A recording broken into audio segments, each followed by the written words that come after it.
Senior apprentice brother.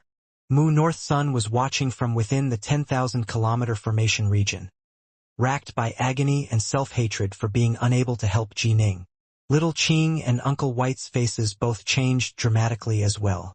Both of them could tell that there had just been a spatial teleportation of some sort. I can no longer sense Master's location, Little Qing said frantically. I can't even get the vaguest sense of the direction he is in. Master is no longer in the world of the Xianxia. He's gone to an extremely distant place. I can't sense him either, Uncle White said, trying to attentively sense Ning's location. It's all my fault. It's all because of me, a useless piece of trash. I shouldn't have been in such a rush to take revenge. I shouldn't have. North Sun was filled with utter regret. It had been Ning who had rescued him and Wuxia's soul from the Eastwoods mountain range. But afterwards, when the young Flame Clan's celestial immortals had ambushed Ning, Wuxia's soul had been completely destroyed. Although he had felt utter hatred for the young Flame Clan, in truth, North Sun did feel a bit of resentment towards Ning as well in his heart. However, given Ning's great kindness towards him, and given that they were lifelong friends to begin with, he had buried that resentment deep within his heart. But in this moment, when he saw the descent of the karmic sin flames, as well as the agonized look on the face of Ning as he was being burnt by the sin flames, North Sun felt incomparable guilt in his heart. If I hadn't kept clamoring on and on about revenge, Senior apprentice brother wouldn't have been in such a rush. He would have kept on waiting until he grew even more powerful. And then, he would have completely wiped out the entire young Flame Clan. This is all due to my own impatience. Say no more. Uncle White growled. The young Flame Clan's celestial immortals are already flying towards us. Let's hurry up and leave. Little Qing, we need a greater teleportation. All right. Little Qing tamped down the grief and pain she felt, immediately waving her hand and bringing along Uncle White and North Sun into a greater teleportation. Whoosh! They disappeared into thin air, having returned to Swallow Mountain. The 7 celestial immortals of the young Flame Clan were indeed flying straight towards the formation area. With but a single void blink, they arrived directly outside of the formation. However, as soon as they arrived, Little Qing, Uncle White, and North Sun departed. Little Qing and the other two knew quite well that there was no way they could possibly deal with these celestial immortals. They were far too weak. They could only suppress their hatred for now. If Ning had truly died, they would train hard so that in the future, they would be able to take revenge for him. They ran quite fast, Celestial Immortal Arcanum sneered. They were weak to begin with. They only dared to attack this place because of Jining. Now that he's dead, why wouldn't they flee? Celestial Immortal Black Rain said coldly. The nearby infatuation shook his head. Black Rain, Jining isn't dead yet. When karmic sin flames descend, they shall bring multiple rounds of punishment. I refuse to believe he won't die, Celestial Immortal Black Rain said. In addition, Master also used his Worldhold Pagoda. He must have sent Jining to one of the danger zones within the void beyond the 3 realms. Some of those danger zones are enough to cause even true immortals or Empyrean gods to perish, much less a little brat that hasn't even overcome his celestial tribulation. The nearby horned, golden-robed man turned his head to look at the distant old demon Windraiser, still racked by indescribable pain. He spoke out and said, If Windraiser is able to withstand this tribulation of karmic sin flames, I shall personally escort him to the 10 Yamakings of Hell. When he is reborn, he absolutely must be reborn into our young Flame Clan. No expenses will be spared in training him. Right? Of course. All of them nodded. This was no joke. If someone was able to overcome karmic sin flames, they would undergo an utterly astounding transformation, and their Tao hearts would become truly remarkable in strength. Although they would lose their memories of their former lives upon being reborn, such a soul would still have enormous potential in the new life. Upon regaining one's previous memories, one would have an extremely good chance of overcoming the celestial tribulation. Let's see if he can overcome the karmic sin flames, the horned, golden-robed man said with a sigh. Every single person who is capable of overcoming karmic sin flames is an extremely remarkable person. Even amongst celestial immortals, such individuals are amongst the very top. There were very few, even amongst celestial immortals, who could withstand the power of karmic sin flames. In truth, it was very hard for someone to tell how strong another person's Tao heart was. Even someone as powerful as celestial immortal infatuation wouldn't dare claim for certain that he was able to withstand karmic sin flames. Thus, celestial immortals were generally quite cautious. Only if there was no other choice would they allow themselves to act in a way that would cause karmic sin flames to swirl around their bodies. The descent of karmic sin flames was truly terrifying. But once one overcame it, one's power would generally skyrocket. In the three realms, every single person who overcame karmic sin flames would end up being an incredible figure. For example, Ning's senior apprentice brother, Empyrean god Silvermoon, was a person who had karmic sin flames constantly swirling around him. Silvermoon, however, completely ignored them, proof that he truly was an utter demon. The world of the Xianxia, the western seas, the seamless gates gathering spot. The enormous mirror had displayed all the scenes of the battle that had just occurred in the old Jade Mountain range. The escape and wild assault of 900+ Fiendgods. The pursuit of the God-Slayer gods. Ning's sudden, unexpected explosion of power that had resulted in the slaying of 2 celestial immortals, Old Demon Windraiser, a loose immortal of the Young Flame clan, attacking suicidally. The descent of karmic sin flames. Ning being burnt by karmic sin flames. Ning being teleported away by the Worldhold Pagoda. Exciting. How very exciting. Celestial immortal Black Heaven sighed repeatedly in praise. That Windraiser, he really is both decisive and vicious. He was able to come up with this plan and settle on it in such a short period of time. And those who died were all his own clansmen. 10 billion of his clansmen died, just like that. His heart truly is vicious and merciless. He truly does have the temperament necessary for a demon. You are actually praising him? You are actually praising such a despicable, contemptible little man. Violet Grass frowned. Violet Grass, little girl, you are wrong. Although you are a celestial immortal, in terms of Tao hearts, you are probably inferior to that Windraiser. Celestial immortal Black Heaven shook his head. As far as craftiness, you are even more inferior to him. This is one of the reasons why the Gatemaster has never let you truly command your own forces.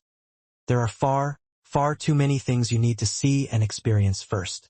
So I'm inferior to him? Violet Grass was angry. How many setbacks have you encountered in life? Celestial immortal Black Heaven shook his head. Although we are celestial immortals who hold loose immortals in contempt, and although indeed 99% of loose immortals are not worthy of us paying attention to, amongst the countless loose immortals who are alive, there are some who have lived for over 1,000,000 years. This type of loose immortal has suffered repeated assaults from the 3 calamities, 9 tribulations. Their many experiences with the demon heart tribulation has caused their Tao hearts to become incomparably mighty. You, by comparison, became a celestial immortal early on. Although you've lived longer than them, how many actual tribulations have you undergone? Despite your talent and the fact that you have superior comprehension abilities, you've suffered far too few setbacks. Your Tao heart truly might be inferior to theirs. Look, even though he's being burned by karmic sin flames, he's still able to maintain enough presence of mind to carry on a conversation with the celestial immortals of the Young Flame clan. Would you dare make the claim that you could do the same? Violet Grass was startled. Even monsters like Ji Ning were just barely able to maintain a modicum of consciousness when being assaulted by karmic sin flames. Old Demon Windraiser, however, was clear-minded enough to carry on a conversation. He clearly was far superior. The lives of 10 billion commoners, in exchange for the life of a peerless, monstrous genius like Ji Ning, worth it. Violet Grass suddenly said, "Old geezer, tell me, can this sort of method be used against celestial immortals? Are you suicidal?" Celestial immortal Black Heaven shook his head. As the person who gave the order, you, the mastermind, will also incur enormous sin. 10 billion mortal lives. If you are lucky, You'll have a bloody aura of sin that will surround you and stretch out to many hundreds of meters. If you aren't lucky, you'll probably see karmic sin flames descend right away as well. As for the person you sent out to actually do it, that person will definitely suffer the descent of karmic sin flames. Such an action is utter suicide. In addition, perhaps ordinary celestial immortals are unable to withstand karmic sin flames, but the truly powerful celestial immortals are generally able to do so. As for true immortals or empyrean gods, they are the experts of the three realms. All of them are capable of withstanding karmic sin flames. Don't even ask about Tao Fathers, celestial immortal black heaven side. Thus, this sort of method really isn't worth it. Anyhow, this Jining is being burned by karmic sin flames, and has also been teleported by young flame freak to one of the danger zones in the void beyond the three realms. There's nothing for me to do here. Time for me to go. Celestial immortal black heaven rose to his feet, still carrying a gourd of immortal nectar. Drinking and whistling, he began to walk away. Old geezer, this one doesn't count. You still owe me 2 favors. Violet Grass called after him. Don't worry. I'm not as shameless as you. Celestial immortal black heaven's voice echoed out within the palace. But he himself had disappeared. Violet Grass turned to stare back at the mirror, still depicting events within the old Jade Mountain range. She mumbled to herself, so he was actually sent into a danger zone, just like that. I didn't even have anything to do with it. Still, that's a good thing for me. Within the ancient pagoda tower, all 7 of the celestial immortals, including the young flame ancestor, were gathered here. Not too far away was old demon Windraiser, who was seated in the lotus position. However, his body was clearly trembling slightly. The karmic sin flames around him were beginning to vanish. Clearly, the trials brought by the karmic sin flames were nearing their end. This is already the 7th day. Windraiser is still holding on. Celestial Immortal Arcanum's narrow eyes were filled with eagerness. The longer it goes on, the more dangerous it becomes. The 7th day is the final day. If he is able to withstand this day, he'll survive. But if he doesn't... The young flame ancestor shook his head. Suddenly, however, his face changed as he turned to stare at old demon Windraiser. Old demon Windraiser's aura was beginning to gradually weaken. This was the aura of his soul weakening in strength. What's going on? Why is his aura weakening? Everyone was extremely worried. They knew very little about karmic sin flames. All they knew was that the karmic sin flames brought a tribulation that lasted for 7 days, and that the final stages were the most terrifying of all. Once one made it past the 7-day mark, the karmic sin flames would vanish. One would only be able to detect them through core sense or divine sense, and not with the naked eye. However, although invisible, the karmic sin flames would always be present. The constant swirl of karmic sin flames on one's body would feel like being eternally roasted in the pits of hell. His heart is weakening, the young flame ancestor said. When his heart weakens, his aura weakens as well. Once his heart dies, then his soul will instantly be burnt to ash. This is why karmic sin flames are so terrifying. The initial agony phase from when the karmic sin flames first descend merely cause brute force pain. Those with powerful Dao hearts, however, are often able to overcome this phase. The latter parts have a softer approach which will slowly cause pain and regret to seep into one's heart, causing the tormented person's heart to slowly wither and die. It is akin to suicide. Old demon Windraiser's aura was indeed growing weaker and weaker. The 7 celestial immortals watched with incomparable nervousness. 6 more hours passed. His aura was completely extinguished. Boom! After his aura had completely disappeared for just a few seconds, it suddenly began to increase rapidly in power. Finally, old demon Windraiser opened his eyes. I survived. Old demon Windraiser said in a low voice. What terrifying karmic sin flames indeed. They were far more powerful than the 3 calamities, 9 tribulations that one experiences at the 1,000,000-year mark. I actually survived. But I really don't want to experience that again. I really do not. A deep, haunted look was in old demon Windraiser's eyes. Windraiser, the young flame ancestor called out. Windraiser hurriedly came to his senses. Ancestor, Windraiser said hurriedly. Patriarchs, I, Windraiser, condemn 10 billion members of our clan to death. My sin. Enough. You did not sin. In fact, you rendered major merits. The young flame ancestor said with a loud laugh. It was just 10 billion mortals, after all. We can bring a few billion mortals over from our other two headquarters, and in a few more decades this place shall be flourishing once more. The reason why we were able to deal with Jining this time was you. You ignored your own well-being and willingly endured karmic sin flames to deal him a fierce blow. You did very well. Old Demon Windraiser's voice was still very low. Ancestor, I've incurred far, far too many sins. A storm is coming to the three realms. Me being alive will only result in a hugely negative influence upon the Young Flame clan. I'm preparing to kill myself, then head to the netherworld. Yes, the ancestor nodded. It is for the best. Given how many sins you have incurred, after you die and go to the netherworld, you will be punished in the deepest depths of hell and tormented in countless unspeakable ways. After you are finally allowed to be reborn, I will definitely bring you back into the Young Flame clan. In the past, dealing with matters in the Netherworld Kingdom might be a bit troublesome, but now that Taofather Crimsonbright has re-established a minor cycle of reincarnation, all 10 of his Yama Kings of Hell will assuredly give me some face. I will arrange everything necessary for you. Yes, Old Demon Windraiser said respectfully. Then, I'll leave now. Old Demon Windraiser didn't hesitate at all. Whoosh! His golden lotus spirit voluntarily dissipated, and a human-shaped soul, wreathed by karmic sin flames, flew straight towards the minor cycle of reincarnation. Swoosh! The young flame ancestor immediately headed towards the minor cycle of reincarnation as well. Stillwater Commandery, Swallow Mountain, Serpent Wing Lake, Bright Heart Island. Uncle White, in human form, was seated within a pavilion, moodily drinking wine by himself. Mu North Sun was seated as well, leaning against the pavilion railings with his eyes shut.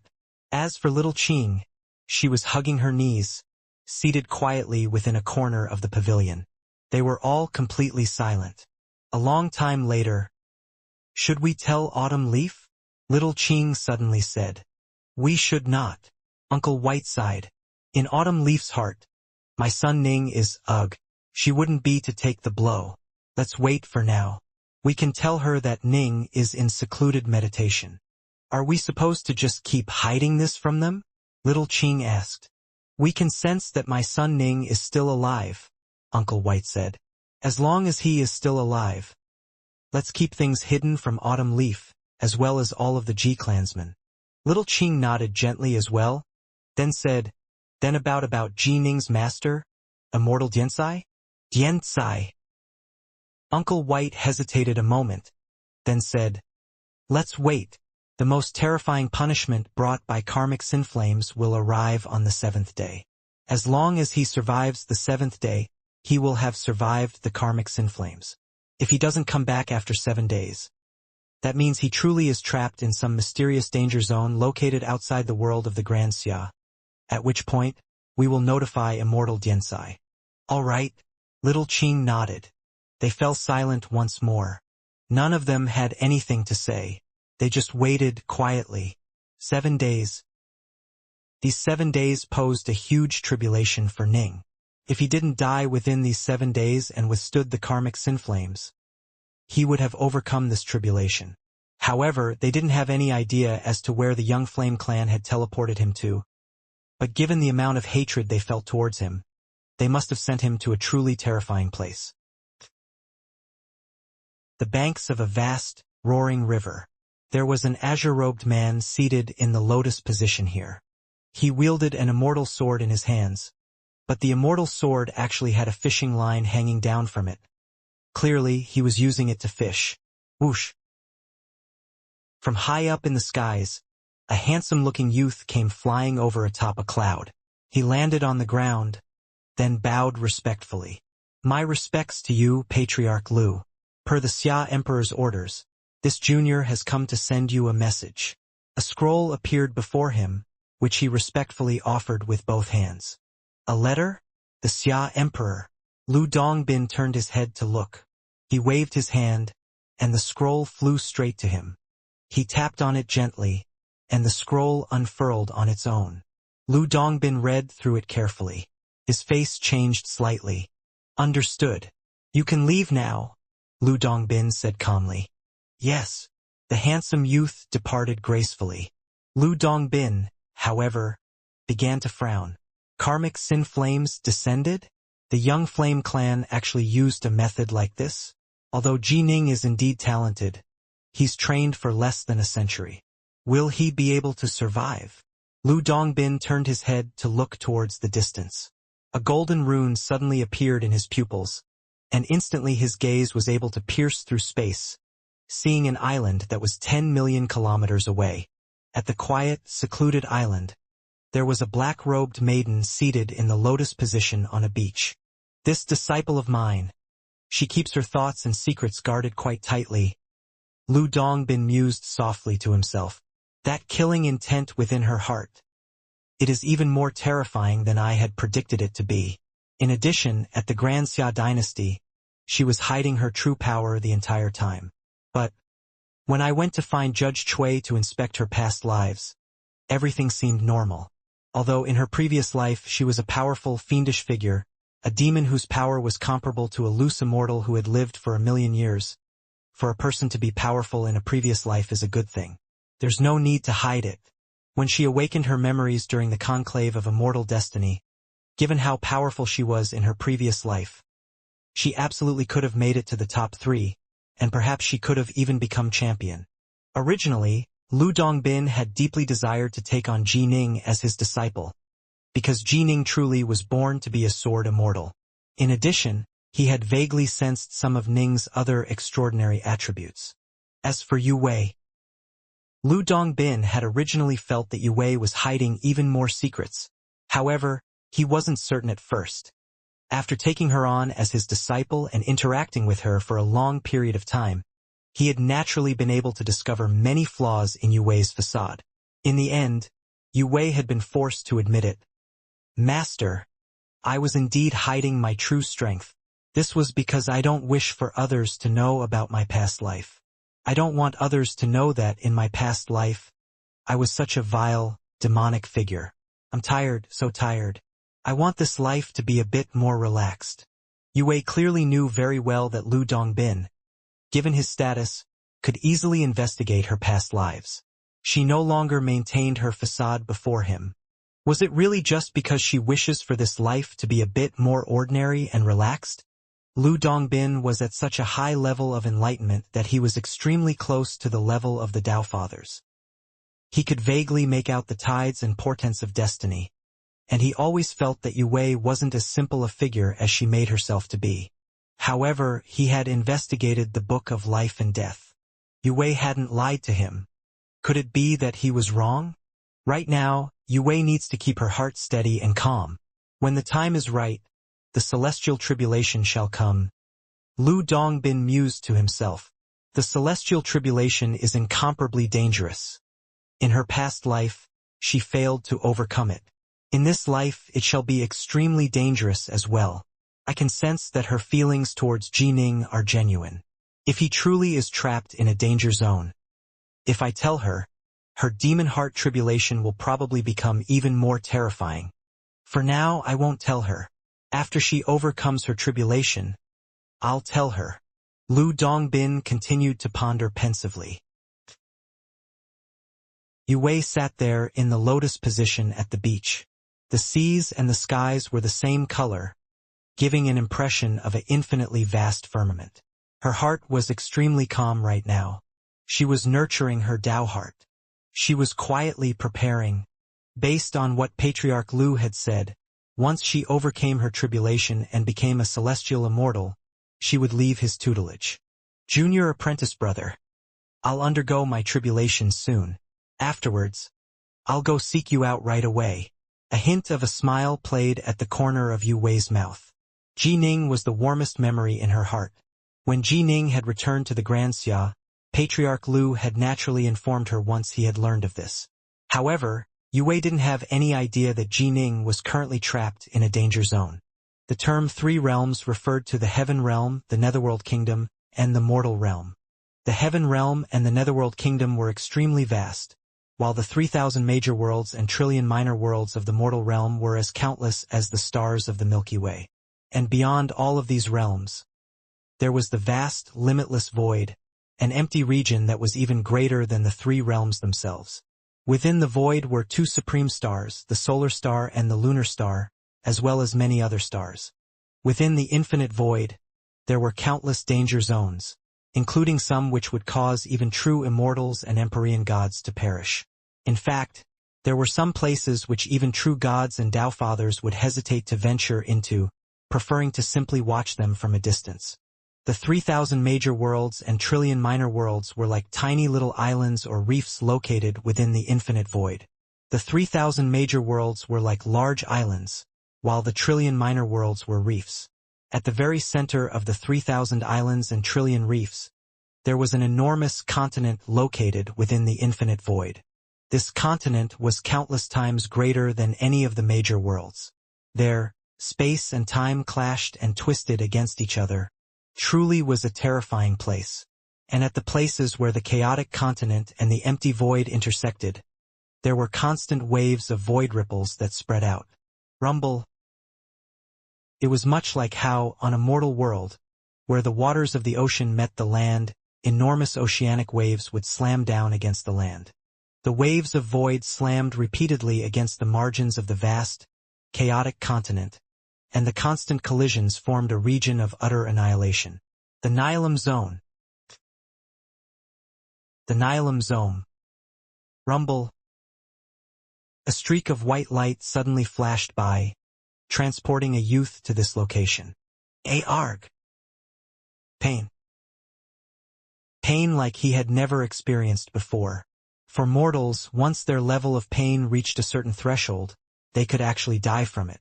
As for immortal cultivators, the terrifying agony brought by the first round of punishments from the karmic sin flames was an agony that was applied directly to their souls. There was no escape, nowhere to hide. The pain of it vastly outstripped the pain of one's soul being torn apart. There was a limit to how much pain the body and the soul could take. The amount of pain the heart could suffer, however, was limitless. Once the Tao heart collapsed due to agony, the soul would quickly burn to ash. No. Ning was struggling to stay alive. He was able to remain just barely conscious, but that hint of consciousness was simply too weak. He wasn't even able to pay any attention to his surroundings. Finally, the increasing amount of pain reached a peak, a plateau. Instantly, the pain vanished. Ning was rather stunned. To go from a peak of pain to no pain at all. This, too, caused Ning's Tao heart to tremble. This place is... Ning finally managed to look at his surroundings. Blackness surrounded him. Aided by the incomparably dim wisps of light sent forth by the distant solar star, Ning was able to just barely see that the darkness around him seemed to surge and ebb like flows of water.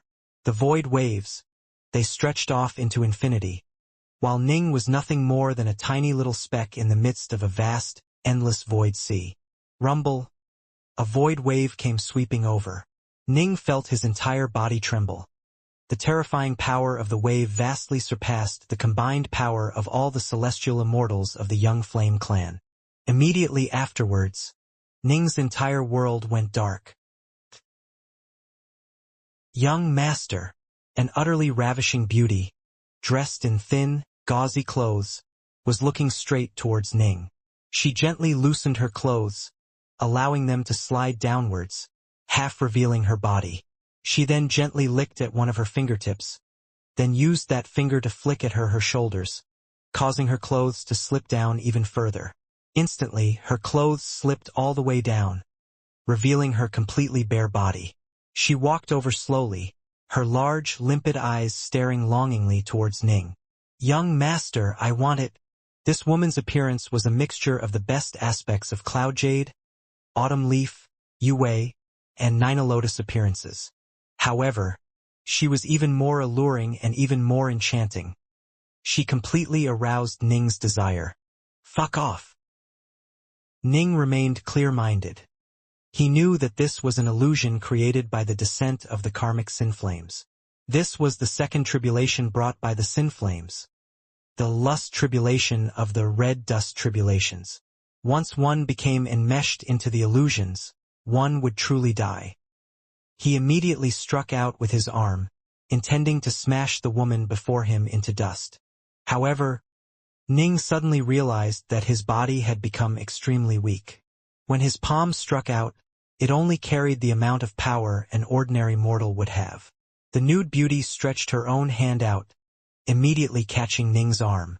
She whispered softly, "Are you shy?" She immediately pressed Ning down to the ground. When gripped by the throes of lust, one's Tao heart could indeed be shaken. Ning was completely unable to fight back. All he could do was strive to maintain his Tao heart, strive to resist what was happening. It seems this humble one's services weren't enough. However, this humble one has 6 sisters who are even better. The woman lying across Ning's chest whispered gently into his ears.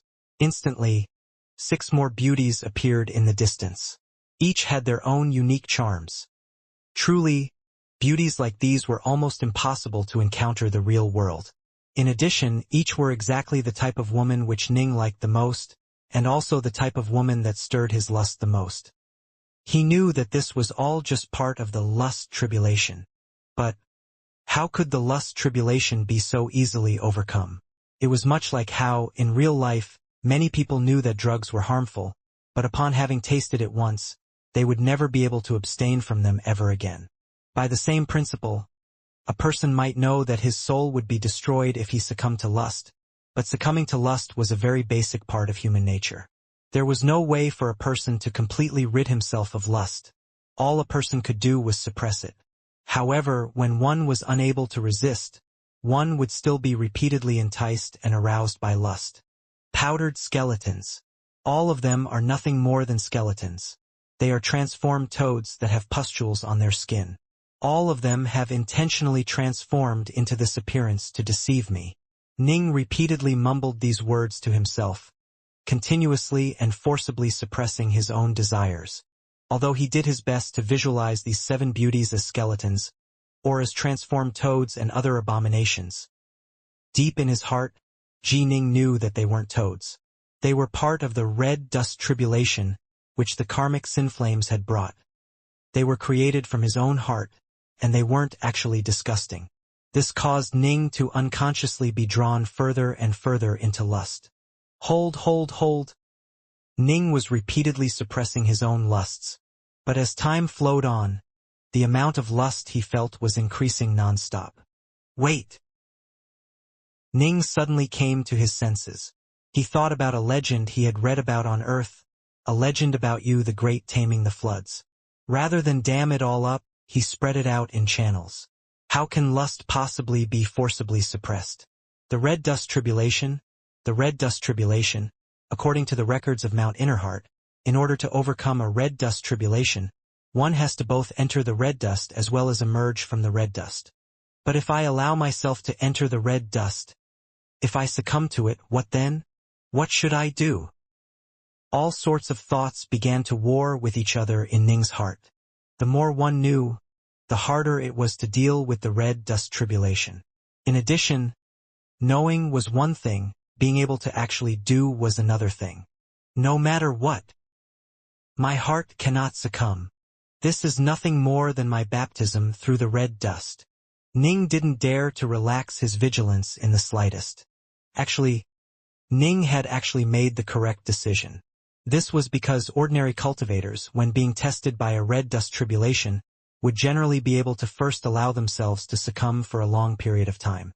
Afterwards, when the day came for them to suddenly be enlightened and emerge from the red dust, their Tao hearts would naturally be strengthened tremendously. Ning's situation, however, was different. His red dust tribulation came from the descent of karmic sin flames. He absolutely couldn't allow himself to succumb to them at all. Time flowed on. Lust, gluttony, rage, avarice, love, hate, Within the red dust tribulation, all the desires one could feel when trapped within the mortal world, the world of red dust, would be amplified to an extreme. Lust, the most soul-stirringly beautiful women would appear. Gluttony, unimaginably delicious delicacies. Delicacies that would cause your soul to quiver. Rage, all sorts of arguments, jealousies, disputes, as well as the joy and jubilation that came after violent conquest. Love, parental love, spousal love, romantic love, brotherly love, master-disciple love. The word love truly did involve many things that people were willing to die for. Hate, towering, earth-shattering hatred and resentment that filled every inch of one's heart. Hatred that not even the waters of the four seas could wash away. Boundless hatred and a desire to kill one's foes. At first, Ning did his best to suppress all of the desires of the red dust, trying to push them away from him. This, however, caused Ning's heart to feel increasingly tired. But slowly Ning began to understand. Let these enticements come as they may. My heart abides. This is nothing more but a mortal, fleshly coil. Ning completely separated the innermost part of his heart from the outside world. He let his lust soar to the skies. He let himself feel excitement, rage, hatred, joy, disappointment, grief, happiness. Ning no longer suppressed any of it, allowing the feelings to invade every part of his entire body. Ning's heart, however, transcended it all. It was like a bystander, simply watching everything and keeping an eye on everything. One's true heart, one's fleshly body? Ning slowly began to understand. And he thought of Hoi's archery. The reason why Hoi's archery was able to rank amongst the top 10 divine abilities of the universe and was considered comparable to the star-seizing hand. But the actual application of it was even more complicated. It had higher requirements with regards to skill, it required extremely good bows and arrows, and it only allowed for very, very few shots. However, its power was truly ridiculous as well. At the peak of its power, Hoi's archery was even more terrifying than the star-seizing hand at its peak.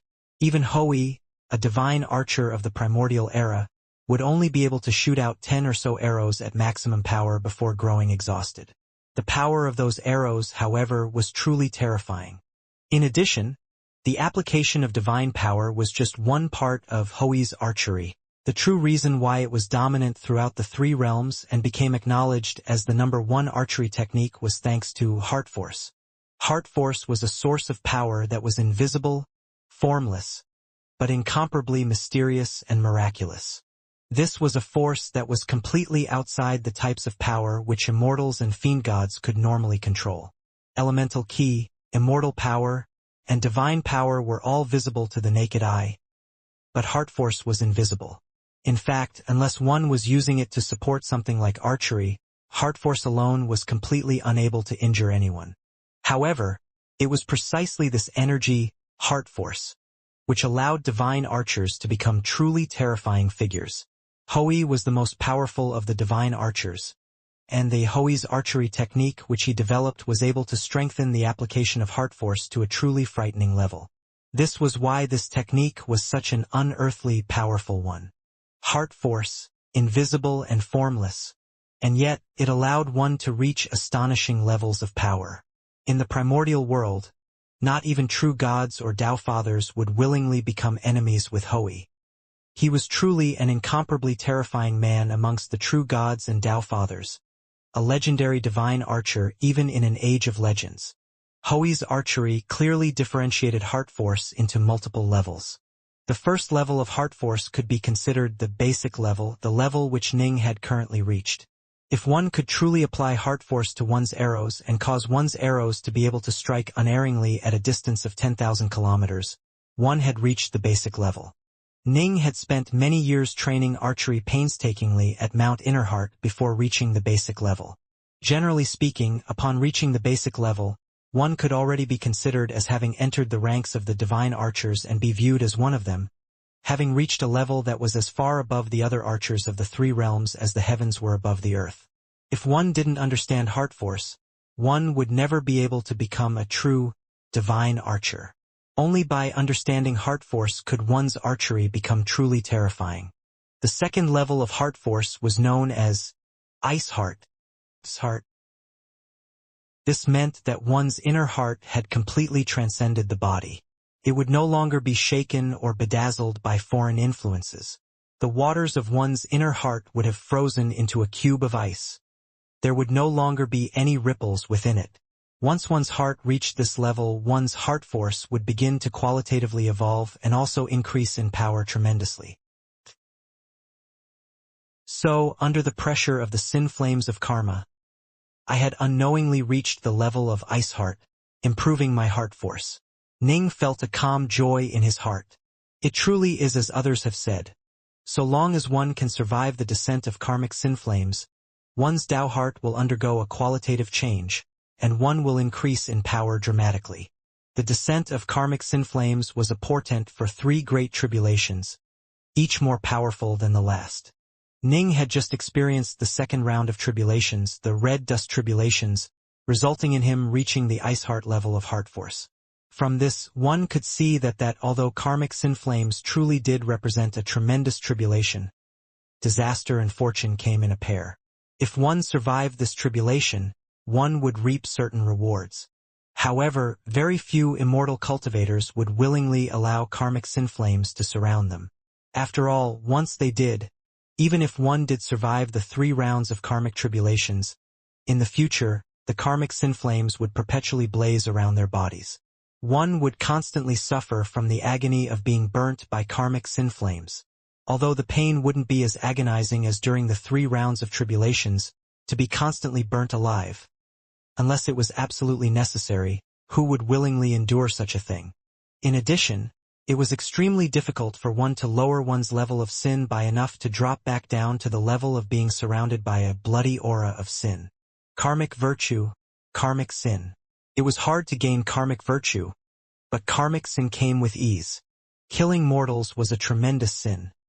Doing so would allow one to effortlessly accrue an enormous amount of sin, but it was far, far harder to acquire karmic virtue. For example, after Ning had killed that evil patriarch and many evil dire monsters that had been surrounded by the bloody light of sin, and after when he had taken on a disciple who had wholeheartedly devoted herself to him, he had only just barely been able to upgrade his level of karmic virtue to being surrounded by golden karmic light. The range of his aura of golden karmic light had been extremely small as well. To reach the legendary level of karmic virtue, where one's body would be surrounded by a rainbow of light, would be unfathomably more difficult. And in fact, sometimes one might do evil even with the best of intentions. Karmic virtue was something which even figures as possible as true gods or Tao fathers were unable to completely understand the rules of.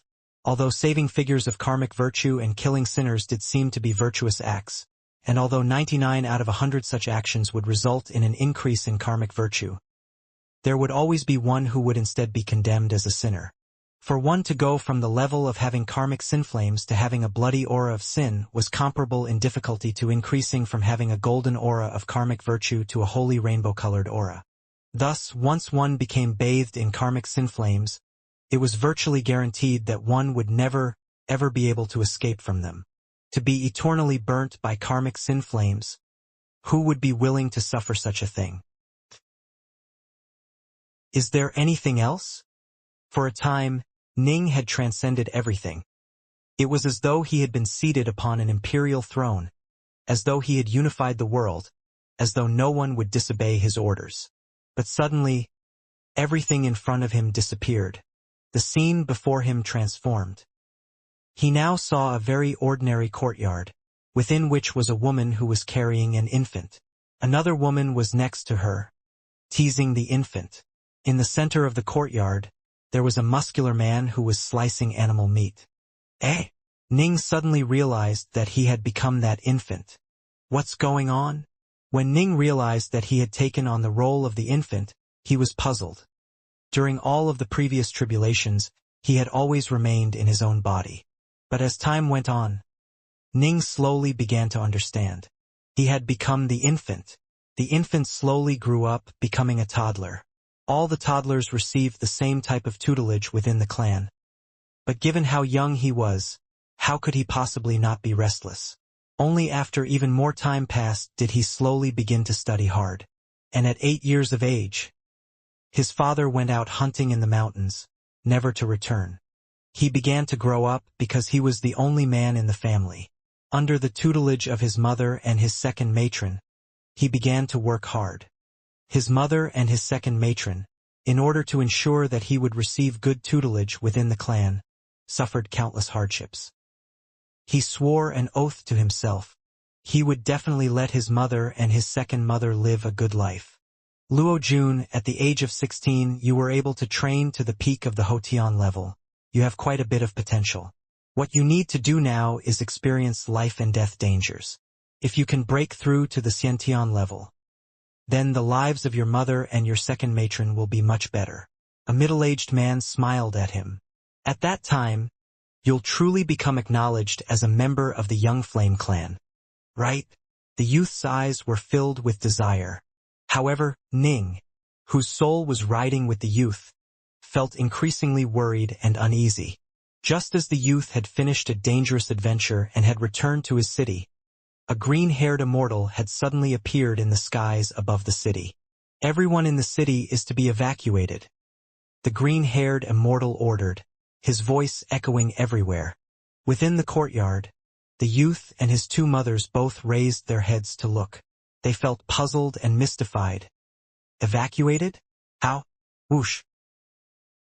Moments later, they could feel space twisting around them, and they then appeared in a different dimension. So many people? The youth felt as though they were surrounded by an endless sea of people. Luo Jun, what's going on? His two mothers were both panicking. Don't worry. This is a technique of immortals, the youth said confidently. There are countless clansmen here. We'll know what's going on soon. Not too long later. Whoosh. They were once more teleported away. This time, even more people were here. This time. It must be when old Demon Windraiser put everyone together? Ning could vaguely sense what was going to happen, and he felt dread in his heart. After having spent more than 10 years alongside the youth, Ning sympathized with him as he would for himself. He knew how honest and good this youth was, and he knew how deep the love was between this youth and his two mothers. He already knew what was in the youth's future. He didn't wish to believe that this future would come true. Rumble. The dimension exploded. The dimension blew apart, reality shattering into tiny little pieces. The more powerful immortal cultivators within the dimension roared with fury, seeking to charge out from within it. What's going on? Heavens above. Abu. Countless mortals were completely dazed and confused. They watched as the world itself shattered, and they were completely unable to resist. They cried out in terror, in pain, in panic. Mother, second matron. No, no. The youth was completely dazed. He watched as the two most important people in his life, his mother and his second matron, be ground apart as the walls of reality itself imploded. The most important people in his life. Mother. Second matron. The youth felt unbearable pain. He was filled with hatred and despair. And then, his consciousness went dark. Ning's soul was riding with the youth, and the emotions which the youth felt slammed into Ning as well. After riding with the youth for more than 10 years, Ning had feelings for the two women as well. He viewed them almost as he would his own mother, and when they died, Ning was filled with boundless anger, regret, and self-blame. He couldn't help but blame himself for what had happened. If I hadn't shattered that Shenkuan pearl, how wonderful it would have been. That poor child. Those poor mothers. Ning's heart had already reached the ice heart level, and so he was able to quickly suppress that thread of self-blame. He quickly and completely escaped from being in the mindset of that youth. Listen up. A foolish idiot like you isn't worthy of my little sister. A muscular, powerful man was standing on the prone body of a youth. The man was roaring angrily. If you know what's good for you, stay away in the future. Don't you dare get close to my little sister again. Otherwise, next time I see you, things won't end as easily as they have today. There are plenty of monsters in the deep mountains outside the city. If I were to throw you into the mountains, before a single night is over, you'll have been completely devoured, leaving behind not even a bone." The muscular man gave 2 more kicks before turning and leaving. Ning felt pain throughout his entire body. He rose to his feet, his face swollen and his forehead busted open. "Am I now riding with this youth?" Ning mused to himself. The youth turned, then hobbled with difficulty towards his own residence. That night, a maiden stealthily crept in. Upon seeing the appearance of the bedridden youth, she felt such pain that her tears came cascading down. "It's all my fault. All my fault. Yu Wei." Ning couldn't help but feel shocked when he saw the maiden. They looked too similar. Far too similar. In fact, she looked utterly identical to his senior apprentice sister, Yu Wei. But Ning quickly came to his senses. Given that there were 10 billion mortals within the old Jade Mountain range, it made sense that there was at least one maiden who looked almost identical to Yu Wei. In addition, after he gave her a closer look, he saw that this maiden appeared simpler and more guileless than Yu Wei. She didn't have the transcendent aura possessed by an immortal cultivator. The maiden helped the youth bind his wounds, applying medicine to him. She had even brought over a meat soup for him to drink. "We need to be even more careful in the future. We can't let my big brother see us again, or any other members of my family," the maiden said hurriedly. "Believe me, Lotus, I'm definitely going to train to the Xiantian level, at which point I will openly woo you and wed you," the youth said seriously. "I know," the maiden nodded gently. "You little punk, why don't you take a good look at yourself? You really don't know your own limits. You little bastard, you aren't even a Xiantian life form. My little sister is so beautiful. She's like an immortal fairy who has descended to the mortal world. She's one of the most beautiful women of the entire city of Eastring. Plenty of people wish to wed my little sister." The muscular man was roaring at him. "And you think you can dream of the same? I warned you last time. So don't blame me for showing no mercy this time. Servants, tie him up and send him to the mountains. Feed him to the monsters." "Yes." 2 servants hurriedly assented. The youth was pressed down against the ground, and his mouth was gagged with a cloth rag. His hands, arms, and entire body were quickly bound. He let out an unhappy groan, but the muscular man just stared at him coldly. The youth was sent outside the city, deep into the mountains. "Leave him here. Soon he'll be eaten up." The 2 servants tossed him down to the ground. The bound youth landed on the ground, covered with rocks and stones. One protruding stone stabbed deep into his chest. The youth immediately spat out a mouthful of blood, rolling around in agony on the ground. "Am I going to die? Die here." The youth's heart was filled with terror. Time passed on. Rustle, rustle, rustle. Sound rang out. The youth's heart clenched. Had a monster just arrived? Forget about monsters. Even ordinary animals would be able to effortlessly eat him right now. "I'm absolutely sure that he's over here. You led us astray earlier. If you are wrong again, you can go die with that brat. Earlier, I led you the wrong way because it was dark. This time, there's no mistake at all." Alongside the voices, a muscular man appeared, leading 2 servants. The youth's mouth remained gagged. He was unable to speak, but he stared towards the 3 with surprise and anger. The muscular man was so angry he laughed. "You didn't die. Your luck really isn't bad. I really wonder what you did, you little brat, to make my little sister so besotted that she threatened suicide. Bring him back." Only later did the youth discover. Lotus, upon learning that Ji had been sent to the deep mountains to be fed to monsters, had been stunned. And then, this girl who had always been innocent, pure, and obedient, went berserk. She threatened suicide. "If I don't see Ji before dawn, I'll go join him." The girl had pressed a sharp knife towards her heart. In the past, she had always been very obedient towards her peak Xiantian father. But this time, she wasn't willing to compromise at all. "Father, you might be able to take away my knife and tie me up, But if I want to die, you won't be able to stop me. In the end, her strong, domineering father had bowed his head. After this, Lotus' father and elder brother no longer tried to prevent the two from being together. To the contrary, they began to train Ji, providing him with good cultivation techniques. Thanks to the help of Ji's father-in-law and brother-in-law, he truly did break through to become a Xiantian lifeform. What? The youth used his Xiantian energy to probe Lotus' stomach. He revealed a look of delight.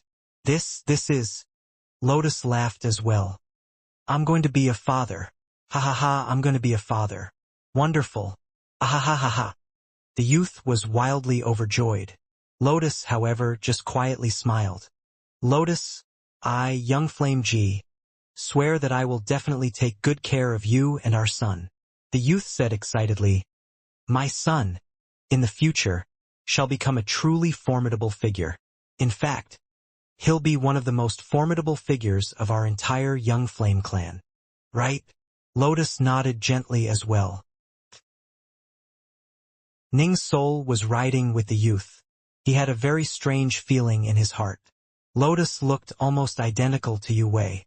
The excitement which young Flame Ji had felt when he had discovered that Lotus was pregnant. Ning had a strange feeling. It was as though he had completely become one with young Flame Ji, as though he and Yu Wei were about to have a child together. I, young Flame Ji, swear that I will definitely take good care of you and our son. When young Flame Ji said these words, Ning felt a powerful sense of responsibility. A husband's, a father's, responsibility. Can it be that they are also going to...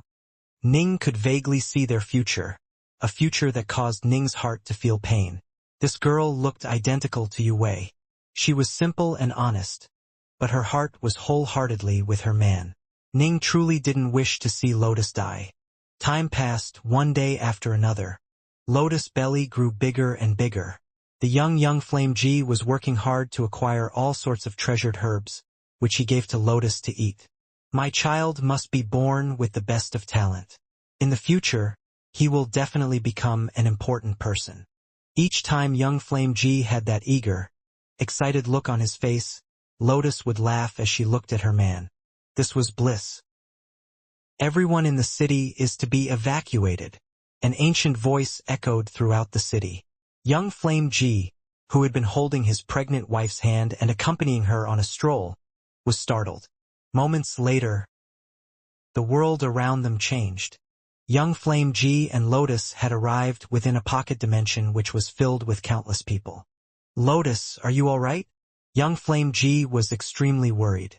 I'm fine, but where are we? Lotus, rather worried as well, clutched at young Flame Ji's hand. Don't worry, I'm here. Young Flame Ji vigilantly scanned their surroundings. Not too long afterwards, whoosh, a second round of teleportations. This time, they were moved to old demon Windrazor's Pearl, and the population became even denser. No. Ning's heart was filled with regret. He truly didn't want to see this scene of utter despair. Rumble. The world broke apart. Screams of terror, rage, despair.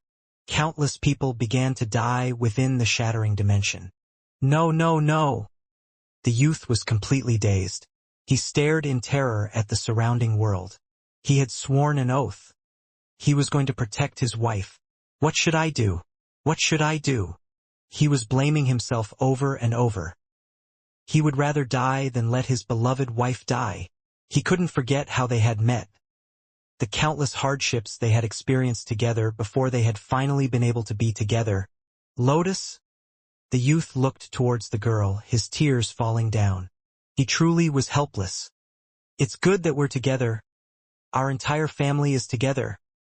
Lotus tightly clutched her man with one hand while gently touching her stomach with the other. Whoosh! The shattering dimension showed no mercy at all. As the cracks in reality swept towards them, the man, the woman, and the child in the woman's belly all perished. The dimension was completely destroyed. Ning even saw that giant golden palm appear in the outside world. It was this golden palm that had shattered the Chengkuan pearl, causing the three of them to all perish. And that giant golden palm was Ning's palm. Why? Why wasn't I just a bit more careful? Why did I have to destroy it? Upon seeing Lotus die, he couldn't help but feel as though Yue had just died in front of him. The agony which young Flame Ji felt was sent straight to Ning's own heart, causing him to feel pain as well. It was my fault. I shouldn't have. Ning had reached the ice heart stage. Although he felt regret, in the deepest recesses of his heart, he was still able to maintain his state of cold transcendence. He was still able to completely control the emotions he felt regarding what had happened in the outside world, causing it to be unable to shake his inner heart. One story after another, Ning's soul rode with one individual after another. For some, he only spent a few months with them. For others, he spent more than 10 years. Each person was the type which Ning absolutely wouldn't have been willing to kill. And in fact, many of their stories resonated with him. This sort of soul riding felt almost like a form of rebirth.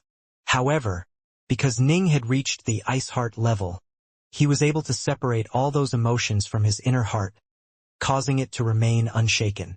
However, the more Ning saw, the more he felt a certain desire in his heart. If only I hadn't shattered that Shenkuan pearl, how wonderful things would be. Although Ning felt this desire, he also understood that there was no way to change things. He couldn't take it back. This sorts of feelings continuously accumulated within his heart. Suddenly, Mother, Second Matron, Lotus, Master, Junior Apprentice Brother. Why? I don't want to die. My baby, Aiwa. In that instant, Ning had experienced all sorts of powerful emotions over the course of riding with 1,000 lives. All sorts of resentment, anger, pain, embarrassment, agony. They all suddenly gathered together. Before this, although Ning was deeply impacted by the emotions he felt when riding with one of the victims, the emotions came in a single sudden rush.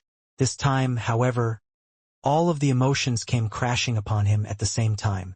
The self-recrimination he felt came crashing down upon him like a wave, instantly drowning him within its waters. It was all because of you. You! Why did you break it? Why? You should be damned. Damned. Die. If you die, you'll be free. Free. A flood of emotions, countless voices. They completely buried and smothered Ning. In fact, they were even able to breach Ning's ice heart and completely fill every inch of his inner heart. This was the most difficult tribulation of the 3 tribulations of the red dust tribulations. The 1,000 lives heart tribulation. The most terrifying tribulation of the red dust tribulations was this one, the 1,000 lives heart tribulation. It was an experience akin to being reborn 1,000 times. If one's Tao heart was weak, one would probably be lost forever. After all, to immortal cultivators, with the passage of countless lifetimes, one would begin to lose the memories of one's former lives. With so many personalities and experiences in one place, the original personality and person would be lost. Experiencing 1,000 lives in and of itself was enough to cause many loose immortals to be lost, at which point, the karmic sin flames would burn their souls to ashes. The 1,000 lives heart tribulation was even worse. It wasn't as simple as causing someone to be actually reborn 1,000 times. Ji Ning was a classic example. With each rebirth, he possessed the spirit of someone whose story and personality resonated with his own, and each of their stories caused him to feel self-recrimination and regret. If instead he had been randomly reincarnated or possessed the body of an evildoer, Ning's ice heart level mind probably wouldn't have been shaken in the slightest. But every single time, Ning's soul rode with someone whose life experiences and histories resonated with himself. Slowly, these experiences had penetrated his ice heart and entered his inner heart. And then, they had all merged together. A flood of emotions born from 1,000 lives suddenly exploded forth, reaching an inconceivable level of intensity. This was the final strike of the 1,000 lives heart tribulation, and the most terrifying strike of all. Countless peerless geniuses had perished to this strike. Rumble. His ice heart had been completely infiltrated and submerged.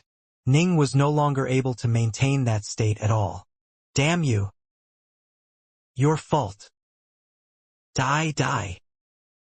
Go die. I want you dead. Vengeance for Lotus. The figures from 1,000 lifetimes swam before his eyes. They were roaring with rage, their faces savage and vicious. It's all my fault. It's my fault. My fault. If I hadn't shattered that Xianxia pearl, all of them would still be alive. They had children, wives, parents, siblings. If it hadn't been for me, they would still be living happy lives. Ning had already been completely submerged by the endless waves of emotions that were crashing through him. Death is a form of escape. I owe them. I can't face them, only in death. Within the Nihilim zone, within a vast, seemingly endless black void wave, Ning just drifted about with the waves, sent flying repeatedly in different directions. His eyes were shut. He simply lay there, amidst the waves. If Uncle White and Little Qing were present, they would have immediately noticed that Ning's aura was growing increasingly weak at an utterly alarming rate. This was the exact moment when the final, explosive strike of the 1,000 lives heart tribulation had arrived. The 7 days are almost up. It's almost been 7 days. Master will definitely survive. Definitely. Senior apprentice brother. Uncle White, Little Qing, and Mu North Sun were quietly waiting at Swallow Mountain. Uncle White was no longer drinking. North Sun was no longer repeatedly sighing and blaming himself, while Little Qing was constantly mumbling to herself non-stop. They were all waiting and hoping. 7 days ago, the karmic sin flames had descended. Now, 7 days later, Ji Ning would be facing the most dangerous test of all. You have to survive. Within the void waves of the Nihilim zone, Ning's aura was rapidly weakening in strength. But when it reached an extremely low level, that tiny strand of wool just wouldn't die out, no matter what. It was as though something was forcibly sustaining Ning's Tao heart, causing it to be unable to completely, truly break apart. Within Ning's soul, it was completely dark here. Under the pressure of that torrent of emotions from 1,000 lives, Ning's Tao heart had weakened so much that his soul had been thrust into utter darkness, the darkness of utter despair. Logically speaking, Ning should have already succumbed to it, but he had not. I want to be carefree and unbound. I want to control my own destiny, and to not be toyed with by fate. I don't want for those I love to leave me. In the moment when his Tao heart sank down to its lowest depths, a voice rang out in the deepest part of his heart. This was Ji Ning's own voice, a resolute voice, the voice he used when he was at his most stubborn, his most unyielding. This was a chant which Ning had shouted to himself, even back in his previous life on Earth.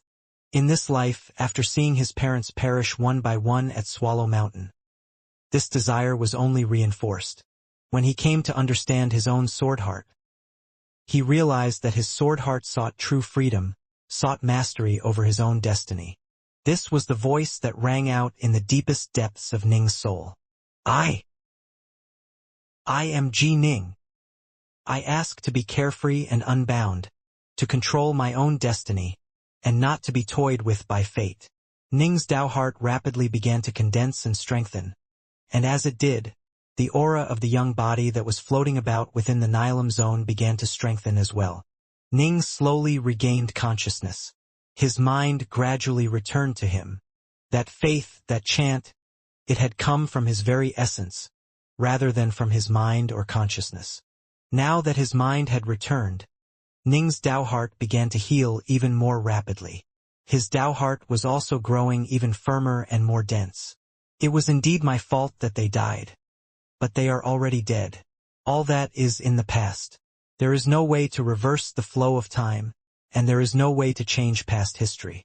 Punishing oneself for something one can no longer alter, that is nothing more than being made a fool of by fate.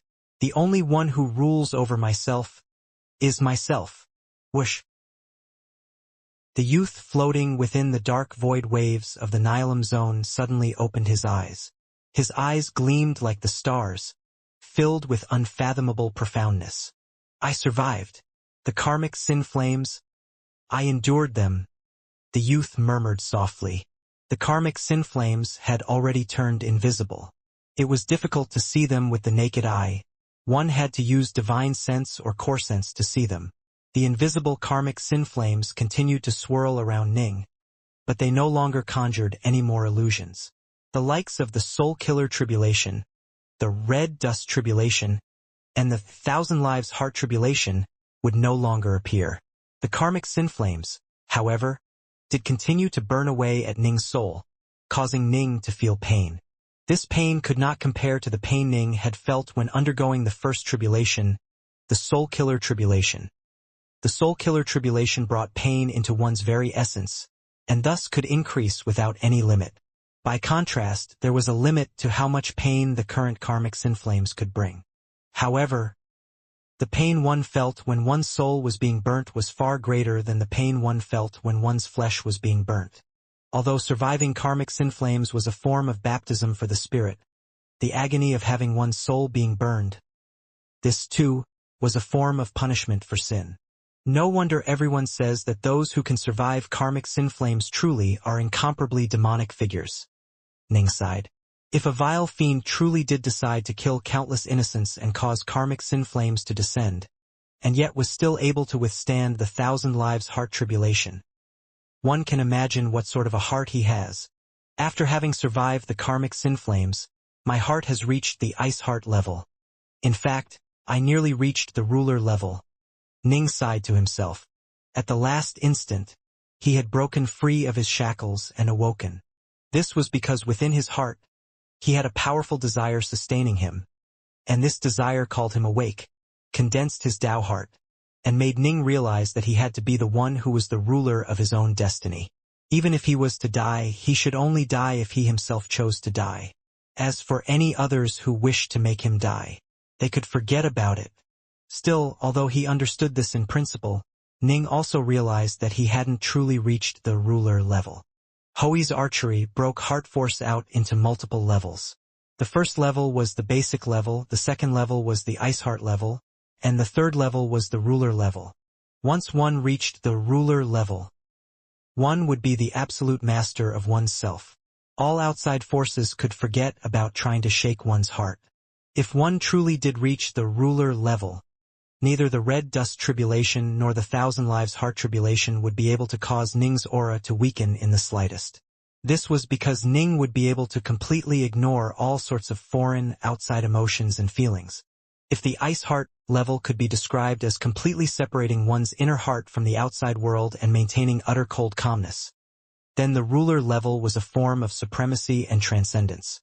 It is better to channel than to damn. Experts who had reached the ruler level in heart force would no longer act to intentionally suppress their emotions and desires, not even in the innermost depths of their heart. Let any emotions or feelings come as they may. Like you, the great taming the floods, no matter what waves or floods come, one would be the master of them all. I'm not quite there yet. The final tribulation, the Thousand Lives Heart Tribulation, caused my ice heart to be improved, nearing perfection. I'm now very close to the ruler level. Ning knew this, but although he knew and could sense that at the end, when he was in the grips of despair, he even touched what it meant to be at the ruler level. Actually breaking through to truly reach that level would take a long time. A breakthrough in the spirit. This was even more difficult than a breakthrough in training in a Tao. For immortal cultivators, the most important thing of all was the Tao heart. Next came one's insights into the Tao. Last of all was one's cultivation base. If one's Tao heart was insufficient, no matter how high your cultivation base was or how many Taos you had comprehended, you would still end up deviating and going berserk. The more powerful you were, the more likely you would die. In fact, the Tao heart had to be powerful. Only with a powerful Tao heart and enough insights into the Tao should a person break through to the next cultivation level. For many peerless geniuses and reincarnated immortals who had awakened their memories, They had strong enough Dao hearts and enough insights into the Dao that they could simply use liquefied elemental essence and spirit pills to increase their cultivation base to the level they wanted it to be at. However, no matter what they did, they wouldn't raise it to a level which was beyond what their Dao hearts or cultivation bases could handle. One could rapidly increase one's cultivation base, but there was no shortcut to strengthening the Dao heart or comprehending the Dao. Despite all this, I was still unable to reach the ruler level. What a pity. If I had reached it, I would have become a truly supreme divine archer of the three realms. Ning sighed. Hoi's archery divided heart force up into 5 major levels. The third level was the ruler level. At this level, one could be considered one of the supreme divine archers of the three realms. The fourth level was the level which the absolute best divine archers of the current three realms had reached. As for the fifth level, this was Hoi's level. However, this divine archer of the primordial era, Hoi, had disappeared for countless years. Some claimed he was dead, while others said that he had secluded himself somewhere. However, what was undisputed was that he had gone missing for far, far too long. It was very rare for an expert to be patient enough to go into hiding for that long without interacting with any other major powers, and so quite a few suspected him of being dead. Ning had nearly perfected the second level of heart force, Ice Heart. His heart force was so powerful that he could now be considered one of the top divine archers of the three realms. Before this, Ning had merely reached the basic level. This had been only enough to let him be ranked amongst the divine archers. Rumble. A void wave swept across Ning, pushing him thousands of kilometers away and bringing him to his senses. What a powerful wave! If I hadn't trained in the 8-9 arcane art, I would have died long ago. Only now did Ning leave his state of pensiveness and come to his senses. He began to inspect his surroundings. He was within an utterly dark void, and he could vaguely make out void waves and void winds rage about. What is this place? Why isn't there any natural energy here at all? Ning discovered to his astonishment that there was no natural energy of heaven and earth here. Immortal cultivators needed to absorb and refine natural energy in order to replenish their elemental ki, while immortals needed it to replenish their immortal energy. And where is the Tao? The Tao of the heavens? In the past, he could clearly sense the grand Tao of the sword, the grand Tao of the water drop, as well as many other Taos. But Ning discovered to his amazement that now none of them seemed to exist. He couldn't sense them at all. The Tao of the heavens was missing, which meant that no matter how he infused his swordplay with the profound mysteries of the Tao, he wouldn't be able to summon any of the power of the natural world at all. No natural elemental energy, and not even the Tao of the heavens exists? Ning stared into the black, dark void around him in disbelief. Where is this place? A place like this actually exists? Not even the Tao of the heavens is present. Then, this means that all of the mysteries and intricacies of the Tao are useless here. Ning waved his hand, instantly producing a dark north sword. He immediately waved the sword out. Swish! Swordlight flashed. But nothing else happened. It must be understood that at Ning's current level, any casual sword blow was capable of summoning the power and majesty of heaven and earth. For example, the 9th stance of the 3-foot sword could transform the sword into a divine black dragon. But right now, no matter how Ning swung his sword and no matter what sword arts he used, the only thing that accompanied his sword was a flash of swordlight, and the flash came from light reflecting off the dark north sword. It doesn't matter how deep my insights into the Tao are? What the hell sort of a place is this? Ning was mystified. But then he had a thought. Can this be the legendary primordial ruin world? Ning had heard of the primordial ruin world when he had been at Mount Innerheart. It was the most dangerous place that he knew of, a place that existed within the void that was beyond the three realms. According to the legends, after Pangu's world shattered, the three realms were born, but the skeleton of Pangu's world remained. These remnants were known as the primordial ruin world. The primordial ruin world was not a complete world. It was a shattered world, making it even more terrifying. Space and time were in a state of chaos here, and dangers abounded. Even true gods and Tao fathers risk death by coming here. Wait, that's not right. Ning shook his head. The primordial ruin world should be akin to a collection of shattered worlds. Why is it that I'm within a region that is surrounded by void winds, as though I was within a completely empty area? Senior Bear Rahu Bao, Ning suddenly called out. Whoosh! A black-robed youth appeared next to him. It was the Rahu Bao. Senior Bear, Ning called out again. It's dangerous in the outside world. I cannot emerge.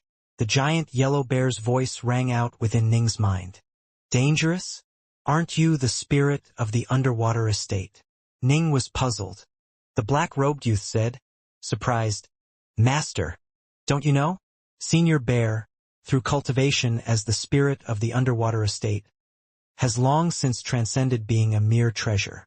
He is now a true, living being. What? Ning was stunned. You damned Bao. I haven't even told him yet, and you went and blurted it out. The giant yellow bear sent mentally. Ning called out in surprise. Senior Bear, you've already... Ning had naturally heard that treasure spirits could cultivate, and that spirits of protocosmic spirit treasures could even become immortals, completely escaping the confines of their treasure body and existing on their own. I wasn't in a rush to tell you, but I didn't expect this Rahu Bao to blurt it out. Yes, Master treated me with tremendous kindness. In the three realms, there have always been protocosmic spirit treasures who have trained to become celestial immortals. In fact, some have even become Tao fathers. After forging me, Master taught me cultivation methods suitable for treasure spirits. Over the passage of countless years, I've naturally been slowly training in these methods. I've long ago become a true, living creature. However, my level of cultivation isn't high enough, and I cannot yet completely escape the star-seizing manner, the giant yellow bear said. Ah! Ning was speechless. Suddenly, he thought back to the first time he had met with Patriarch Subhuti. Patriarch Subhuti had said something. Back then, go back to the star-seizing manner. You cannot break away from the star-seizing manner for now. Back then, Ning had been confused by what the Tao Father had meant by these words, and had also been puzzled by why the giant yellow bear was able to shed tears. So this was the reason behind it all. The outside world is dangerous and can cause tremendous damage to me. I cannot go out. The giant yellow bear sent mentally. Ji Ning, you have the 8-9 arcane art protecting you, while the Rahu Bao has not cultivated and thus has nothing to worry about. Senior Bear, Rahu Bao, do you know where we are? Ning asked. Both of these figures had existed since the primordial era. Where we are? The giant bear was puzzled. I don't know either. The Rahu Bao was similarly puzzled. Ning suddenly remembered that when Pangu's world had been destroyed, one had been sealed away within the Crescent world while the other had hidden within the world of the Xianxia. Most likely, they knew very little about the outside worlds. I've heard that the skeletal remnants of the shattered primordial world, also known as the primordial ruin world, still exist. Within that place, space and time are in a state of chaos. In some places, not even the Tao of the heavens exist, and even true gods or Tao fathers who go there might perish, Ning said. The Tao of the heavens does not exist in this place, so my guess is that this is the primordial ruin world. However, the only thing around me is an endless void. I can even sense a void wind, but there are no continents whatsoever. So what do you two think? Where are we?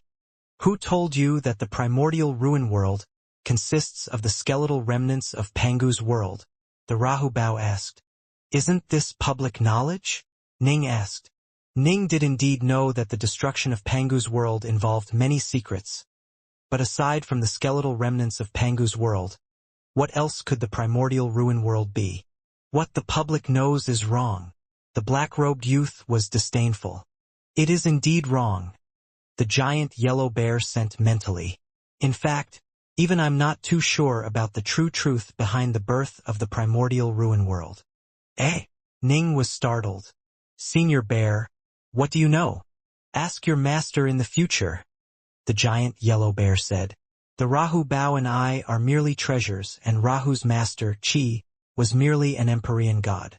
Although the master I followed was more powerful, Master hid me away long before he went to participate in the final battle, and so I know very little. Your master's status is even higher than my master's. He definitely knows far more than me. Ning nodded lightly. However, I can tell you with certainty that the primordial ruin world isn't as simple a matter as you have described it to be. If it truly was merely the remnants of Pangu's world, how could it be such a terrifying place? You need to understand that Pangu's world was an extremely normal world, whereas the primordial ruin world you have described is far too terrifying. Not even the Tao of the heavens exists within it.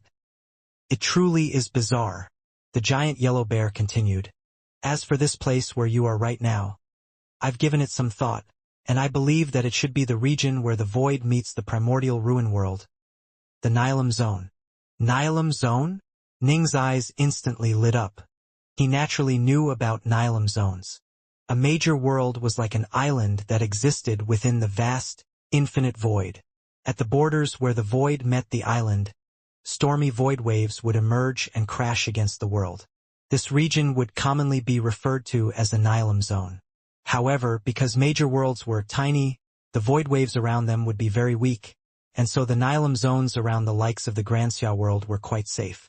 For people like Ning, at least they were like tiny little ripples. Right? Everyone says that the primordial ruin world is comparable to Pangu's world in size. It is infinitely vaster than ordinary major worlds. Ning immediately said. Then the place where the primordial ruin world meets with the void will naturally have far more powerful void storms. Right? This should indeed be the Nihilum Zone outside the primordial ruin world, Ning said. Only a place as mysterious as the primordial ruin world can possibly result in a place where even the Tao of the heavens cannot be sensed. Ji Ning, no matter what, you absolutely must not enter the primordial ruin world. The primordial ruin world probably still has remnants of dangerous power within it. The giant yellow bear sent hurriedly. A huge number of true gods and Tao fathers died in the past within this place. Even if it's no longer as dangerous as it was before, for someone like you to enter might result in instant disintegration. Right. Don't go in. The Rahu Bao hurriedly agreed. Of course not. After all, according to the legends, not even true gods or Tao fathers are willing to recklessly enter the primordial ruin world. Ning nodded. An hour later. Boom. The void waves were growing increasingly powerful, sending Ning flipping more than 10,000 kilometers away before he was able to come to a halt. That's way too much power. The harder I press forward, the more powerful the waves become. Ning felt helpless. How am I supposed to get out of here? You are so stupid. The black-robed youth stood next to him, completely ignoring the void waves. He roared with laughter. The void waves will naturally weaken once they grow close to a major world. But the farther away they are, the more savage they become, until they reach a certain limit. If this primordial ruin world is comparable to Pangu's world in size, then most likely only a true god or Tao father will be able to force their way out of the Nihilum Zone. Not even Empyrean gods or true immortals will be able to accomplish it. Given your power, there's no way you can possibly force your way out past the waves. Then, am I supposed to just go along with the waves? Ning asked. If you go with the waves, you'll end up in the primordial ruin world. That's death, the Rahu Bao said. Then what should I do? Ning was helpless. He couldn't force his way against the waves, but if he went along with them into the primordial ruin world, that would be suicide. What else can you do? Try your best to stay alive, the Rahu Bao said. Just slowly train within this Nihilum Zone. The power of the solar star and lunar star cover this place. You can continue to train in divine power. That's my only choice, I suppose. Ning couldn't come up with any ideas, no matter what he did. So, he might as well as just wander. He'd slowly drift about on the void waves. As long as he didn't go too close to the primordial ruin world, it didn't matter where he went. He would train on his journey. As Ning was drifting about within the Nihilum Zone outside the primordial ruin world, within the young flame clan's tower, whoosh, a streak of light flew into the tower. It was the horned, golden-robed man. Ancestor. Master! Everyone called out to him. I've already sent Windraiser to the mini-netherworld. The young flame ancestor nodded, then said, The 10 Yama Kings of Hell of the mini-netherworld gave me face, but Windraiser's sin was simply too deep. He's currently being tormented and tortured within the endless depths of hell. After his torture ends and his sin has dissipated, he'll be reborn into your young flame clan. However, that will be more than 8 million years from now. Celestial Immortals Infatuation, Sunfish, and the others all nodded. Tremendous sinners who entered the netherworld would indeed suffer mightily. There was nothing that could be done about this. Ji Ning and Windraiser both suffered the descent of karmic sin flames. The young flame ancestor's face turned grim and sinister. Now that more than 7 days has passed, he is either dead or alive. Come up with a way to have some of our people go investigate Ji Ning's school, the Black-White College. If he is dead, his life tablet within the Black-White College will shatter. Investigate in detail. We absolutely must find out if his life tablet is intact or not. All right, each of them assented. I'll make the arrangements, Celestial Immortal Arcanum said. He carried out the most miscellaneous tasks amongst their group. After all, he was the weakest of the Celestial Immortals. Fine. Arcanum, you can handle it. Remember, you have to investigate this in detail. You have to verify whether or not his life tablet is intact. You can't just listen to some wild rumors or speculations. The young flame ancestor's eyes narrowed. Until I know for sure that he is dead, I will find it hard to rest at ease. All 6 of them had solemn looks on their faces. If Ning didn't die, they would feel uneasy. After all, it was incredibly difficult for a celestial immortal to be born, but they had lost 2 of them to Ji Ning. In addition, if Ning truly had managed to survive, that calamitous fiend would most likely cause the Young Flame clan to continue to suffer terrifying losses in the future. As the Young Flame clan was planning to send people to Stillwater City and come up with a way to verify Ning's status, the Xia Emperor, within the imperial capital of the Grand Xia, was planning to send out his subordinate, Skyfox. Skyfox, pay a visit to the Black-White College. I need to know if Ji Ning is alive or not. Yes, Master, Skyfox said, accepting the order immediately. The Xia Emperor cared deeply about whether or not Ning was alive. He had decided long ago that Ning had to be a Deofather's disciple. Could it be that such a peerless figure had truly perished? Emotionally speaking, the Xia Emperor truly couldn't believe this, but after hearing the report from young Flame Freak, he had immediately dispatched his Godslayer guards to deal with the escaped Fiendgods, then began to use his Mirror of Omniscience to watch what was happening within the Old Jade Mountain range. He had personally watched the descent of the karmic sin flames through the Mirror of Omniscience. He's trained for less than a century, after all. Although he is a genius the likes of which the entire major world rarely sees, in the face of the descent of karmic sin flames, he has less than a 10% chance of surviving. The Xia Emperor had watched Ning battle with the Young Flame clan through his Mirror of Omniscience. He wanted to be friends with Ning, while the Young Flame clan was his subordinate tribe. It truly wasn't appropriate for him to intervene, and so all he could do was help neither side. Stillwater City, the Black-White College. A white-robed, white-haired man was flying towards Immortal Diansai's residence. What? You want to know if Ji Ning is alive or not? Immortal Diansai glanced at Immortal Skyfox, utter confusion on his face. Fellow Taoist Skyfox, why would you ask such a thing? Eh? Immortal Diansai turned his head to glance outwards. As the master of this place, he had naturally set up a series of simple formations around his mountain. When the white-robed, white-haired Whitewater Hound arrived, Immortal Diansai noticed right away. Frowning, he murmured to himself, "The Whitewater Hound came as well? Whitewater Hound?" Immortal Skyfox smiled. "Since Ji Ning's spirit beast is here, it's best for you to ask the Whitewater Hound Abuto Ji Ning, fellow Taoist Diansai. He will definitely know more than I do." "Brother White." Immortal Diansai immediately called out to him. Although Uncle White wasn't a formal disciple of the Black-White College, he was the spirit beast of a formal disciple and was also a void-level Earth Immortal. His status within the Black-White College was now far higher than it had been, and he was allowed to go to almost anywhere he pleased.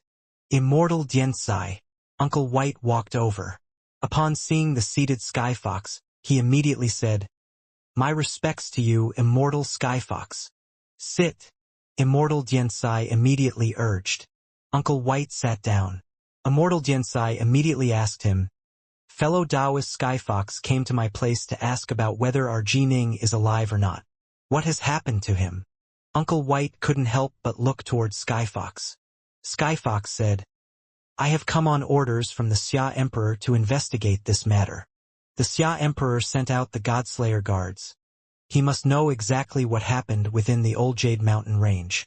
Is there really a need for me to spell everything out?" Uncle White had a rather ugly look on his face.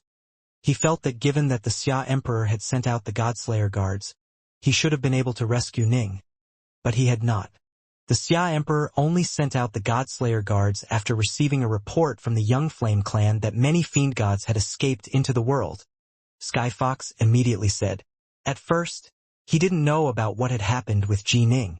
Only when the Godslayer guards returned to make their report did he learn that Ji Ning was present as well. And so the Xia Emperor went to query the Young Flame clan, at which point he learned what had happened. However, by then it was far too late. Uncle White didn't say anything. "What are you talking about?" Immortal Xianxia asked. "My son Ning has an extremely deep feud with the Young Flame clan," Uncle White said plainly. The Young Flame clan wasn't willing to let things rest either. And so Ning charged straight into the Young Flame clan's headquarters. They weren't able to do anything to him, but they played a dirty trick which caused him to kill more than 10 billion ordinary mortals. Karmic sin flames instantly descended upon him. He accidentally killed 10 billion mortals, causing the descent of karmic sin flames? Immortal Xianxia's face immediately changed. He viewed Ji Ning as he might one of his own children. Upon hearing that Ning had accidentally killed 10 billion mortals and caused the descent of karmic sin flames, he was instantly stupefied. "Then where is he now?" Immortal Xianxia asked. "My son Ning was instantly assaulted and burned by karmic sin flames. But the Young Flame clan still wouldn't let it rest.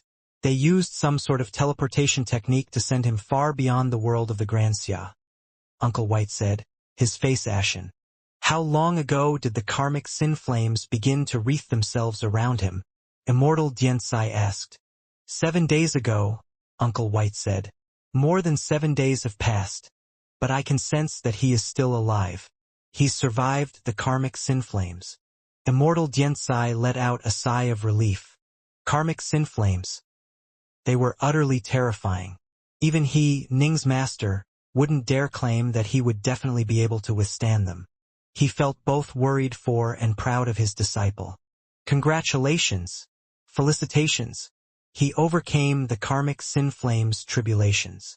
The nearby Skyfox laughed, but his heart was still filled with utter amazement. And not just him. Even the Xia Emperor had felt that Ji Ning was extremely unlikely to have survived the karmic sin flames. He should have finished with the karmic sin flames tribulations roughly 3 or 4 hours ago. Uncle White continued in a low voice. He naturally has a greater teleportation Dao seal with him. He would have teleported back long ago, unless he was trapped within some sort of unescapable danger zone. Since he hasn't come back, he's clearly trapped in a place where even a greater teleportation Dao seal does not work. Immortal Xianxia's face turned ugly again. Skyfox nodded gently. That makes sense. The Young Flame clan has an extremely terrifying clan-protecting treasure. A protocosmic spirit treasure that is known as the World-Hold Pagoda. The World-Hold Pagoda has the power to tear open space and teleport people through it. Given how much they hate Ji Ning, they definitely must have sent him into the infinite void that lies beyond the 3 realms. They absolutely wouldn't have sent him somewhere where he could simply use a greater teleportation Dao seal to escape and return. Then what should we do? Immortal Xianxia immediately asked. There's nothing we can do. Some of the danger zones within the void are so deadly that not even true immortals or Empyrean gods can escape from them. Skyfox shook his head. Xianxia, although you've become a celestial immortal, you are unable to help Ji Ning in this matter. In addition, no one knows where he is right now. The Young Flame clan, A look of boundless rage was within Immortal Diansai's eyes. Immortal Diansai knew very well about the feud between Ji Ning and the Young Flame clan. After all, in the past, Patriarch Arcanum of the Young Flame clan had actually gone to the Black-White College to try and force them to hand him over. Also, the Young Flame clan is extremely wary of Ji Ning, Skyfox said. 2 of the celestial immortals of the Young Flame clan died by his hand this time. Most likely, they are going to do everything they can to investigate as to whether or not he was able to survive the karmic sin flames. Thus, they will definitely come to the Black-White College to investigate. He killed 2 celestial immortals? Immortal Diansai was surprised. Yes, that is why the Young Flame clan is wary of him, Skyfox said. This disciple of yours truly is formidable. Immortal Diansai quickly calmed down. Nodding, he said, Understood. Don't worry. The Young Flame clan can forget about learning any information regarding Ji Ning's status from our Black-White College. Also, fellow Taoist Skyfox, I hope that your side will not leak out any information regarding his status either. Don't worry. When I return, I will make my report to the Xia Emperor and him alone. The Xia Emperor wouldn't act to leak this news to the Young Flame clan, Skyfox said. That very day, Immortal Diansai issued an order. The Starfire Palace, where all the life tablets of the disciples of the Black-White College were located, was to be completely sealed and locked down. Nobody was permitted to go anywhere near it. Not even the loose immortals of the Black-White College dared to go there now. Immortal Diansai was now a celestial immortal. Naturally, that meant he had the highest rank and authority within the Black-White College. In addition, the sealing of a palace that contained life tablets was a minor matter. No one opposed it. Sealed. Completely sealed? Why has the Black-White College suddenly and completely sealed away the Starfire Palace? Can it be that Ji Ning truly has perished? Celestial Immortals Arcanum, Deadwood, and the others were all puzzled upon hearing this news. Time flowed onwards. Immortal Diansai personally stood guard over the Starfire Palace. Disciple, it has been more than 3 months. Immortal Diansai stared at the table in front of him, covered with life tablets. One of the life tablets represented Ji Ning. This life tablet remained unbroken.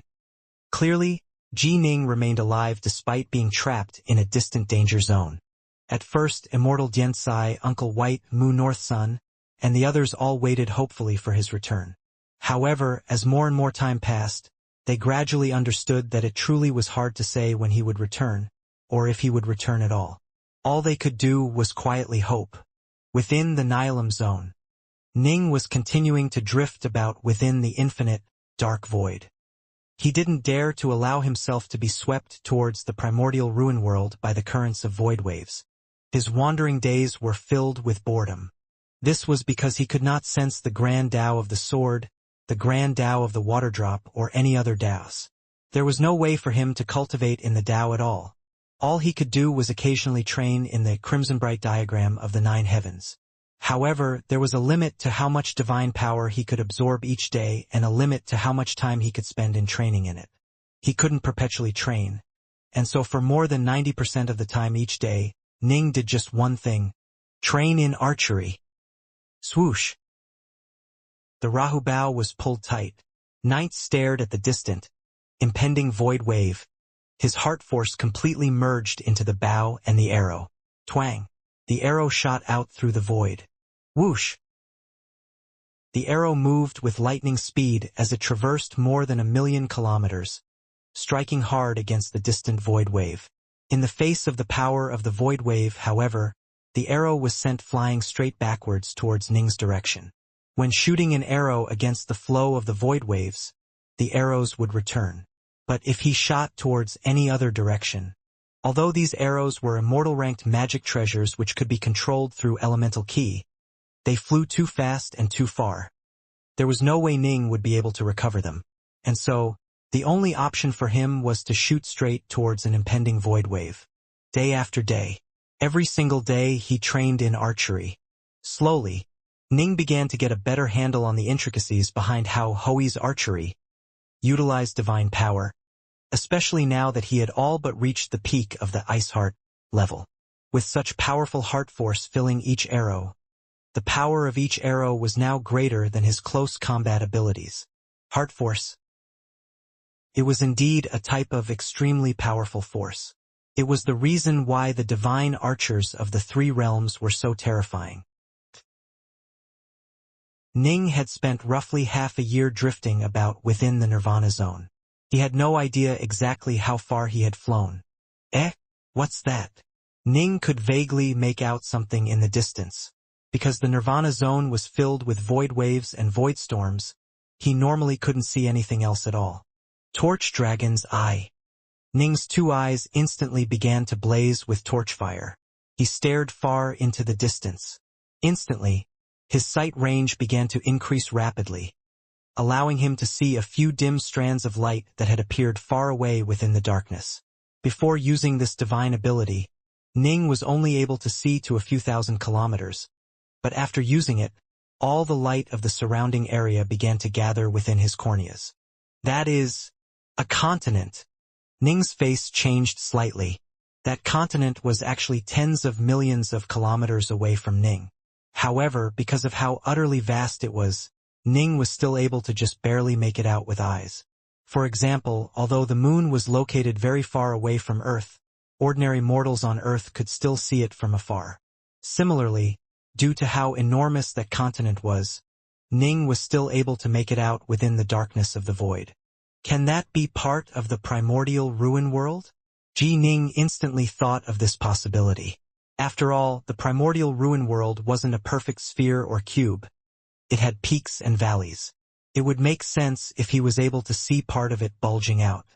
No matter what, I shouldn't go near it. The primordial ruin world is incomparably dangerous. Not even true gods or Tao fathers dare to rashly charge into it. It's best if I stay far away. Ning knew his own limits. Although he had the 8-9 arcane art protecting him, he still didn't dare to act rashly.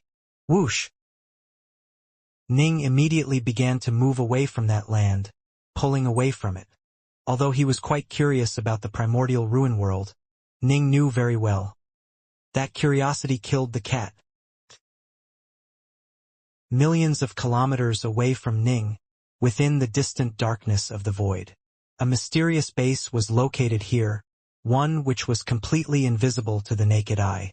Within the base, there were numerous tall, muscular, black-scaled warriors with curved, blood-red horns who were seated on thrones. A total of 18 thrones were hovering in the air. They each sat there silently, their golden eyes focused upon an image within an enormous mirror that hung within the air. The image displayed within the mirror was of Ning, who was flying forward on his own. Ning had just used the Torch Dragon's Eye and had begun to fly farther away, seeking to pull away from the continent. The alien has begun to flee. Can it be that the alien has discovered us investigating him? Shouldn't have. We've never seen this alien before. He doesn't come from our neighboring Xuchang world, nor does he come from the Heptagod world. The 18 mighty warriors chatted calmly with each other in the Fiendgod tongue as they sat there atop their thrones. This part of the void is the dominion of our world, the Snaphorn world. Even if our neighbors from the Xuchang world or the Heptagod world were to send scouts over, they wouldn't send them flying towards us in such an overt fashion. In addition, he looks very peculiar. His skin actually looks quite soft and tender, and his body is quite tiny. Can it be a scout that has been sent from an unknown world? They were all chatting amongst themselves. Suddenly, the voice of the highest-ranked warrior, the black-caped warrior who was seated at the very end of the 18 thrones, rang out. Without question, this newly arrived invader is someone we have never encountered before. He doesn't belong to any of the neighboring worlds. As to where he comes from, if we capture him, we will know. Lord Protector, I trust you yourself also saw that this alien is capable of surviving within the void winds. In addition, he is enduring the void winds through his own physical power, without relying on any outside support. Although his skin seems soft and although he is small, none of us have bodies that can compare to his, a warrior said. But we have our wisdom. The highest-ranked black-caped warrior said, "Below, go and lead a pack of your children to test this alien's abilities. If you can capture him alive, do so. If you cannot, get a full sense of his strengths and weaknesses. This alien is wandering within the part of the void under our control. The other bases are undoubtedly watching us. Don't let them laugh at us. Right?" The tall warrior named Below rose to his feet, then immediately walked out of the palace. Every single one of the massive warriors were more than 3,000 meters in size. They were like moving mountains, and in their eyes, Ning was like a tiny little dot. However, they knew quite well that their neighbors in the Tsuchong world and the Heptagod world were not easy to deal with, and that any alien capable of having traversing such a great distance through the void was most likely not easy to deal with either. Within the silent, dark void, Ning was continuously flying forward, pulling farther and farther away from that land. He had already moved more than 1,000,000 kilometers away from it, but he had no idea at all that just 6,000 kilometers away from him, an enormous, invisible spaceship was drawing close to him, a vessel that couldn't even be seen with divine sense. This enormous ship was more than 100 kilometers long. Within it, the blood-red horned, black-scaled warrior Below was seated atop his throne. Below him was a group of similar black-scaled warriors, some of which even had enormous scaly wings. However, these warriors all had blood-red eyes, not golden ones. They all just stood there silently. "My children," Below said. "Master." The 10 mighty warriors standing below him all acknowledged his call in unison. They looked very similar to Below, but they had a pair of wings which he did not, while lacking his curved horn. "Go and capture this alien alive. If you cannot, then retreat and return. Remember, don't kill him." Below rubbed his jaw. "He most likely carries many secrets with him. We have to take him alive. Only then can we discover his secrets." "Yes." The 10 blood-eyed warriors all assented respectfully. "Also, the next void storm is still 12 sectors away from us. You have to return before the void storm arrives," Below instructed. These minions of his wouldn't dare to try and withstand the void storms of this place. They were tens of millions of kilometers away from their land, and the void storms here were still quite powerful. The doors of the ship opened. The 10 blood-eyed warriors immediately flew out from the cabin, almost all of them at least 3,000 meters tall. Even the shortest was 2,400 meters tall. Ning, who had been flying through the void, suddenly turned his head. The torchlight blazed within his eyes. When the door to the spaceship opened, it was revealed. One after the other, the tall, muscular, black-armored warriors with giant wings and blood-red eyes came flying out of the ship at an utterly astonishing speed. "There are living creatures here?" Ning was startled. In the past half-year, he had never encountered any other living creatures within the Nilam zone. And now, a large ship had suddenly appeared, as well as 10 seemingly mighty figures that looked like fiend gods. There shouldn't be any living creatures within the Nilam zone.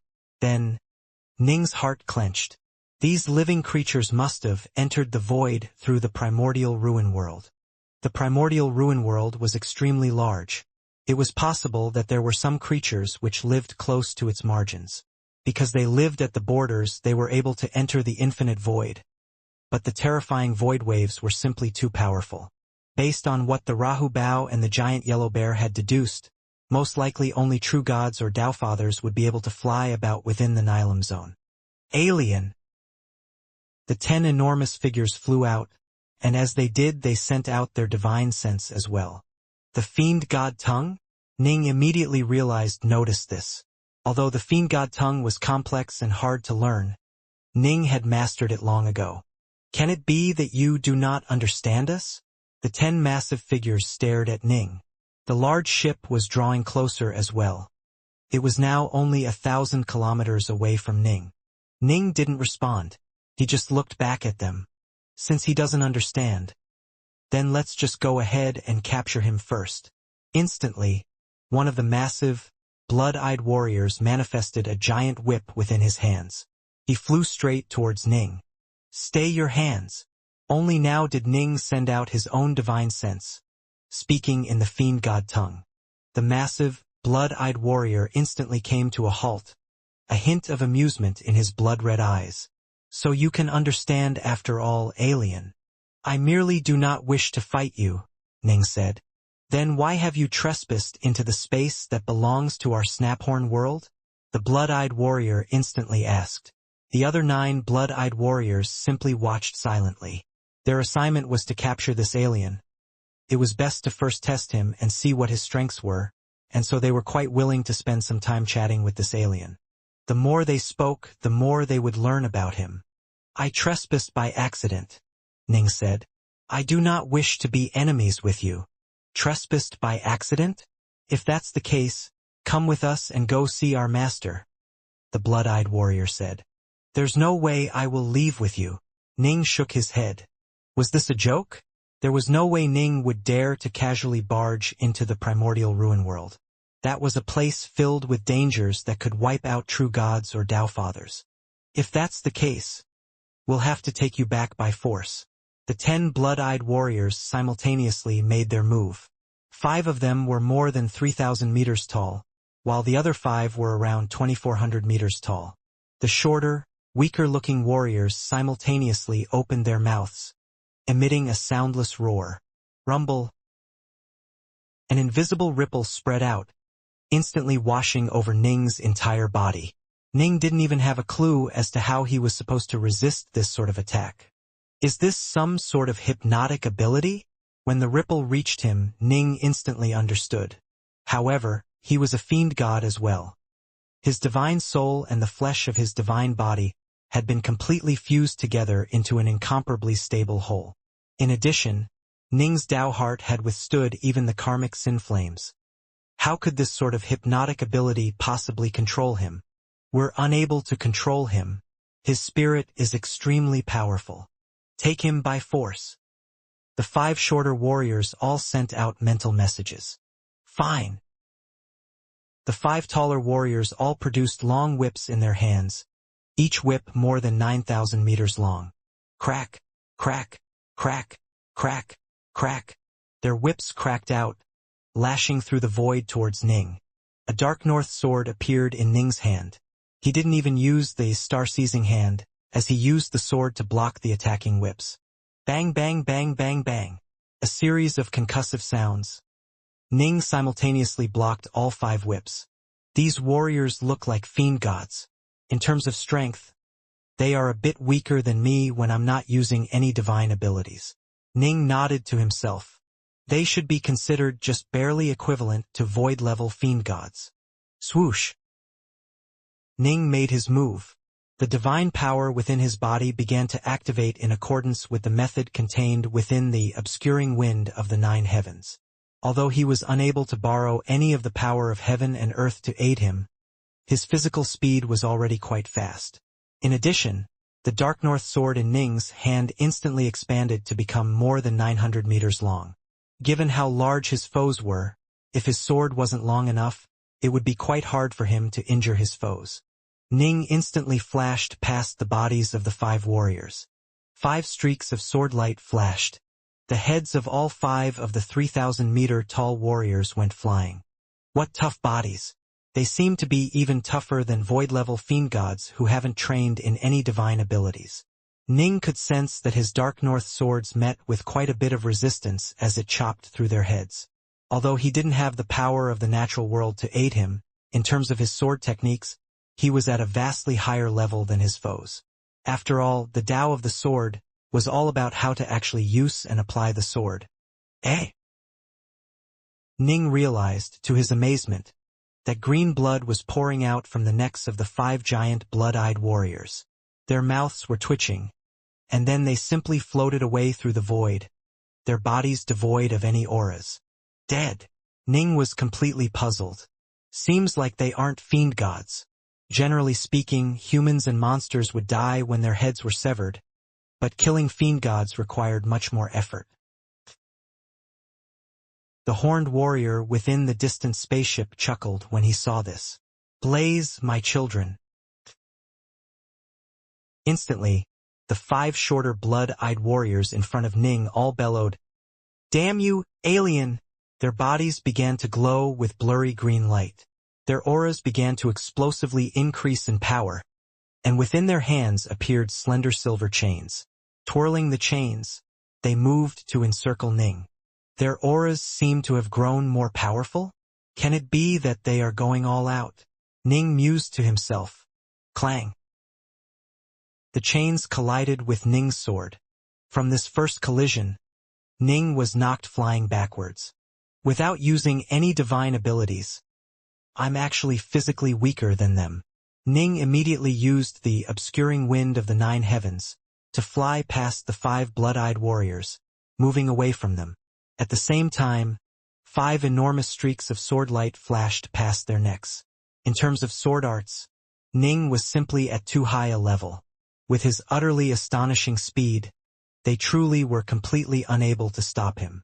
These 5 blood-eyed warriors also collapsed, their bodies beginning to float about within the void, devoid of all life.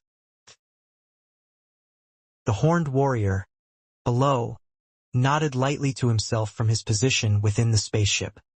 His strength is Earth level, but his speed is astonishing. It can be considered heaven level. He uses the sword, and his sword arts are at an extremely high level. They, too, should be considered heaven level. Of course, I can't exclude the possibility that he has some ability to increase his power dramatically. He's no cannon fodder. He's definitely an elite. I wonder which world actually sent him out to explore all by his lonesome? Still, fortunately, he's not too powerful. If he was truly powerful, he would have been able to annihilate all 10 of them in a single blow. Time to go back to the base. I lost 10 of my minions this time. I need to raise a new crop. Rumble. The spaceship immediately turned invisible, once more flying back to the base at high speed. Within the starbase, 17 horned, scaled warriors stared at the mirror and the images within it. They watched as Ji Ning slaughtered his 10 opponents. Lord Protector. Below suddenly appeared within the midair mirror. He looked through it, then said, Lord Protector, I've finished my tests. This alien's speed and sword arts are all heaven level, while his power is earth level. In addition, he has yet to display any particularly astonishing abilities to increase his power. Good. The horned, black-caped warrior within the starbase said, Below, your mission is over. Everyone. The horned, black-caped warrior swept the room with his gaze. I plan to send a report regarding this alien to the Palace of Elders. Any objections? No objections. None. They all spoke out. Good. The horned, black-caped warrior nodded lightly. On a continent of the primordial ruin world, within the world known as the Snaphorn world, within an enormous structure that was more than 30,000 meters high, a series of thrones hovered in the air within it in the shape of an arc. A total of 9 thrones were present here. One after another, horned, gold-caped, gold-eyed warriors with scales began to appear. Their auras were incomparably powerful. After all 9 appeared, an enormous mirror appeared in the air above them, and images began to display within the mirror. Venerable Elders, I am Protector Chiwa of Area 1292 of the 3rd Void Sector. The horned, black-caped warrior spoke with great respect through the mirror. We have discovered an alien who has entered the 3rd Void Sector of our Snaphorn world. Just now, we've made first contact with him. Whoosh. Instantly, the images of below sending his 10 subordinates to fight against Ji Ning appeared within the mirror as well. In fact, even the conversation between Ning and the blood-eyed warriors was replayed in its entirety. We judge him to have power close to the heaven level. He may also have some other hidden abilities. The horned, black-caped warrior said with great respect. Oh, an alien? It's been quite some time since we've seen an alien from beyond the Tsuchong world or the Heptagod world. Interesting. He actually has 2 arms and 2 legs, and his body is so tiny. Tan skin, black eyes. The 9 elders watched with amusement. They had incomparably exalted statuses. Most matters wouldn't be considered important enough to be directly reported to them. However, an alien invader was one of the most important matters possible. The appearance of even a single invader required a report to be made to the Palace of Elders. After all, once a single alien appeared, it meant that a planetary war might soon erupt. An alien which we have never seen before. He flies at a fairly ordinary speed, but he's still able to advance against the void waves. This means his body must be quite powerful, at least. Or perhaps he might have a special method to block the void storms. An elder smiled. I recommend that we sent out a commando squad from the third void sector to capture the alien. After that, we will dissect and analyze him. An alien that we've never met before, and which is able to block the void waves despite being so small. He's worthy of analysis. I recommend that we completely mobilize the third void sector. We absolutely must ensure that he cannot escape. Complete mobilization? That will use up too much of our strength. This alien isn't able to fly that fast. The warriors that we send out can easily catch up to him. There's no need whatsoever for us to completely mobilize the third void sector. But this is a completely unknown alien. We can't let him escape. Can it be that you think the commando squads of the third void sector are unable to deal with him? The elders debated back and forth. But right at this moment, rumble, a terrifying presence descended. The 9 mighty elders all raised their heads to look, only to see an enormous figure appear in the skies. This figure consisted of an enormous golden eye, and this illusory golden eye alone was already more than 30,000 meters wide. Queen Mother! The 9 elders all rose to their feet, saluting respectfully. The enormous golden eye stared intently at the image of Ning, a look of excitement and anger appearing within it. A rumbling voice boomed forth. Right. There's no mistaking it. That's a human. A human. Human. The 9 elders were completely puzzled. Queen Mother, what's a human? He's a human? They were all completely baffled. The powerful humans, the terrifying humans. The golden eye stared intently at Ning as the voice continued to echo forth within the entire Palace of Elders. They are the masters of the 3 realms. They are the culprits who pursued us and killed us. The common enemy of our Snaphorn world, the Heptagod world, the Tsuchong world, and countless other worlds. The masters of the 3 realms? Where are these 3 realms? The common enemy of countless worlds? The elders grew more and more confused. The golden eye stared carefully at Ning, continuing to speak. Long, long, long ago, there was a great war. A war which truly tore apart even chaos itself. A war which shattered the void. The final end to that great war resulted in the formation of this shattered, chaotic land. As for the beautiful, stable, all-encompassing 3 realms, they were taken over by another force, a powerful force. As for us, the defeated, our only choice was to come here and live with this unstable, shattered, infinite land. What? Our infinite land is a land of the defeated? How can this be? Our Snaphorn world is already incomparably powerful, but the infinite land has even more powerful presences within it. It even has many sacred ancients within it. How could it be a land of the defeated? The 9 elders couldn't believe it. They didn't want to believe it. They had always felt themselves to be extremely powerful, while the combined powers of the infinite land were even more powerful. But they were actually still inferior to this so-called 3 realms. Sacred ancients are known as Tao Fathers, or true gods in the 3 realms. The golden eye continued to speak. The 3 realms have many true gods and Tao Fathers. In fact, they even have powers that are above true gods and Tao Fathers, especially that legendary figure known as Nuwa. She was truly too terrifying. Even sacred ancients were instantly slain before her. What? The 9 elders were completely stunned. Sacred ancients? Instantly slain? Nuwa? Who was this Nuwa? The 9 elders firmly engraved the name Nuwa into their memories. There are some extremely powerful Tao Fathers in the three realms who are capable of annihilating our Snaphorn world with but the wave of a hand. When they part their lips, flames will emerge that can engulf the space of the void, causing even space itself to be set alight. When they brandish their swords, they can cause multiple sacred ancients to flee without recourse. A faraway look was in pupil of the golden eye as it continued to speak slowly. The 9 elders all knew very well that their Queen Mother was the founder and builder of their world, a figure who had existed ever since the days of the most ancient of wars. What the Queen Mother spoke of, she most likely had personally witnessed. Too terrifying. This 3 realms was far too terrifying. In addition, the 3 realms have many other races within them. The most powerful of those races, however, are the humans.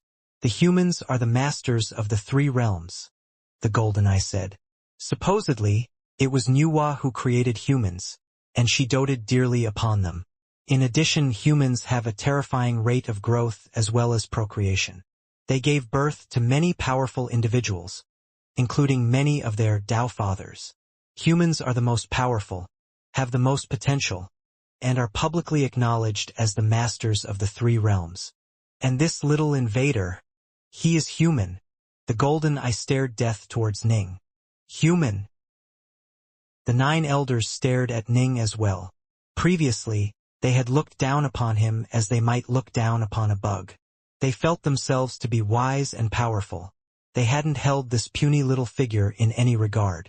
But now, from what they had just learned, they realized that this puny little fellow, less than 0.1% of their size, was actually one of terrifying masters of the 3 realms, a common enemy to the entire infinite land, a human.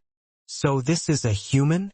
The 9 elders couldn't help but feel a sense of both dread and respect, because the race behind this alien invader was simply too terrifying. However, there is no need to worry about a little fellow like him. The Queen Mother's voice rang out. This is the infinite land, not the 3 realms. Those so-called heavenly Taos of metal, wood, water, fire, earth, and the others, they are useless here. Only the most supreme of Taos, the heavenly Tao of primordial chaos, is present here. The Tao of primordial chaos is the most exalted of Taos. Both the infinite land and the 3 realms were born from the primordial chaos, and anything born from the primordial chaos is subject to the Tao of primordial chaos. However, anyone capable of understanding the Tao of primordial chaos, even just a tiny part of it, would be considered one of the most supreme figures of the 3 realms. This little fellow shouldn't be that strong, right? The 9 elders all nodded. The Tao of primordial chaos. They had heard of it before. It was the most exalted of Taos, the most powerful of Taos. If one could summon the limitless power of the Tao of primordial chaos, even the killing of Tao Fathers would be accomplished with ease. Hear and obey. The Queen Mother's voice rang out, having grown deeper. Fully activate the entire 3rd void sector. This human absolutely must not escape. Send out all of the commando squads of the 3rd void sector to capture this human. Send out the entire 1st army of our border armies. This human must be captured. Yes. Yes. Yes. The 9 elders all assented with respect. The Queen Mother commands the alien to be captured. We shall fully mobilize. A horned, violet-caped warrior let out a bellow. For the Queen Mother, the dense cluster of 1,000+ black-caped warriors all called out in unison. The Queen Mother commands that our 1st army fully mobilize at once to capture this alien. A horned warrior with an extremely powerful aura let out a roar. This horned warrior wore a golden cape which was covered with black tattoos at the base. For the Queen Mother, the group of horned, violet-caped warriors below him all called out with respect and ardor. They immediately began to summon their squads and units. Soon, the most powerful army of the border armies, the 1st army, flew out from the infinite land. They boarded their enormous spaceships and flew into the void, towards the direction of Jining. Within the darkness of the void, 3 powerful minds were communicating with each other. one of which was the Queen Mother who had just given the order. "Elder sister, why have you awoken us? It isn't time for us to wake up yet." The two other minds each released their own queries. However, the mind of the Queen Mother said, "In the space around our Snaphorn world, a human has appeared." "A human? What? A human?" The two other terrifying minds instantly trembled. They would never be able to forget that terrifying war. The tremendous power of the human race had been completely engraved into their minds. Even though countless eras had passed since then, they could never forget. That had been a true nightmare. That terrifying entity had countless experts, and the humans were the most powerful of them. Those utterly enormous so-called formations, those blazing infernos that had been birthed from the solar star, those staves, those trees, those swords, those weapons, they had exterminated countless individuals that the three of them had venerated. They all felt tremendously grateful for having been able to survive that great war. "This human is still very weak, and I've already sent out the entire first army of the border armies after him. Within the first army, there are at least a few firstborn. I'll be able to see everything they experience and will be able to more closely inspect this human who has arrived." The Queen Mother's mind sent, "Your actions are correct, elder sister. Keep a close eye on this human." The Snaphorn world, in truth, was ruled over by these three Queen Mothers. They were the founders of this world. Naturally, they vastly outstripped Ji Ning in power. However, they were wary of the humans which Ning represented, and so they didn't dare to be the slightest bit arrogant. These three Queen Mothers had, long ago, given birth to a group of children. Their children had continued to give birth to children of their own. And so, one generation after another, this continued. The original source for all of the citizens of the Snaphorn world was this trio of Queen Mothers. Those who had been born from the Queen Mothers were known as the firstborn, and they had the greatest potential. The children of the firstborn were the secondborn, and their potential was second only to that of the firstborn. The children of the secondborn were the thirdborn, and so on and so forth. For example, of the 9 elders in the Palace of Elders, 8 were firstborn while 1 was thirdborn. The Queen Mothers who had given birth to the firstborn were able to know everything they experienced. Within a beautiful world of flowers. Perhaps fate was indeed meddling in subtle ways. For just as Ji Ning encountered this new danger, the day of Yu Wei's celestial tribulation had begun. "Disciple, you were very powerful in your past life, and in this life you accepted me as your master, which means that this celestial tribulation will be incomparably shocking in power. I'm not able to help you too much in dealing with this tribulation. All I can do is help guard you from outsiders. As for the tribulation itself, it'll be up to you." Lu Dongbin, his immortal sword on his back, looked towards the black-robed Yu Wei. "Your disciple understands," Yu Wei said respectfully. "Go then." Lu Dongbin nodded lightly. Yu Wei immediately flew to the peak of a distant island mountain. As for Lu Dongbin, he continued to watch from his current location atop the peak of a nearby mountain.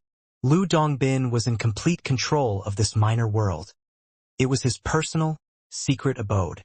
He had even set down layers of formations, ensuring that even true gods or Tao fathers who wished to barge in would have to spend a significant amount of effort.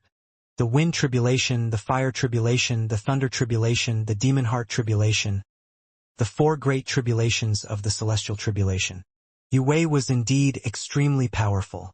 She had been very powerful in her past life, and with Patriarch Lu's guidance in this life, she had reached an extremely high level of insight into the Tao. She was thus able to smoothly sail through the wind tribulation and the fire tribulation. Not good. The distant Lu Dongbin frowned slightly as he looked towards her. Although the wind tribulation and the fire tribulation have both ended, both were clearly more formidable than the ones which most of the disciples under my command experienced. In fact, they were close in power to the wind tribulation and the fire tribulation which I myself experienced so long ago. Lu Dongbin had been Emperor Eastflower in a past life. After he had reincarnated and become Patriarch Lu, his tribulation had definitely not been a simple one. Although he was a key refiner, in the face of the thunder tribulation of his celestial tribulation, he inconceivably encountered 9 sets of thunder tribulation. However, Lu Dongbin had the benefit of a solid foundation provided by his past life. How could the soul of Emperor Eastflower be so easily dealt with? In addition, his master was a superb one of the truly supreme figures of the entire 3 realms. Thus, despite being a key refiner, he had managed to force his way through the 9 sets of thunder tribulation. By now, he had already reached the absolute peak of power possible for a pure Yang true immortal.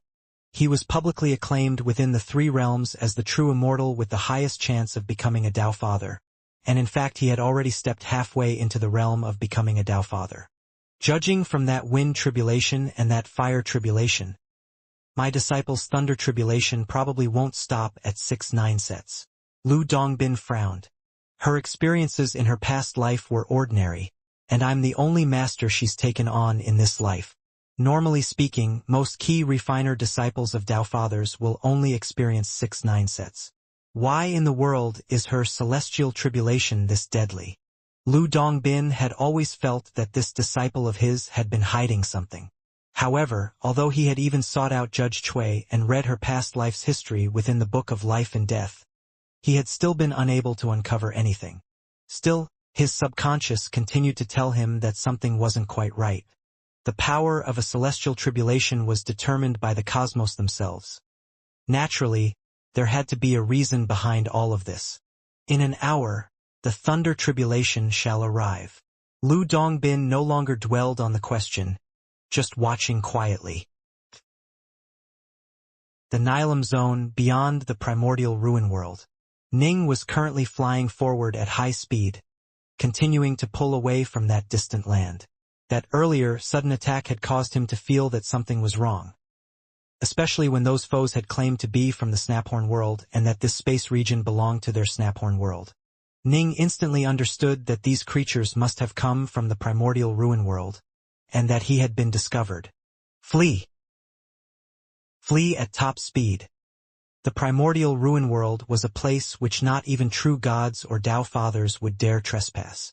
Ning naturally wasn't willing to interact with the primordial ruin world in any way. Rumble. Suddenly, layers of light began to appear within the formerly dark emptiness of the void. It was a golden light. The 3rd void sector of the Nilam Zone had nearly 10,000 bases within it which were connected to each other like nodes. Every single node was a critical point within an utterly enormous formation. And in an instant, an enormous net that spanned tens of millions of kilometers was instantly formed. But, Ning was stunned by the sight before him. His eyes were already blazing with torchlight. He had immediately used the torch dragon's eye and hurriedly scanned his surroundings. But no matter where he looked, he saw the golden light seemingly stretch off to infinity. If he looked carefully enough, he could see countless patterns and ripples within the golden web, while the nodes were particularly eye-catching and brilliant. A grand ceiling formation that covers many tens of millions of kilometers? Ning mumbled to himself, "This is crazy. The entire Stillwater Commandery is only a few million kilometers in size." A region of many tens of millions of kilometers in size was comparable to 100 ordinary commanderies of the Grand Xia world. An utterly enormous formation like this truly was astonishing. It seems the power of this Snaphorn world is far beyond what the likes of myself can handle. What should I do? What should I do? Ning instantly began to consider his next options. Although he was shocked by this enormous formation, Ning wasn't an inexperienced bumpkin. For example, in the Crescent world, Patriarch Subhuti had secretly set up many enormous formations, some of which were able to cover an entire continent, which was equivalent to a third of the world of the Grand Xia. Those formations were far larger than the Grand Ceiling Formation before him. And the Celestial Court. The formations of the Celestial Court covered the entirety of the region they controlled. There were many formations within the 3 realms that were far, far larger than this Grand Ceiling Formation. However, generally speaking, only Dao Fathers were capable of setting up those titanic formations. Most likely, not even pure Yang True Immortals would be able to set them up, unless they were pure Yang True Immortals who were extremely skilled in the art of formations, or supreme True Immortals like Lu Dongbin. In addition, This enormous space formation was merely one of the defensive formations of this Snaphorn world. It probably didn't represent the complete, full power of the Snaphorn world. Still, its appearance was enough to cause Ning unease. An individual capable of establishing this sort of enormous formation definitely wasn't someone which the likes of Ning, who hadn't even undergone the celestial tribulation yet, could overcome. And aren't the heavenly Daos gone from this place? How, then, can formations be used? Ning guessed, puzzled. It seems I truly do know far too little about the primordial ruin world. Indeed, Ning truly knew too little. Of the 10 heavenly Daos, primordial chaos was the most supreme. Life and destruction were matched, while yin and yang were also matched. These 4 were preceded only by primordial chaos. As for the 5 elements of metal, wood, water, fire, and earth, they served as the foundation for the entirety of the 3 realms, but they were on the 3rd tier. Ning had an extremely deep level of insight into the grand Tao of the water drop, which was why he could vaguely sense the existence of the heavenly Tao of water, but here within the Nilam zone, he was completely unable to sense it, and so he had believed that the heavenly Daos did not exist here.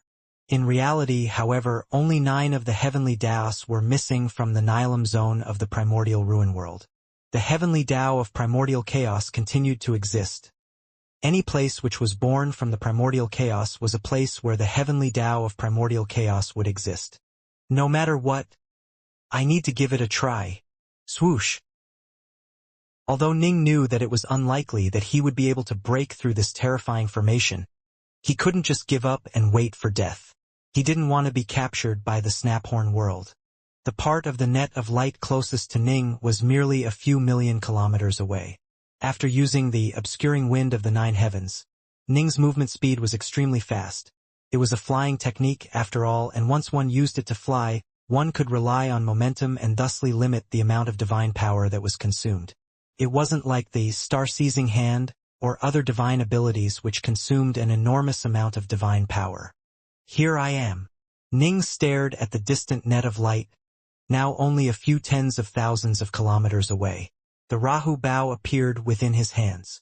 He immediately knocked it, pulled it to a nearly full circle, circulated his divine power, then utilized Hoi's archery. Go! Light flashed around him, quickly passing through him to the bow, then condensing within the arrow. At the same time, Ning filled all of his heart force, now nearly at the peak of the ice heart level, into the arrow. Twang! A brilliant, fiery red streak of light pierced through the heavens. As the arrow flew forward, the light around it grew more and more dazzling, and its power grew greater and greater. In the end, it seemed to have transformed into an enormous, fiery red comet. Generally speaking, thanks to Hoi's archery, the farther the arrow flew, the more powerful it would become, until it reached peak power. Within the 3 realms, the usage of this technique would be even more incredible, because as the arrow flew it would constantly draw in the power of the natural world. Right now, since it was unable to do so, its power wasn't increasing at too ridiculous a rate.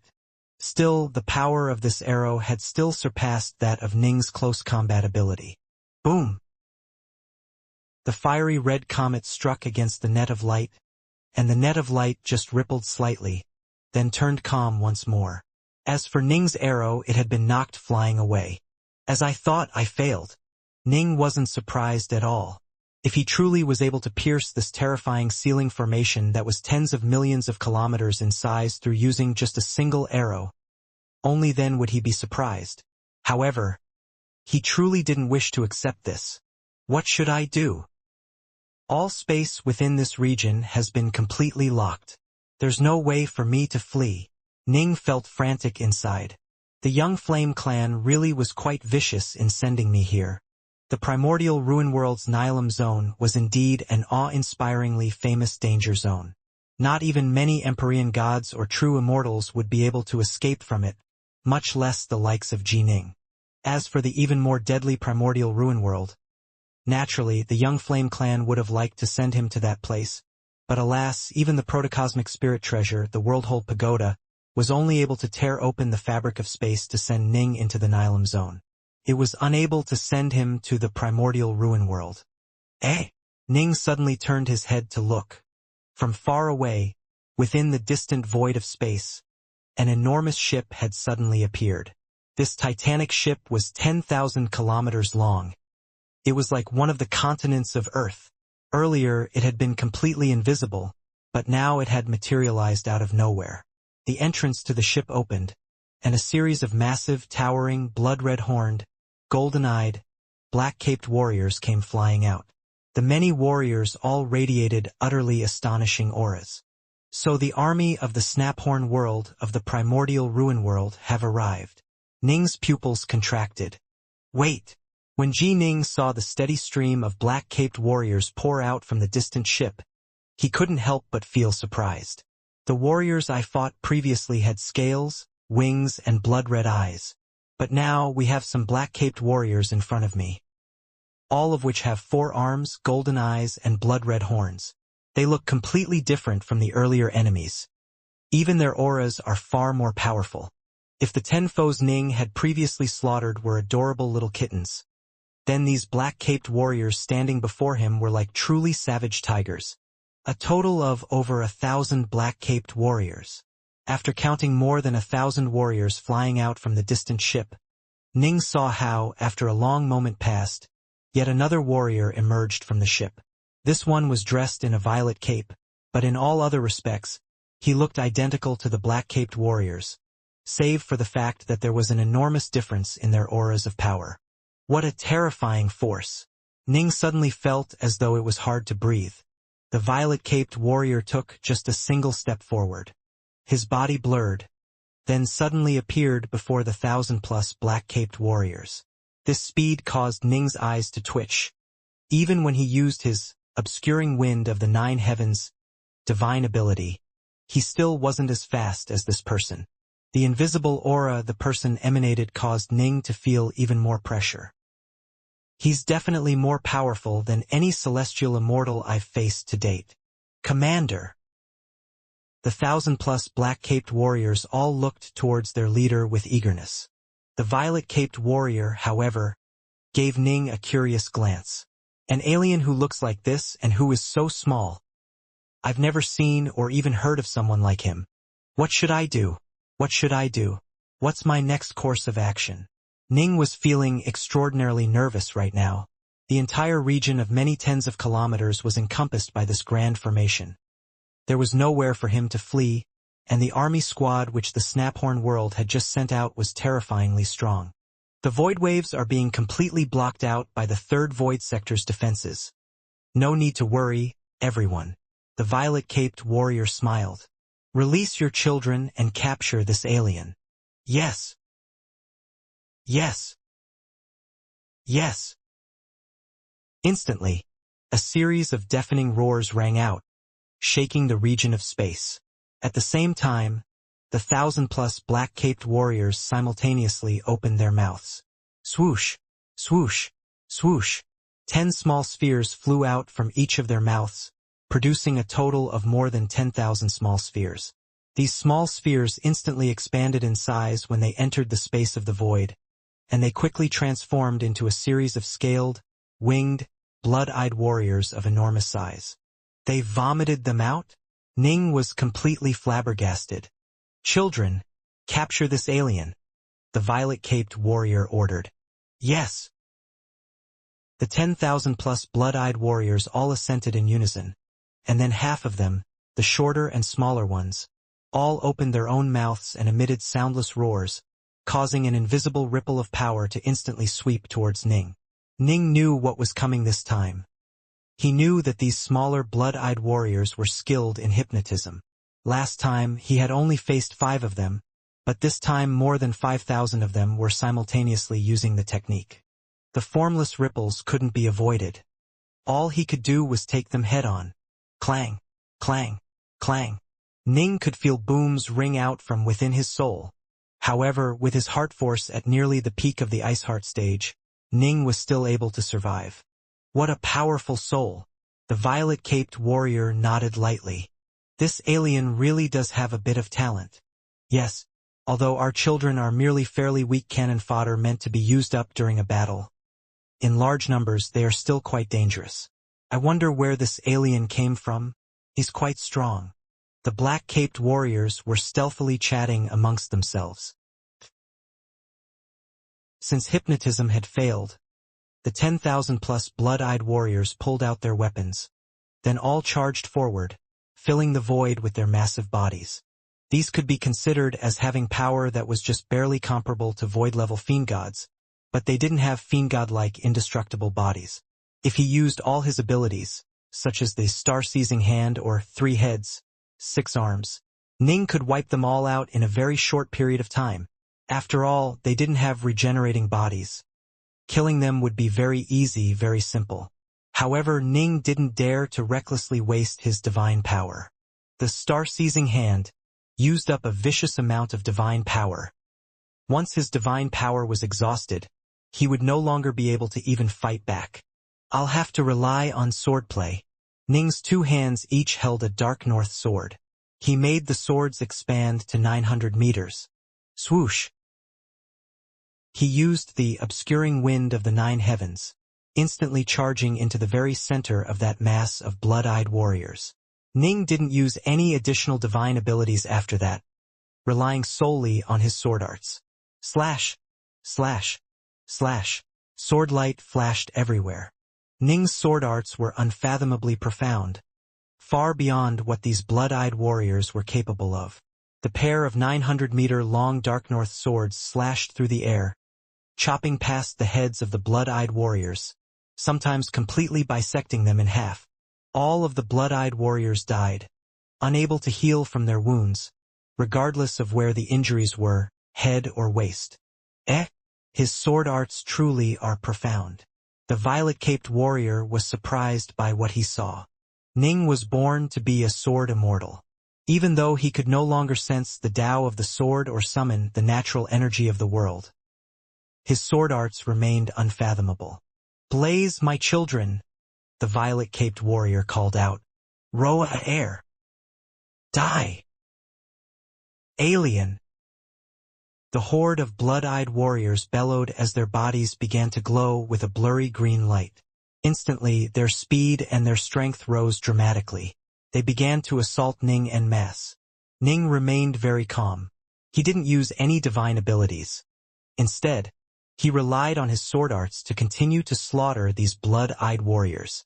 In fact, he even used his own body as a weapon, using it to block the enemy axes and whips head-on. Due to having trained in the 8-9 arcane art, Ning was able to actually conserve power by using his own body to take on blows as he fought within the mass of blood-eyed warriors. Ning wasn't worried about them being able to injure him in the slightest. Boom! Boom! Boom!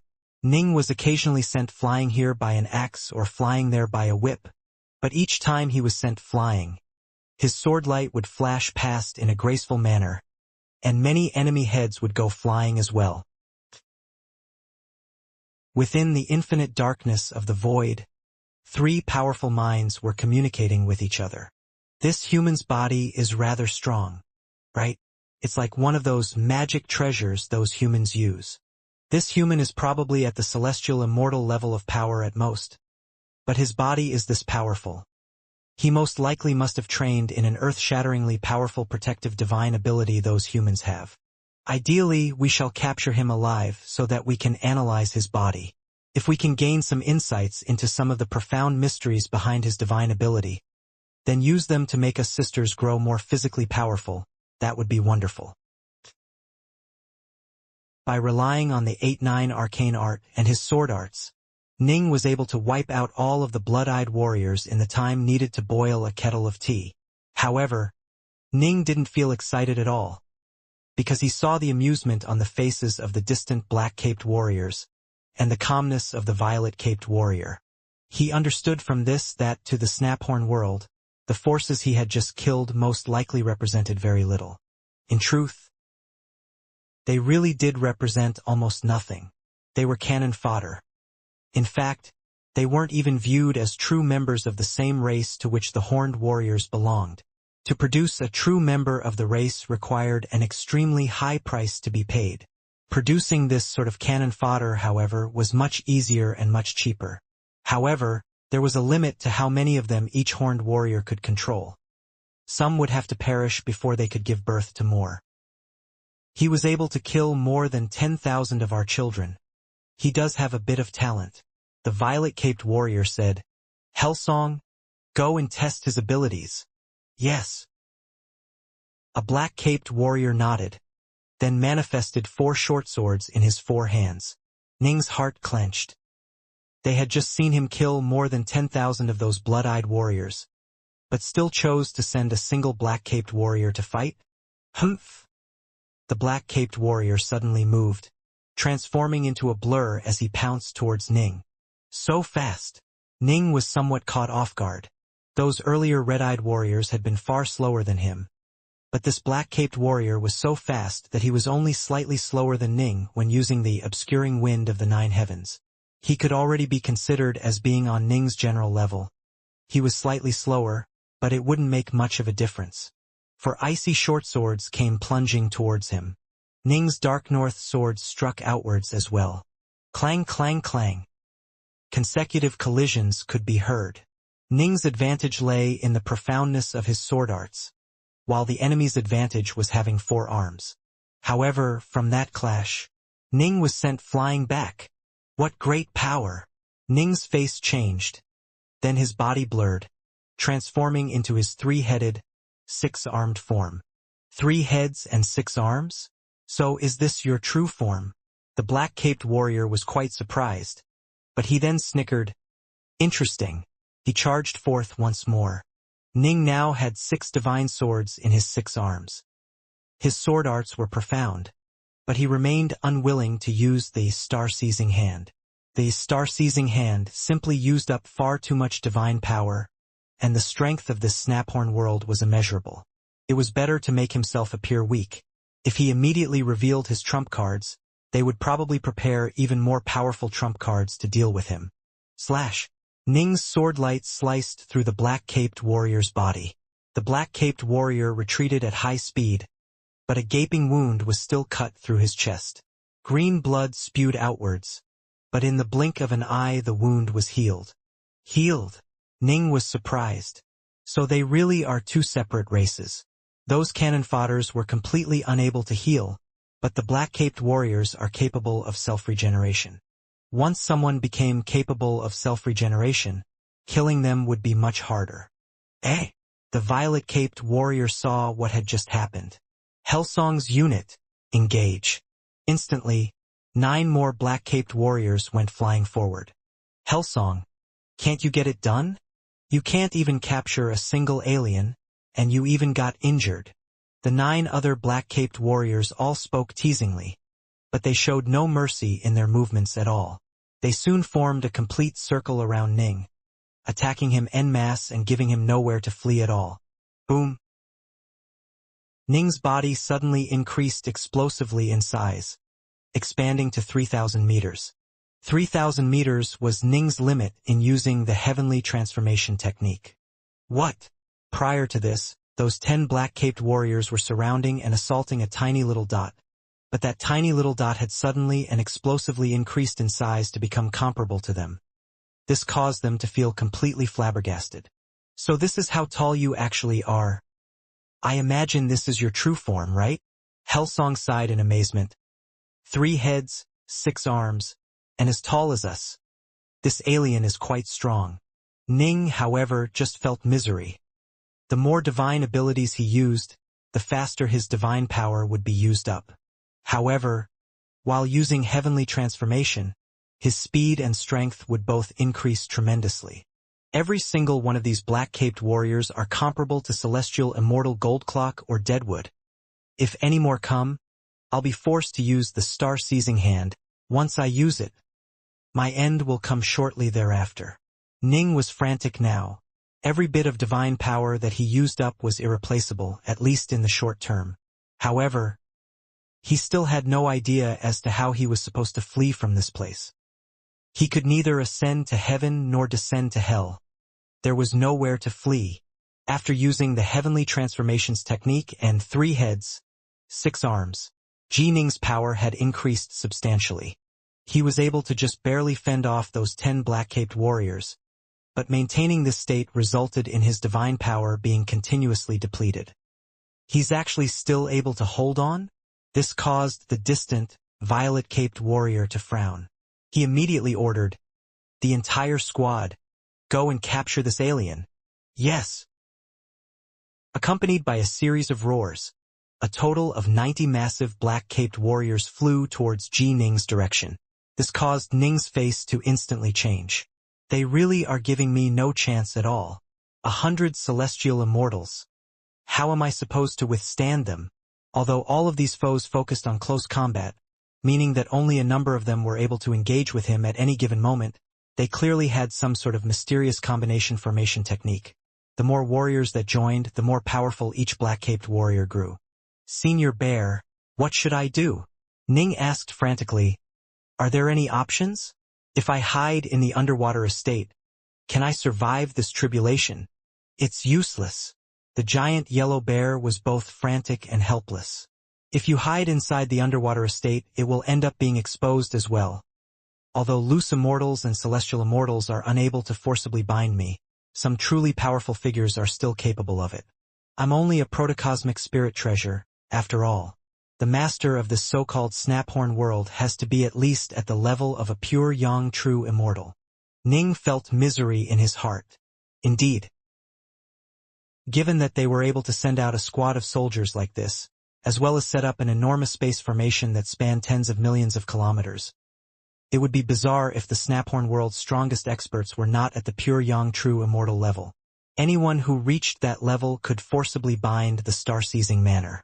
"If I hide, I die, but if I don't hide, I still die." Ning had no idea as to what he should do. "All you can do is hope and pray that your master, Patriarch Subhuti, can find you," the giant yellow bear said. "Your master possesses the dream of the 3 realms.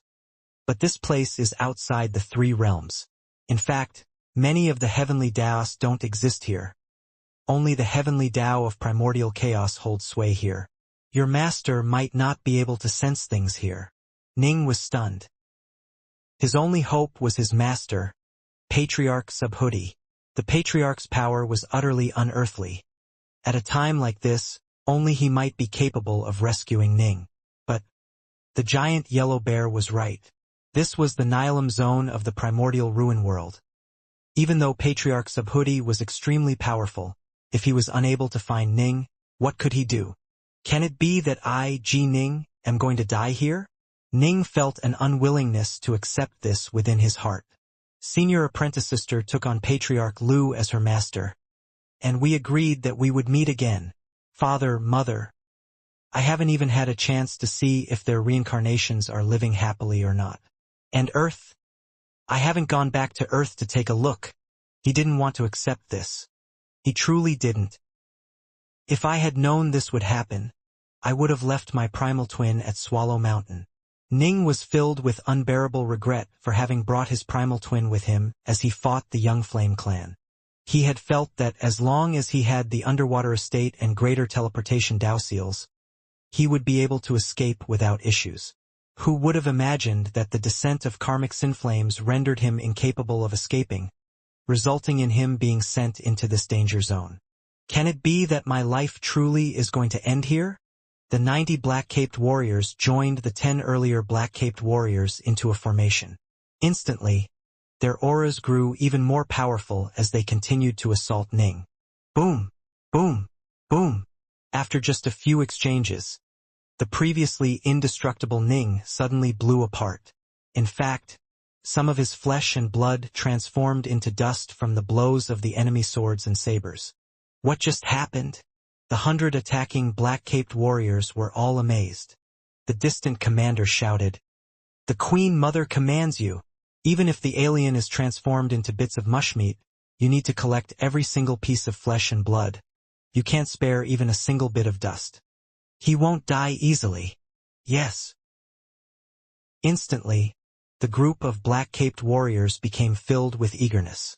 The Queen Mother had personally given them an order. They felt incomparably honored. They sent their minds sweeping forth through space. They wouldn't let even a hint of dust escape their senses. Damn! Whoosh! Far away, a human rematerialized. It was Ning, his eyes bloodshot. His 8-9 arcane art wasn't something these celestial immortals could breach. Just now, he had voluntarily caused his divine body to detonate while focusing all of his divine power within a single piece of flesh. Through the 8-9 arcane art, he had then transformed that piece of flesh into a speck of dust. Alas, it seemed as though the enemy knew what abilities he had available. They didn't want to give him any chance at all. He really didn't die. He was blown up into tiny bits but didn't die? When our cores are broken, we'll die. But he was blown into tiny bits and remained alive. This is too terrifying. The black-caped warriors quietly sent messages to each other. Clearly, they were all quite stunned. Whether it was Ning's unbreakable body or the fact that he stayed alive even after being blown apart, they were truly stunned and uneasy. What a terrifying race this was. Senior apprentice sister, your junior apprentice brother was unable to live up to his promise. Father, mother, master. One image after another flashed through Ning's mind. That senior apprentice sister of his, who had kept everything hidden with her heart for so long, but who had eventually become his Tao companion within the conclave of immortal destiny, under the watchful gazes of countless people. That seemingly cold but actually warm-hearted master of his immortal Xianxia. His teacher, Subhuti, who gazed down upon the three realms from his lofty, exalted position. And his ordinary parents. They had done everything for him, and had chosen to forget about revenge, so that their son might have a better chance of living a good life. His junior apprentice brother, his sister, Autumn Leaf, Uncle White, Little Qing, farewell. In dying here, not even reincarnation would be possible. Farewell, my loved ones. Ning stared at the 100 black-caped warriors charging towards him, as well as the even more numerous foes in the distance. His eyes actually turned calm, a calmness that transcended both blazing rage and freezing coldness. It was a sort of absolute calmness, a perfect mastery of the self. In this instant, Ning's heart force was actually able to leap from the peak of the ice heart level all the way to the third level, the ruler level. Even amongst the divine archers of the three realms, he would now be considered an absolute top-tier expert. But alas, heart force was invisible and formless. It wasn't able to help out Ning at this moment. You want me to die? Ning said softly. Then I'll make you all die. These were words from his homeland. The foes before him were completely unable to understand it. The 6 divine swords suddenly vanished. His swords vanished? What's going on? The 100 black-caped warriors charging towards Ning all halted. They could tell that Ning was skilled in using the sword, but despite being such a powerful swordsman, he had actually put away his swords? Was he giving himself up for capture? Boom! Ning's fingers formed sword fingers. They suddenly expanded to be more than 900 meters long as the full power of the 4th cycle of the star-seizing hand exploded forth. Ning's power instantly rose to an utterly terrifying level. He was actually able to knock an enemy shuttle aside, then with a slashing sound, pierce straight into the chest of a black-caped warrior. With a simple flick of his sword fingers, the warrior was cut in half. What? The distant violet-caped warrior's face completely changed. How did his power increase this much? Whoosh! Crunch! Slash! Ning ignored all enemy assaults. His body, protected by the 8-9 arcane art, was completely capable of withstanding any assaults. The only attacks he needed to defend against were the ones that were meant to bind him. In the 3 realms, there were some powerful magic treasures that had powerful binding forces that were hard to defend against, but these warriors of the Snaphorn world were only skilled in close combat. Thus, the only tools they had for binding an opponent were simple ones like chains or whips. Ning was less than 2 meters tall. He was able to dodge with incomparable nimbleness through the many massive black-caped warriors, making it hard for them to capture him. The black-caped warriors seemed strong, but their bodies were still unable to withstand Ning's sword. Thus, they were easily chopped apart in close combat. He died. Ning was suddenly startled. Through cutting, chopping, decapitating, or other strikes, he was able to neutralize 25 of the black-caped warriors within a short period of time. However, they all healed quite quickly. But the 26th actually lost its entire aura. It had completely, truly died. Ning instantly thought back to what had just happened. Right? That green sphere. All of the black-caped warriors had a green sphere within their bodies. Ning had originally thought that the green spheres were nothing more than organs. They were very small. The warriors were 3,000 meters tall, while the green sphere was merely 3 meters long. He hadn't damaged the green sphere in killing the first 25 warriors, but he had in the last one. Boom! Slash! The black-caped warriors watched as the tiny little Ning's sword fingers suddenly expanded to become 1,000 meters long. The sword fingers tore through their bodies, plunging through their chests to snatch at and claw apart their cores. One black-caped warrior after another began to fall, and a large amount of baleful auras began to flood towards Ning, swirling into him. Careful, he's discovered our cores. He knows about the cores. His fingers are extremely terrifying, far more so than his swords. Our weapons are completely unable to block him. His body is completely unbreakable. He's too tiny. There's no way we can use our chains to capture him. The black-caped warriors were actually on the losing side now. The celestial immortals of the 3 realms could have joined forces and used various binding techniques to capture Ning from far away. But these aliens were only skilled in close combat. Although they had battle formations that could be used to kill him, the Queen Mother had commanded that they capture this person alive. Thus, they didn't dare unleash their most powerful killing techniques for fear of killing him. Humph! The distant violet-caped warrior's face sank when he saw this. He could tell that there were only 2 methods for dealing with this tiny little alien. The first method was to use formation-based killing techniques, like the ones they used in their planetary wars, to forcibly crush the foe. However, if they did that, they might accidentally kill this alien, which would be a violation of the Queen Mother's command. The Queen Mother's decree was very important. In comparison, even the destruction of their entire army meant nothing. The second method was to fight him personally, or perhaps with several supporters, to overcome him with absolute strength, then capture him. Out of the way, the violet-caped warrior transformed into a violet streak of light. He's coming. This entire time, Ning had kept part of his attention on the violet-caped warrior, who was the person who truly caused Ning to feel threatened. Now that the violet-caped warrior was charging forward at full speed, Ning's heart instantly clenched. This speed was even faster than the speed which he had displayed earlier. It was absolutely superior to Ning when using the obscuring wind of the 9 heavens. Is this my final battle before I die?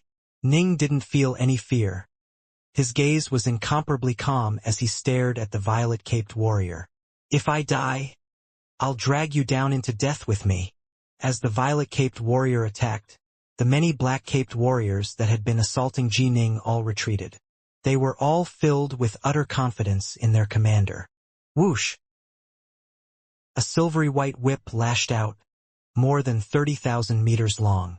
It was like a giant, silvery white serpent that was coiling with elegance and poise as it swept towards Ning. Ning's sword fingers struck out like swords, blocking the whip head-on. Whap! A clear ringing sound rang out. Ning could sense a strange energy be transmitted into his body, including into his organs. Fortunately, the 8-9 arcane art refined the entire body, resulting in no weaknesses at all. However, Ning was still knocked flying backwards by several kilometers. His speed vastly outstrips mine, and the power of his whip is on a level higher than even me using the star-seizing hand at full power. His whip is used in a way that gives me no way to dodge. It seems he is at an even higher level with his whip than I am with sword arts. His power, without any question, is at the utmost peak of power possible for a celestial immortal. Ning mused to himself. Hard to deal with. The black-caped warriors were merely at the level of celestial immortals Deadwood or Goldclock, but this violet-caped warrior was far more powerful than even celestial immortal infatuation. Even the star-seizing hand, Ning's proudest technique, was insufficient in the face of this foe. As for speed and sword arts, Ning was clearly inferior in these regards as well. Fortunately, only close combat was possible within the Nilum zone, which was why his 8-9 arcane art was able to be used to maximum effect. Within the three realms, celestial immortals on the level of this violet-caped warrior would probably be very close to pure young true immortals in power. Their magic artifacts and formations alone would be enough to make Ning feel hopeless. However, in this place only close combat was possible. Thus, he still had a hint of a chance. Clang, clang, clang. Ning used both the 3 heads, 6 arms, and the star-seizing hand simultaneously. As for the violet-caped warrior, his 4 arms clutched for silver whips which struck out long serpents, wildly assaulting Ning. Ning's 6 arms strove mightily to defend. In fact, every so often he would borrow the force of the collision to flee and dodge. Ning had been continuously searching for a way out, for a chance to counterattack. I'm being completely suppressed by him. There's no way for me to even go close to him. What should I do? Ning was frantically pondering what to do. The foe's long silver whip was rendering him incapable of drawing within 15,000 meters of the man, much less wound him. He clearly is using some sort of technique that allows him to increase his strength dramatically. The violet-caped warrior, by contrast, was much more relaxed. He was in complete control of this fight. Only his arms are capable of releasing such power. His legs and kicks are far weaker. I trust that there is a price to this ability. He shouldn't be able to maintain it for too long. All things came at a cost. For a human that was less than 2 meters tall to become the size of a 3,000-meter Fiendgod came at a cost, and so too did having 3 heads and 6 arms. The cost of using the star-seizing hand was even higher. Crack, crack, crack. The 4 long silver whips danced out like dragons, wildly lashing out at Ning again and again. Ning had to completely focus on defending them at all times. If he failed a single time, the whips would probably entangle him and completely bind him. If the whips attacked quickly, Ning had to block quickly as well. His 6 arms strove to defend as best they could. The more times they blocked, however, the more times he had to use the star-seizing hand, which meant the more divine power would be used up. Whoosh, whoosh, whoosh. His divine power was frantically depleting. Even though he had reached the 16th stage of the Crimson Bright diagram of the 9 heavens, the 4th cycle of the star-seizing hand used up so much divine power that in just a short period of time, more than half of Ning's divine power had been used up. He hadn't used up nearly as much in the earlier fight, despite it lasting much longer. Less than a third. Less than a sixth. He was faced with the whip strikes which came from every direction. Ning seemed to have become trapped within a net of whip strikes. He was unable to dodge, and his only option was to block, resulting in his divine power depleting further and further. When his divine power was completely used up, Ning would be completely subdued and captured. Within the underwater estate, within an undefined, void-like region, the giant yellow bear was here. Next to him were 7 figures, including a child with a necklace, a bald elder, a beautiful woman. The 7 figures all emanated incomparably powerful auras, and amongst them was the red-haired Fiendgod which Ning had previously battled. Big Bear, the young master, is in a crisis in the outside world. Are we supposed to just wait here and watch? The beautiful woman, dressed in black leather armor, spoke out with a frown. Her eyebrows were snow-white, while her eyes looked just like a viper's. I watched as this little kid, Ji Ning, grew up step by step. Do you think I care about him less than you lot do?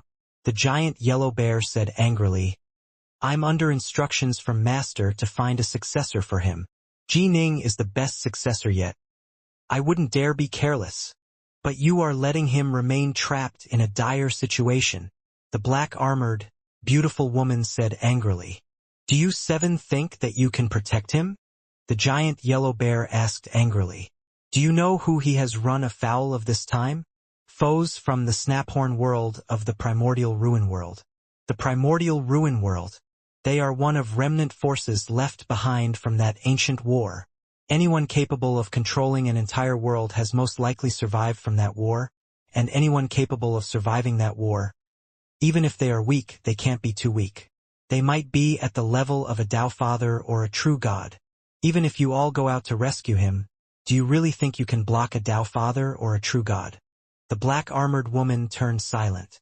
Snow Scorpion, the red-haired Fiendgod, spoke out. The big bear is right. Even if we intervene, we might not be able to overcome this Snaphorn world. Big Bear. You idiot. Why didn't you notify us when Jining was faced with the descent of karmic sin flames? The black-armored woman couldn't help but berate him. Am I supposed to have you intervene whenever he encounters danger? The giant yellow bear said angrily. Per Master's orders, until he becomes an Empyrean god. He can't be truly considered Master's disciple. No matter what sort of trials he has to endure, they can only be considered tests for him, and if he fails and dies, he has no one to blame but his lack of skills or his bad luck. Although we all like him and view him as having tremendous potential and a very good chance of becoming an Empyrean god. How was I supposed to know that the Young Flame clan had an ability like this, to teleport him straight into the Nilam zone of the primordial ruin world? I thought that even if things did turn dangerous, we'd still be able to rescue him, which is why I let him face dangers as needed to temper him. But how can everything in life go as expected? Ugh! Let's take Ji Ning into the underwater estate and hide him within our world. Even if the enemy binds the underwater estate, it'll only be an elementary binding. They probably won't be able to find our world. The beautiful woman, Snow Scorpion, said. They might not find it, but it's also possible that they might find it. The bald elder suddenly spoke out in a hoarse voice. The underwater estate did indeed have many secrets. Immortal Juhua had always felt that there were secrets present within it. Ning had also felt that there were parts of the underwater estate that were not under his control. But he wasn't able to find those parts. But just because Ning wasn't able to find them, didn't mean that the master of the Snaphorn world wouldn't be able to find out. The red-haired man said in a gravelly voice, no matter what, if Ji Ning dies, the star-seizing manor will fall into the hands of the master of the Snaphorn world. If the master of the Snaphorn world is at the level of a true god or Tao Father, he will definitely be able to find our world through the star-seizing manor, at which point, our only option will be to fight with him. If the Snaphorn world's master is not yet at the true god or Tao Father level, then he won't be able to defeat the formation which protects our world. Since, no matter what, we will still have to end up fighting with the master of the Snaphorn world, we might as well rescue Ji Ning and bring him into our world. Although the God King did indeed say that his disciple could only enter our world after becoming an Empyrean god, we are left with no other options. Right? The giant yellow bear nodded. Since we can't escape, we are indeed left with no other options. Make your preparations. Once we bring Ji Ning into our world, we'll need to be ready for the Snaphorn world's attack. I hope their master is weak. Ideally, he won't even be able to find our world. Right? Let's prepare. The 7 figures all had solemn looks on their faces. The child, who had remained silent this entire time, suddenly spoke out. Long ago, Father instructed us to leave him and stay out of that war. We've been waiting long enough. And so let's have a good fight with the Snaphorn world. Let's have a good fight. Let's fight. Everyone present had flames of war within their eyes. Within the emptiness of the Nilam zone, enormous ships that were 10,000 kilometers long moved like streaks of light, advancing at high speed. The giant spaceships were tightly clustered together, and there seemed to be no end of them. Within the center of those giant ships, there was a golden warship.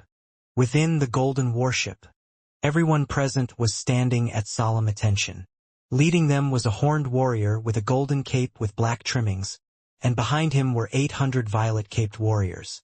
These were the most valiant, most capable commanders of the First Army who often engaged in wars against other worlds. In front of them hovered an utterly enormous mirror. The images within the mirror were images of the commando squad of the 3rd Void Sector doing battle against Ji Ning. Binair is actually joining the fight in person. The golden-caped warrior snorted angrily. How despicable! since he's joining the fight in person. Doesn't that mean our first army has made this trip for nothing? This alien is quite tenacious and strong. He might be able to stay alive until we get there. This is on the orders of the Queen Mother. It should be us, the First Army, who captures this alien. The almighty First Army, how could it possibly hold a small squad of the Third Void Sector in any regard? Quick, quick, quick. The general couldn't help but urge them to move faster. It has to be us that captures this alien. It was rare for the Queen Mother to give an order. They naturally had to work hard to show their talents. Within the void of the underwater estate, Ji Ning's divine power has almost been completely used up. Once it is used up, he'll fall into enemy hands. Red Hair, you personally intervene and wipe them all out. Then return to our world and prepare to deal with the master of the Snaphorn world. The giant yellow bear said. All right. Agreed. They all nodded in concurrence. They all knew very well that falling into dire straits would truly temper one's Dao heart. However, they had no idea that Ning's heart force had already advanced from the second level, Ice Heart, into the third level, Ruler. Within the empty space of the Nilam zone, a tight cluster of black-caped warriors watched from not too far away as their commander, the violet-caped warrior, was completely dominating this alien. I'm almost done. I have less than 1/10 of my divine power now. Ning didn't want to accept this. He truly didn't. But the serpentine whips were striking out against him from every direction. Was he truly out of options? Humph! The violet-caped commander could sense the alien growing frantic. He could sense that this was, perhaps, the last throes of his enemy's resistance. It seems he can no longer hold on. Die! Ning suddenly let out an enraged roar. He no longer held back at all on his divine power. Instead, he wildly poured it all into his arms at full force. The void-level elemental key in his body, through a secret art, was also immediately pushed into his arms. In this moment, Ning had only a single thought in his mind. No matter the cost, he was going to unleash his power to the maximum possible level. Actually, even going all out like this only resulted in a 30% increase in power. Break! Ning's 6 arms struck out as 6 streaks of sword light. Ning's calm eyes glowed with light, the light that came in the final instance of one's life as it all blazed away. Ning's heart and soul was completely poured into his swords. Boom! Boom! Boom! Boom! Simultaneous explosions rang out. Ning's 6 sword fingers stabbed out, 4 of them striking against the 4 silver whips. With explosive sounds, the silver whips were actually knocked flying backwards. Ning's fingers, however, continued to stab forward. What? The violet-caped commander's eyes turned completely round. How can this be? Impossible! The many black-caped warriors watching from far away were amazed at this sight. They could all sense that Ning was inches away from death. Previously, he had been completely suppressed. So how was it that right now, at the very end, he was actually able to unleash power that surpassed the power of their commander, knocking his weapon away? What? How can this be? Within the void-like region within the underwater estate, the giant yellow bear, who had been watching the battle outside this entire time, was completely surprised. The giant yellow bear was most likely the person with the deepest understanding of Ning's power. He knew exactly what Ning was capable of. What Ning had displayed earlier represented his utmost limit of power. Even if Ning went all out, he would at most be able to increase his power by 20% or 30%. He would still be considerably weaker than that violet-caped commander. How was it, then, that he had suddenly knocked the silver whip away? How can this be? It doesn't make sense. It shouldn't have happened. The giant yellow bear couldn't understand it. This isn't the 3 realms. There's no way to sense the Tao here, so even if he suddenly gained a new insight into the Tao, it wouldn't help him increase his power in any way. In addition, he is currently in a battle, and he's used up an enormous amount of divine power. There's no way he could have broken into the 17th level of the Crimson Bright diagram of the 9 heavens so soon. He just made it to the 16th level a short while ago. A breakthrough in his divine body. Impossible. A breakthrough in the Tao. It wouldn't make any difference. The star-seizing hand was already at the 4th cycle. How can this be? The giant yellow bear didn't understand. Not too far away, inside the golden warship of the First Army which was ensconced within those countless warships, the commanders of the First Army were staring at the images within the levitating mirror. Eh? Odd. What just happened? What ability did this alien just use? None of them understood it. The Golden Cape General, however, just laughed loudly. Wonderful. The longer he can delay, the better. We're almost there. Haha. It seems that in the end, it will still be us who captures this alien. The experts of the Snaphorn world couldn't understand it. Not even the giant yellow bear understood it. Nobody could think of a reason why this had just happened. But within the deep, dark reaches of the void, 3 minds were communicating with each other. Second sister, what just happened? Elder sister, what happened? The 3 queen mothers had given birth to many children. Their children were the firstborn. More than half of the commanders of the First Army were firstborn. The 3 queen mothers could see and sense everything the firstborn could see and sense. Thus, they too saw everything which had just happened. The commander of the commando squad from the 3rd Void Sector, Benair, was the child of the 2nd queen mother of the 3 queen mothers. When Benair fought with Ning, it was as though the 2nd queen mother had personally fought against Ning. That was Heart Force. Yes, Heart Force. It was Heart Force. The 2nd queen mother's powerful mind suddenly began to tremble with excitement. This human's attack just now was actually filled with Heart Force. What? Heart Force. Heart Force. He's actually in control of Heart Force. The 1st and 3rd queen mothers were both excited as well. Yes, there's no mistaking it. In fact, just now I completely focused a strand of my mind upon my child Benair. The 2nd queen mother said excitedly, they just clashed again. There's no mistaking it. This human's attacks contain Heart Force within them. His control over his Heart Force isn't perfect. It's clearly quite rough. However, I can still sense the powerful, mysterious, profound Heart Force at work. This is our chance. The 2nd queen mother was incomparably excited. This human is able to focus his Heart Force and knows how to apply it. That means he understands a Heart Force technique. This is a truly supreme form of power. We can discover and distill the method for producing and applying Heart Force from this human. Right?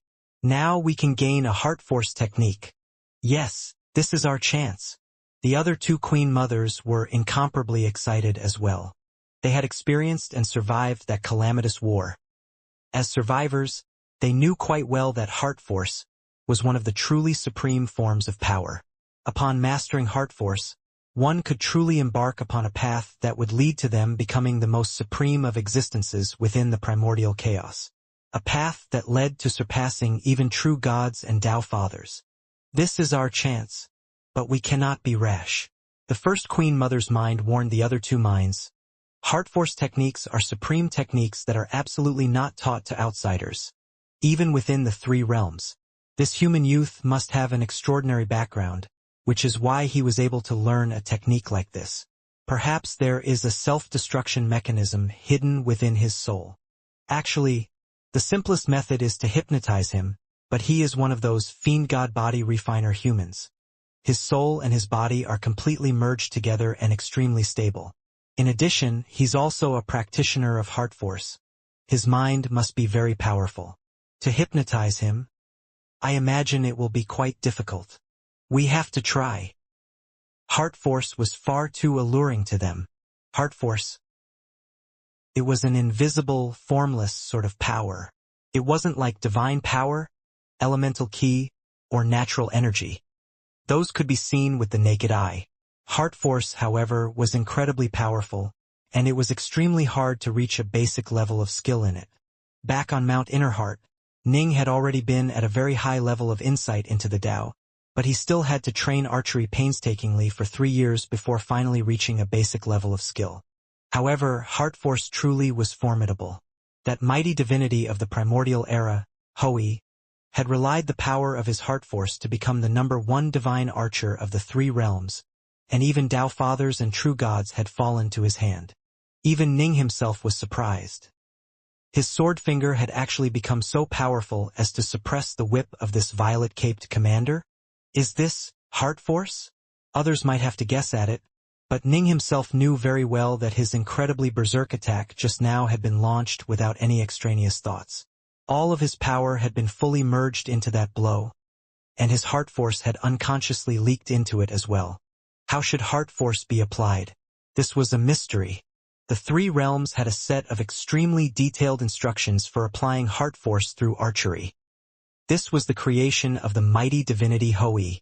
It was precisely because mighty Hui had systemized the method of using Heart Force in archery that the 3 realms had so quickly developed a crop of terrifyingly powerful divine archers. But there were no systemized tools for teaching one how to apply Heart Force into other weapons. How to apply Heart Force to the sword, to the saber, to the spear, to the staff?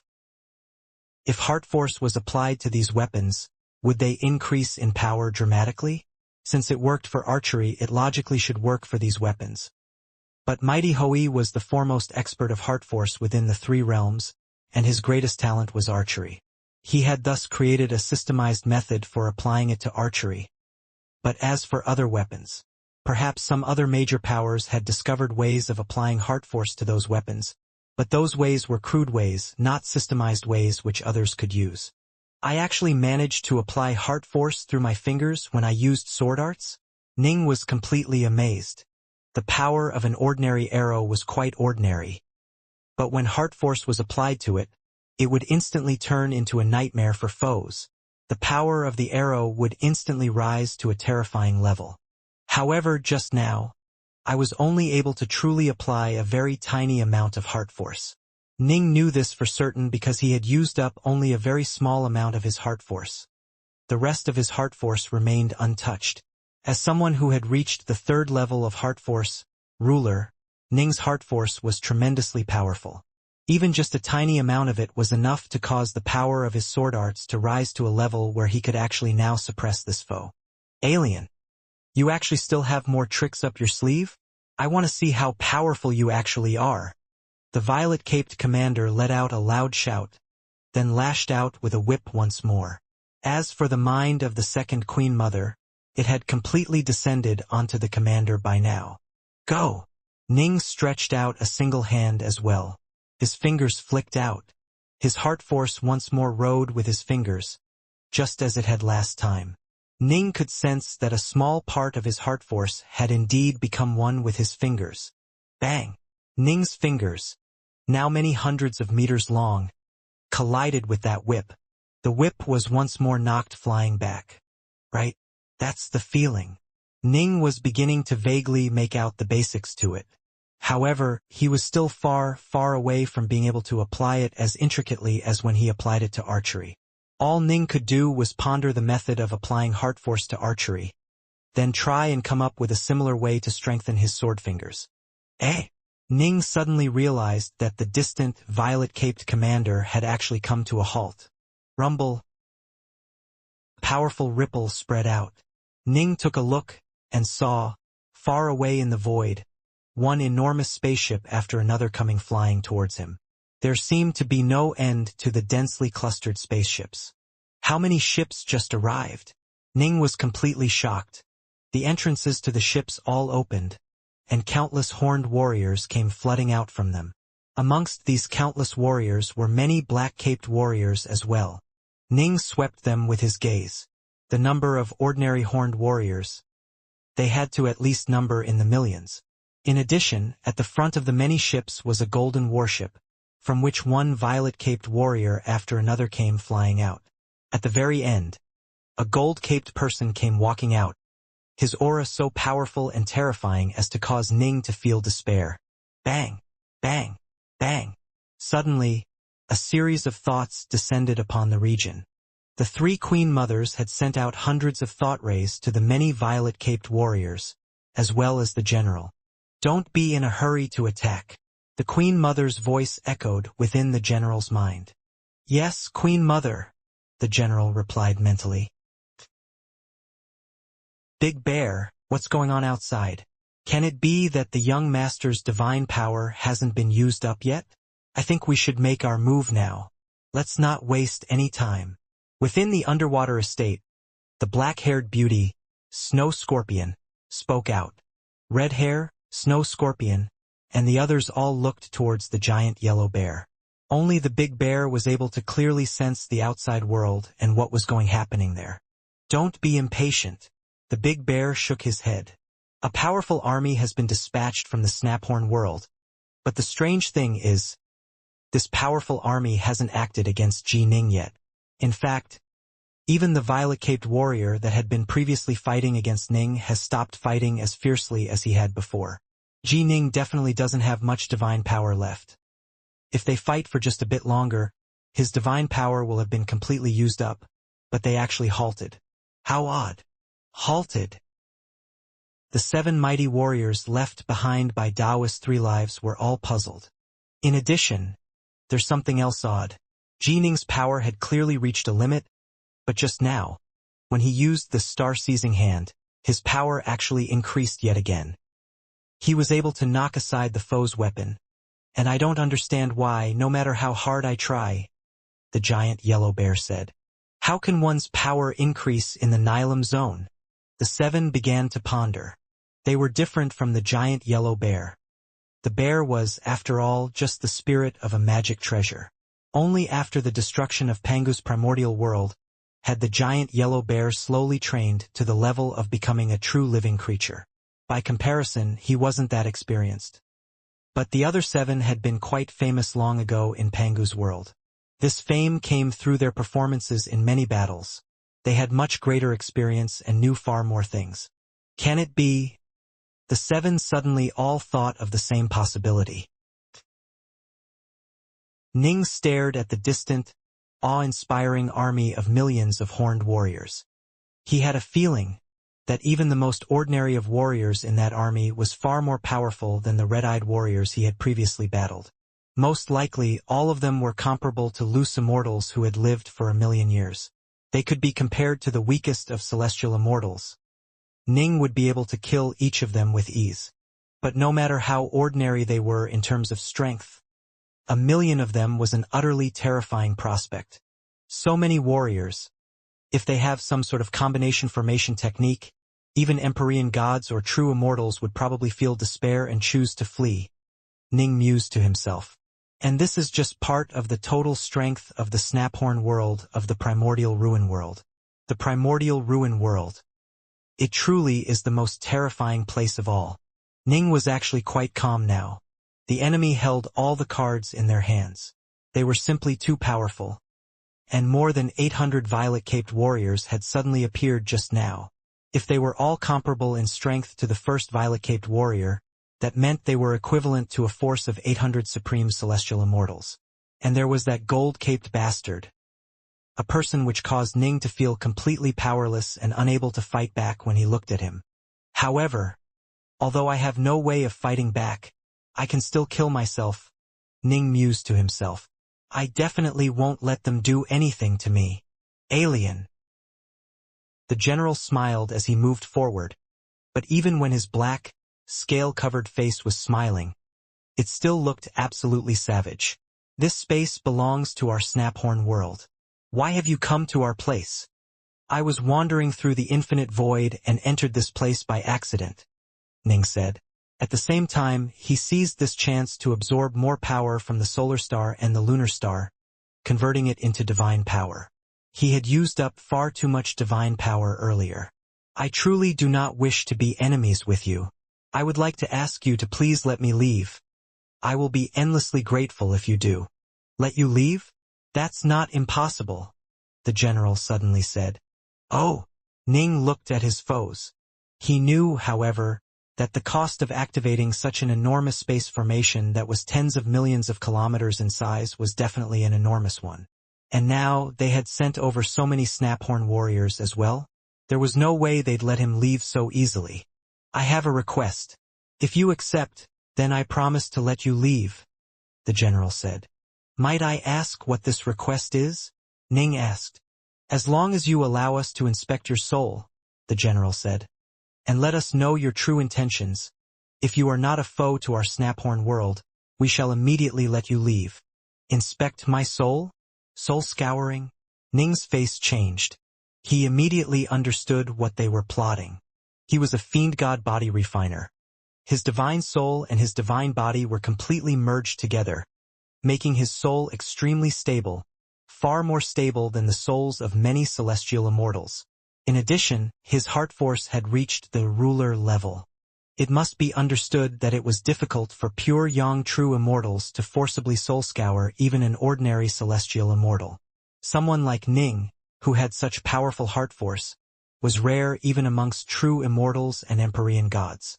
To forcibly soul scour him was incredibly difficult. Even if a Tao Father was to attempt it, Ning would still probably be able to instantly react and commit suicide by shattering his own soul. So they wanted him to allow them to soul scour him without resisting? Not a chance. Ning shook his head in refusal. Don't be in such a hurry to refuse. The Golden Cape General continued to smile. Ning, however, knew the truth. Given that his foes had sent out so many warriors and activated such an enormous space formation, they definitely were looking for something important. If he didn't fight back, they could use some sort of technique to dominate and control his soul, resulting in him becoming a slave. That would truly be a life worse than death.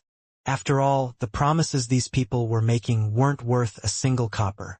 This place was outside the three realms. There were no such things as oaths to the Tao of the heavens.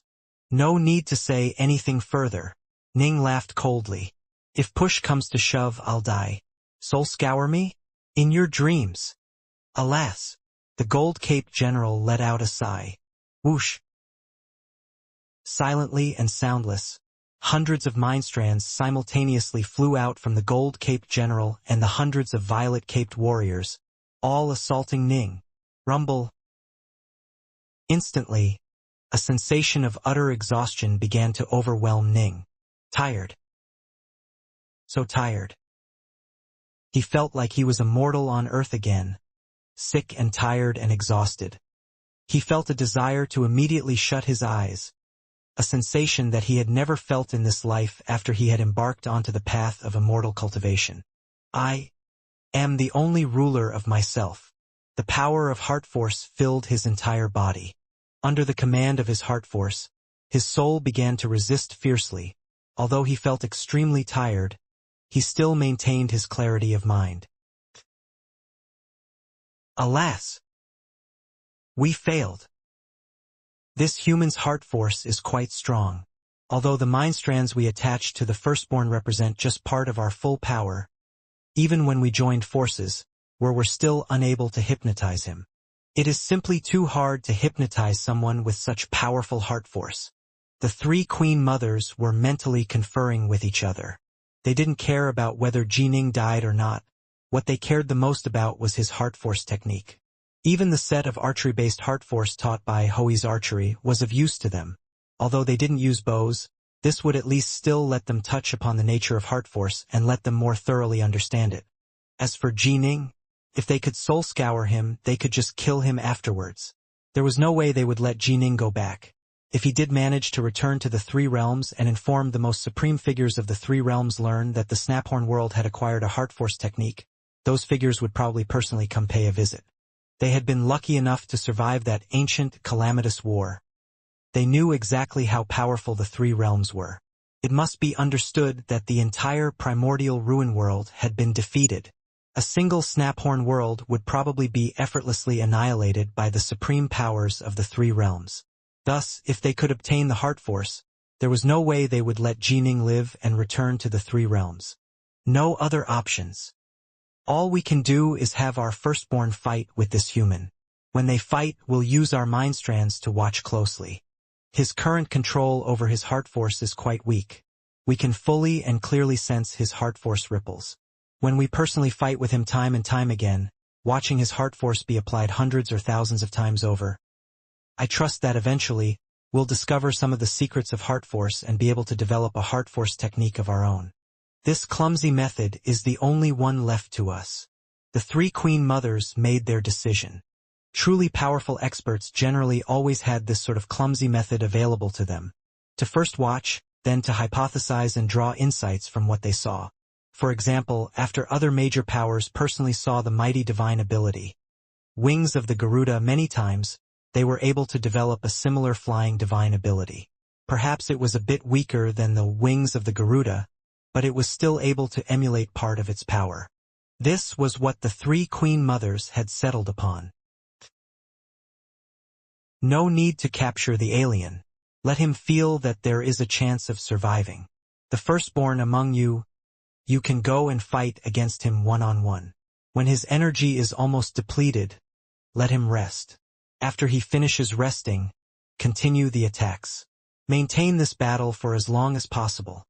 If it takes many years, all the better. The Queen Mother's order came to them. This caused the general and the many violet-caped firstborn to feel puzzled and confused. They were clearly capable of capturing him. Why didn't they? And they were supposed to fight him one-on-one? However, they didn't dare violate the orders of the Queen Mother.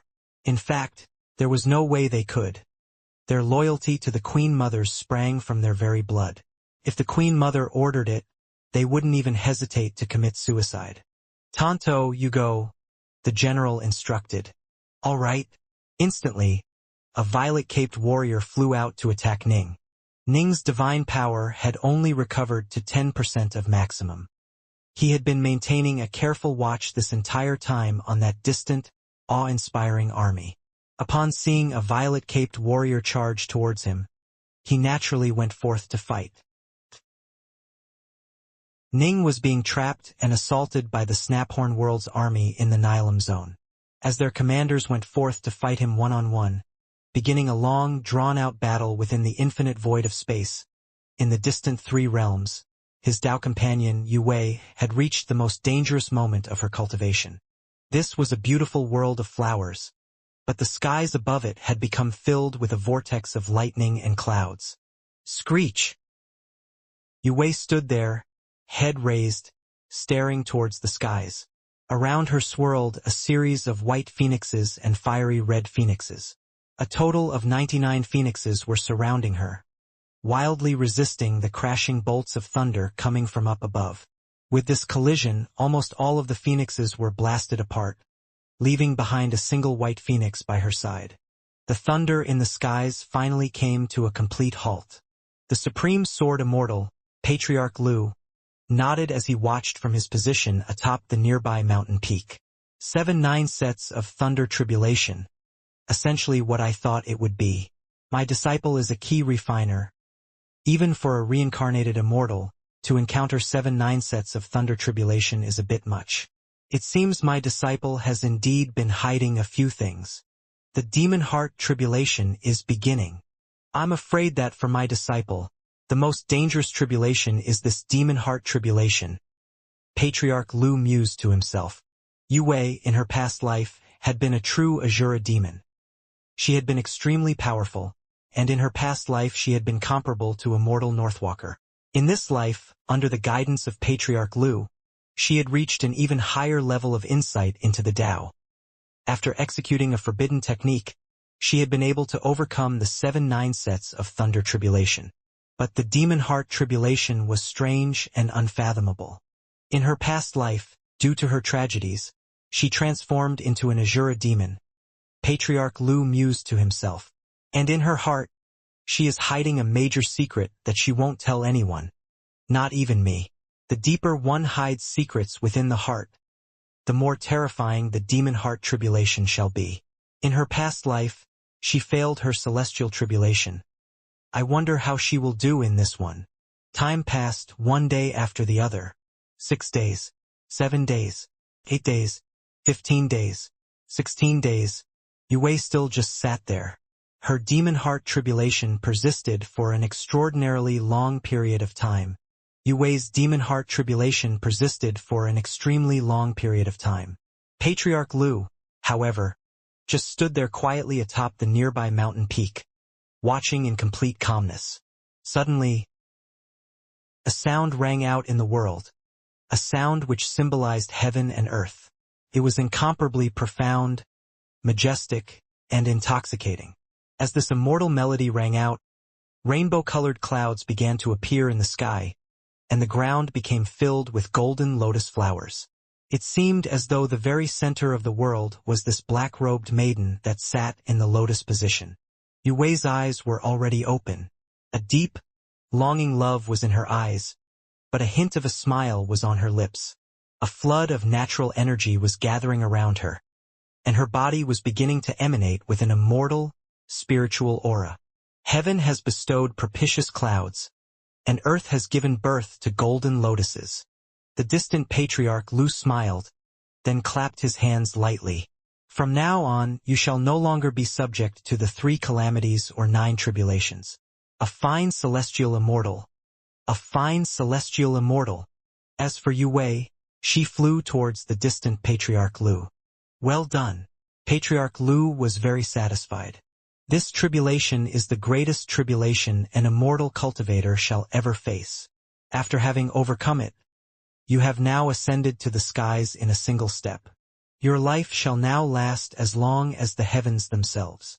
Of course, although one would no longer be bothered by heavenly tribulations and one had a truly unlimited lifespan, if other, more powerful immortals or fiendgods killed you, there was nothing for it. Even true gods and Tao fathers, even Pangu would perish. If not for your tutelage, master, your disciple definitely wouldn't have overcome this celestial tribulation. Yue Wei fell to her knees, respectfully pressing her head downwards and kowtowing in thanks. She had been very strong in her past life, but she hadn't even been able to withstand 6 9 sets of thunder tribulation, much less 7 9 sets. She had advanced at an astonishingly rapid pace while accompanying Patriarch Lu. Patriarch Lu nodded lightly. After Yue Wei rose to her feet, he finally said, "Yue Wei." Yue Wei was startled. Patriarch Lu very rarely referred to her by her name. "There is something which I have been hiding for you, so as to prevent it from impacting your celestial tribulation. And now, it is time to tell you," Patriarch Lu said. "Master, what is it?" Yue Wei hurriedly asked. In her heart, however, she had a bad feeling. So as to prevent it from impacting her celestial tribulation? Her Tao heart was incredibly strong. What sort of matter could possibly make Patriarch Lu worry about her celestial tribulation being affected? A major matter, for sure, and one which involved something she truly cared about. "Is it my junior apprentice brother, Ji Ning?" Yue Wei looked at Patriarch Lu. Her parents had died long ago. The only person she truly cared about in this world was her Tao companion, Ji Ning. "Right? It is Ji Ning." Patriarch Lu nodded. Yue Wei's face changed slightly.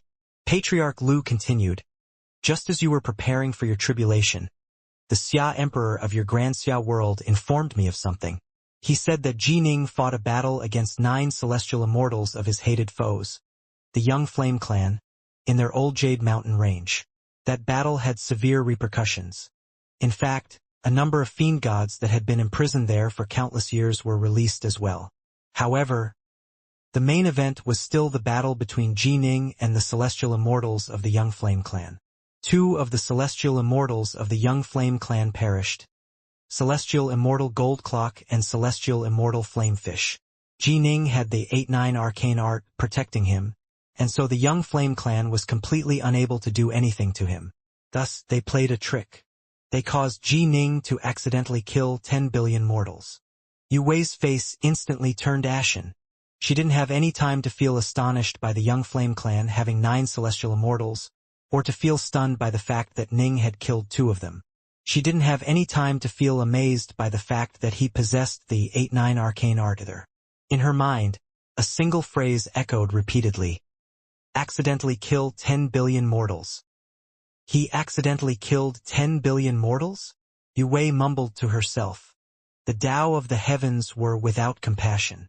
It judged karmic virtue and karmic sin according to its own rules.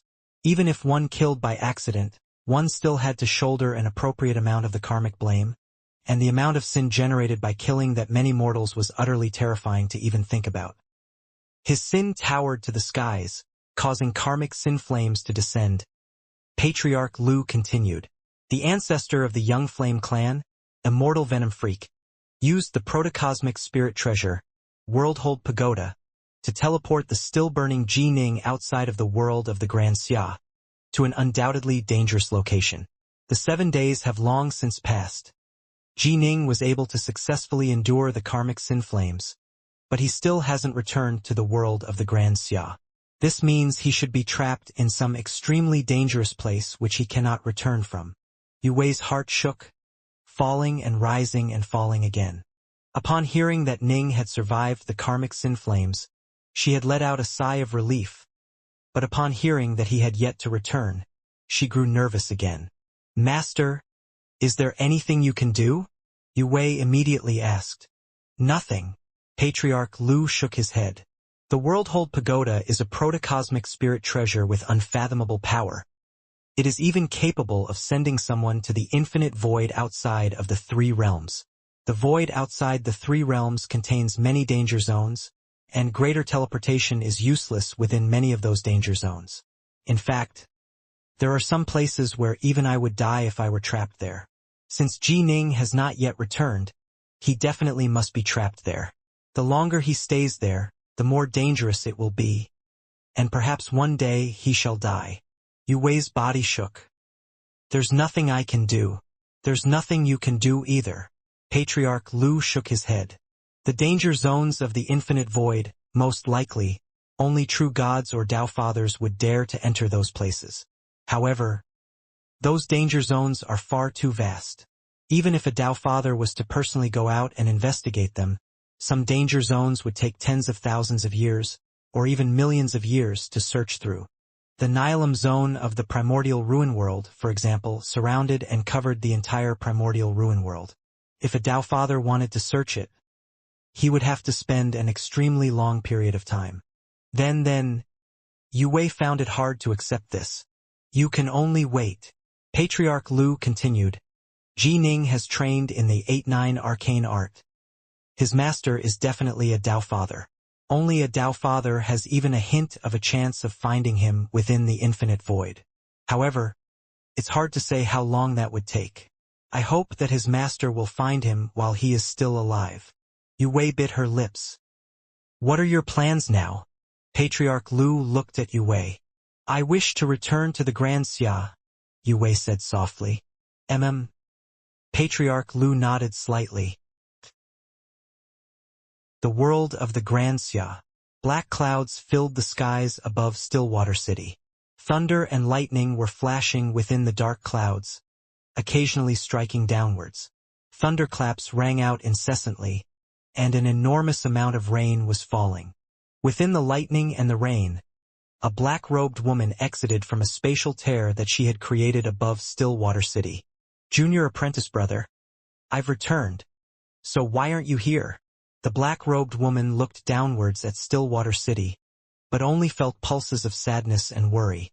In her past life, her heart had been encased in ice. After her parents died in this life, her heart had only grown even colder. The only person she truly cared about in her heart was Ji Ning.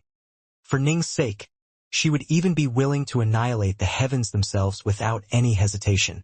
In fact, when she had faced the demon heart tribulation of the celestial tribulation, she had relied on the love and affection she felt for Ning to help her endure that extremely long tribulation. This had caused the love she bore for Ning to grow even deeper. Within the illusions of the demon heart tribulation, she and Ning had experienced 3,000 years of life together. Whoosh! Yue Wei flew downwards into Stillwater City, into the Black-White College. She scanned the Black-White College with her core sense. Rumble.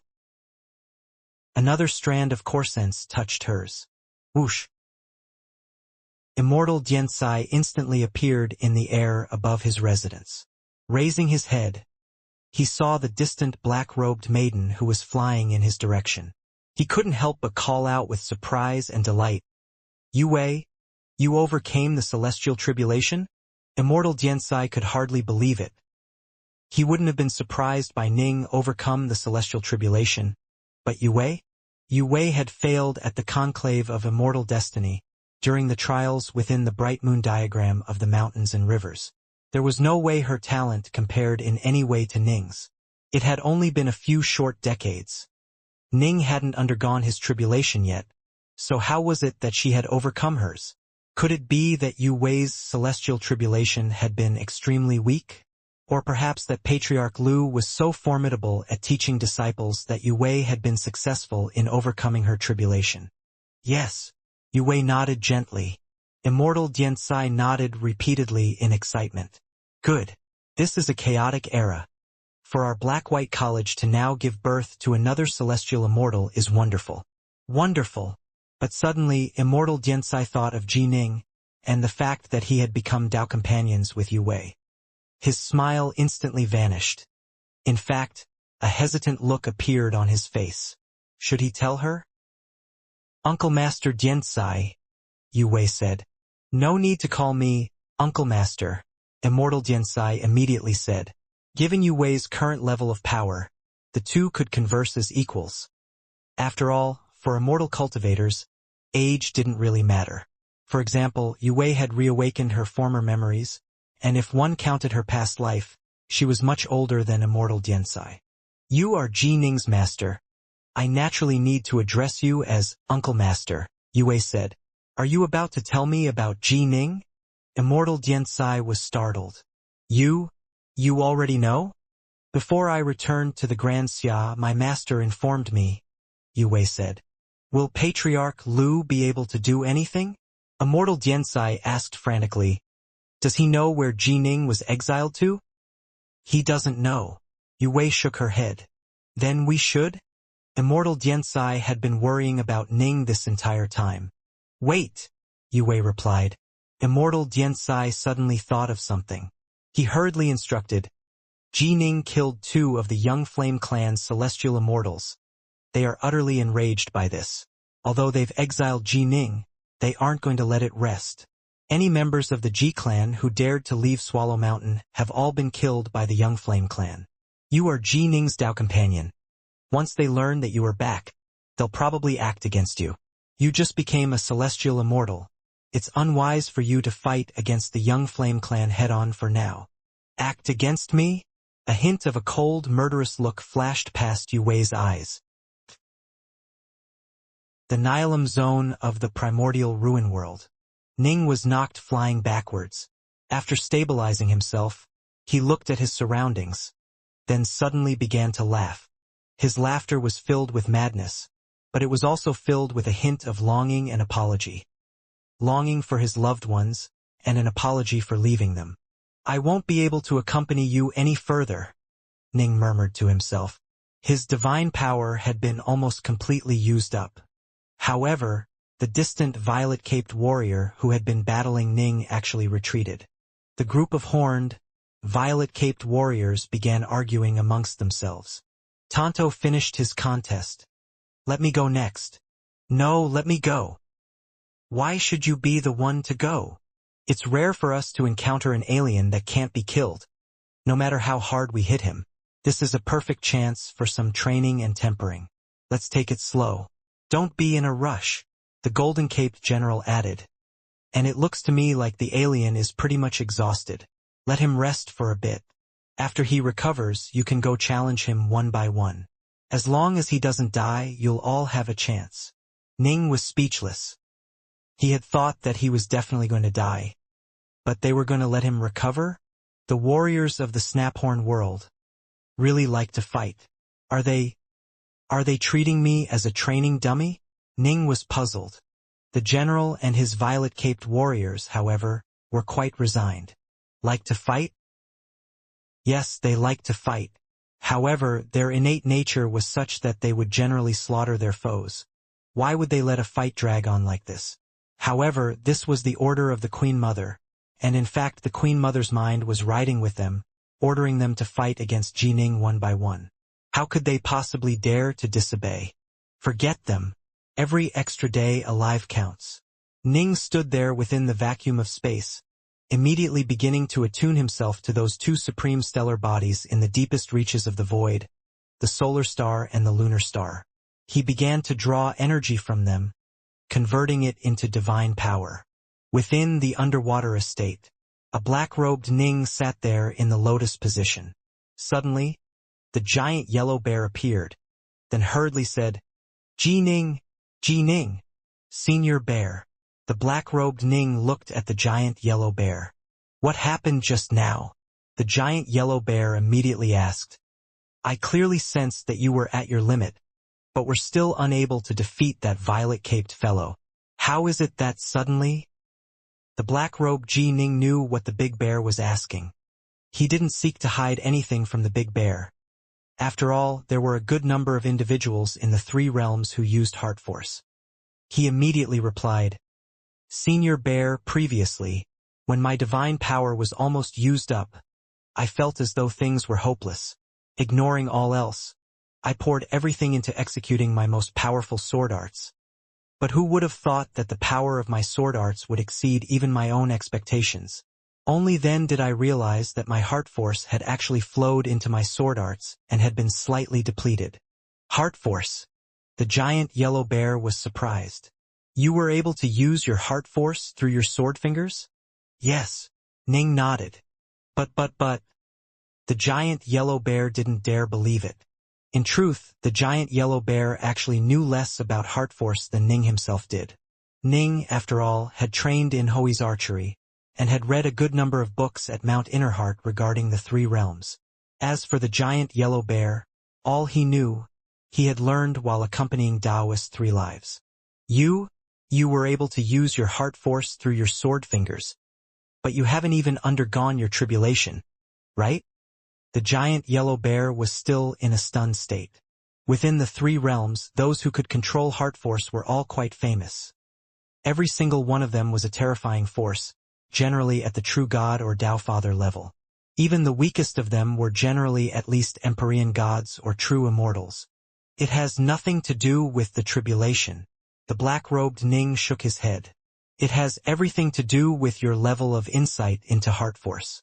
According to the system which mighty Hoi established, heart force can be divided into 5 levels.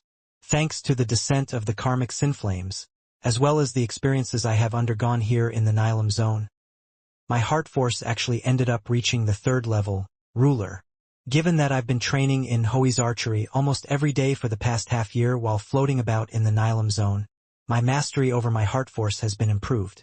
Perhaps because I established a foundation through training Hoi's archery, as well as due to my heart force reaching the 3rd level. I was lucky enough to execute the technique successfully. The 3rd stage. The giant yellow bear didn't really understand. He didn't have any insight into Hoi's systemized levels for heart force. However, what's the usage? The black-robed Ning shook his head. Even if I do understand how to apply heart force to my sword fingers, I still haven't undergone my tribulation.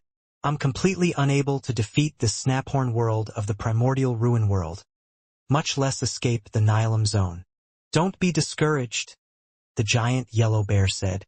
You've gained quite a lot, learning how to apply heart force through your sword fingers. I'm not depressed.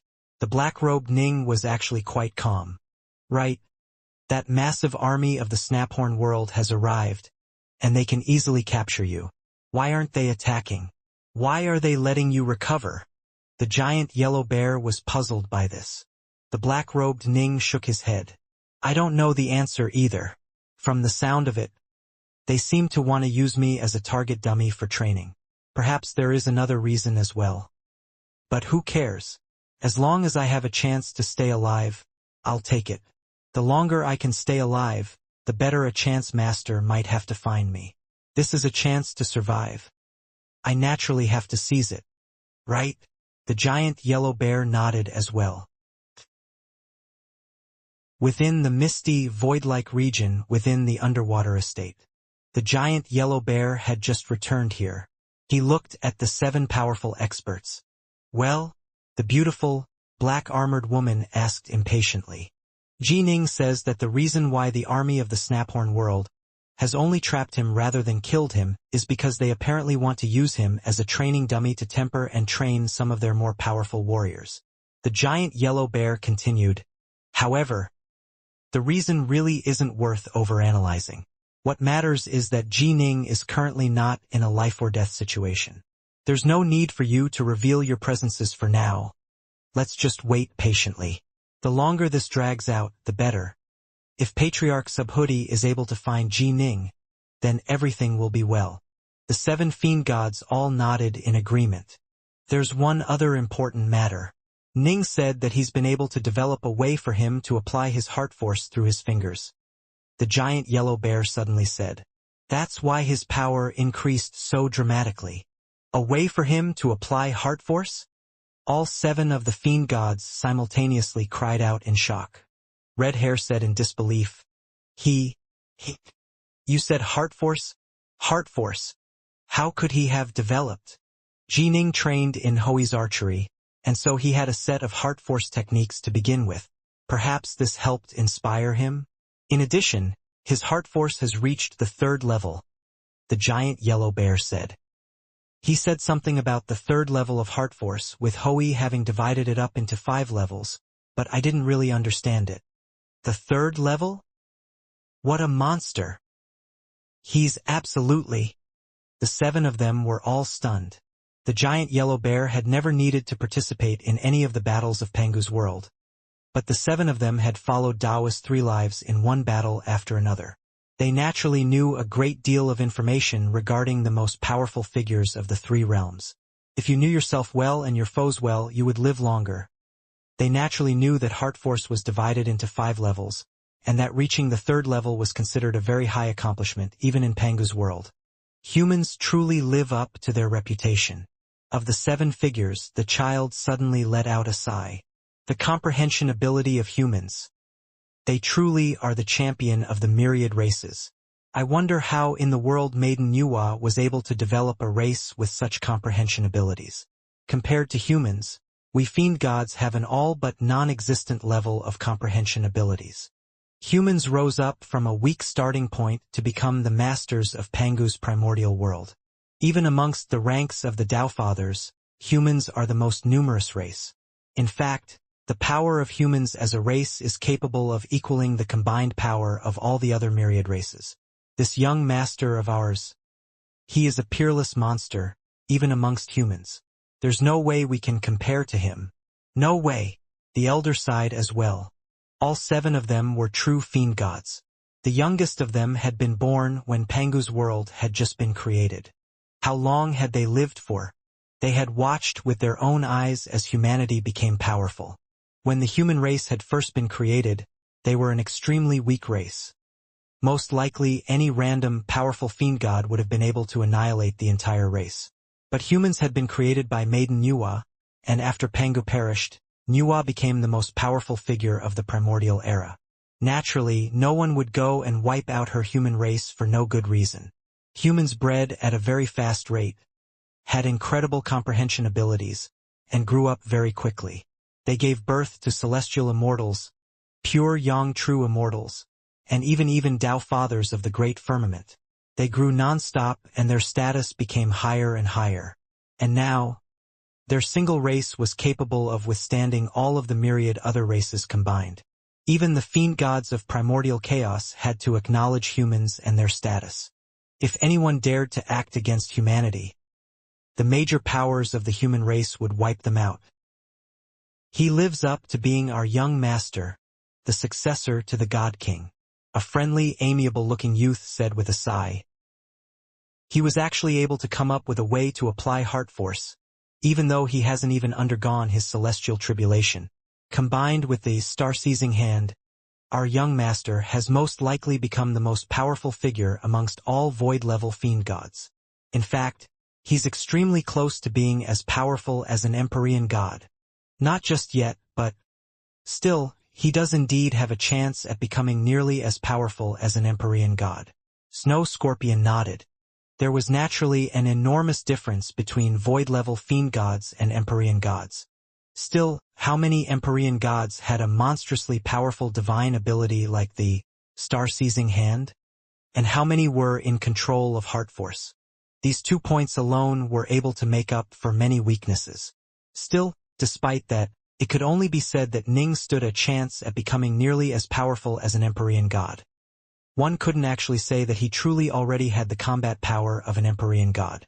This was because when fiend gods underwent their Empyrean tribulation and become an Empyrean god, their divine bodies would undergo an earth-shaking change. In addition, their divine power would also skyrocket in quality and quantity. The difference in divine body and divine power was simply too great. The star-seizing hand alone was not enough to make up for a difference of this magnitude. Even if one added heart force into the mix, it would be hard to say. And in addition, Empyrean gods also had very high levels of insight into the Tao. Thus, ever since the creation of Pangu's world, there had never been anyone who, as a void-level fiend god, could be said to have truly reached the power of an Empyrean god. Of course, Ning was a monster the likes of which had never been seen, even in Pangu's world. First of all, he was the only person who knew the star-seizing hand, with the other practitioner, Taoist Three Lives, having died long ago. And secondly, although there were a few who knew how to apply heart force, there were almost none at the void level. After all, even Ning had only developed this technique after first training in Hoi's archery, then undergoing karmic sin flames, then suffering in the void and reaching the 3rd level of heart force. To be able to possess both the star-seizing hand and be able to apply heart force, Ning truly was an absolute monster. Thus, even these 7 fiend gods who had been alive since the days when Pangu had established the universe had to sigh at the fact that Ning was extremely close to the level of Empyrean gods. What is this alien doing? He seems to be training. The general and the 801 violet-caped warriors stared at the distant human youth. At this moment, above Ning's head had appeared 2 miniature stars. They were a miniature solar star and a miniature lunar star. Above the miniature solar star, flames blazed and a tiny golden crow flew about, while above the lunar star, an osmanthus tree was growing. Both the miniature solar star and the miniature lunar star were quite detailed. They seemed to truly be identical to the true solar star and lunar star, albeit countless times smaller. His divine power was continuing to recover. Ning was training quite calmly. A long time later, after his divine power had completely recovered, Ning was once more at peak power. Whoosh! Ning opened his eyes, sweeping the warriors of the Snaphorn world with his gaze. He stopped. It seems he's recovered. The general smiled. Baloney, you go? Yes. A desire for battle blazed in the eyes of a violet-caped warrior. He was so excited. He let out a hiss with his slender little tongue. Alien brat, I'm not as useless as the likes of Tonto and the others. Ahaha.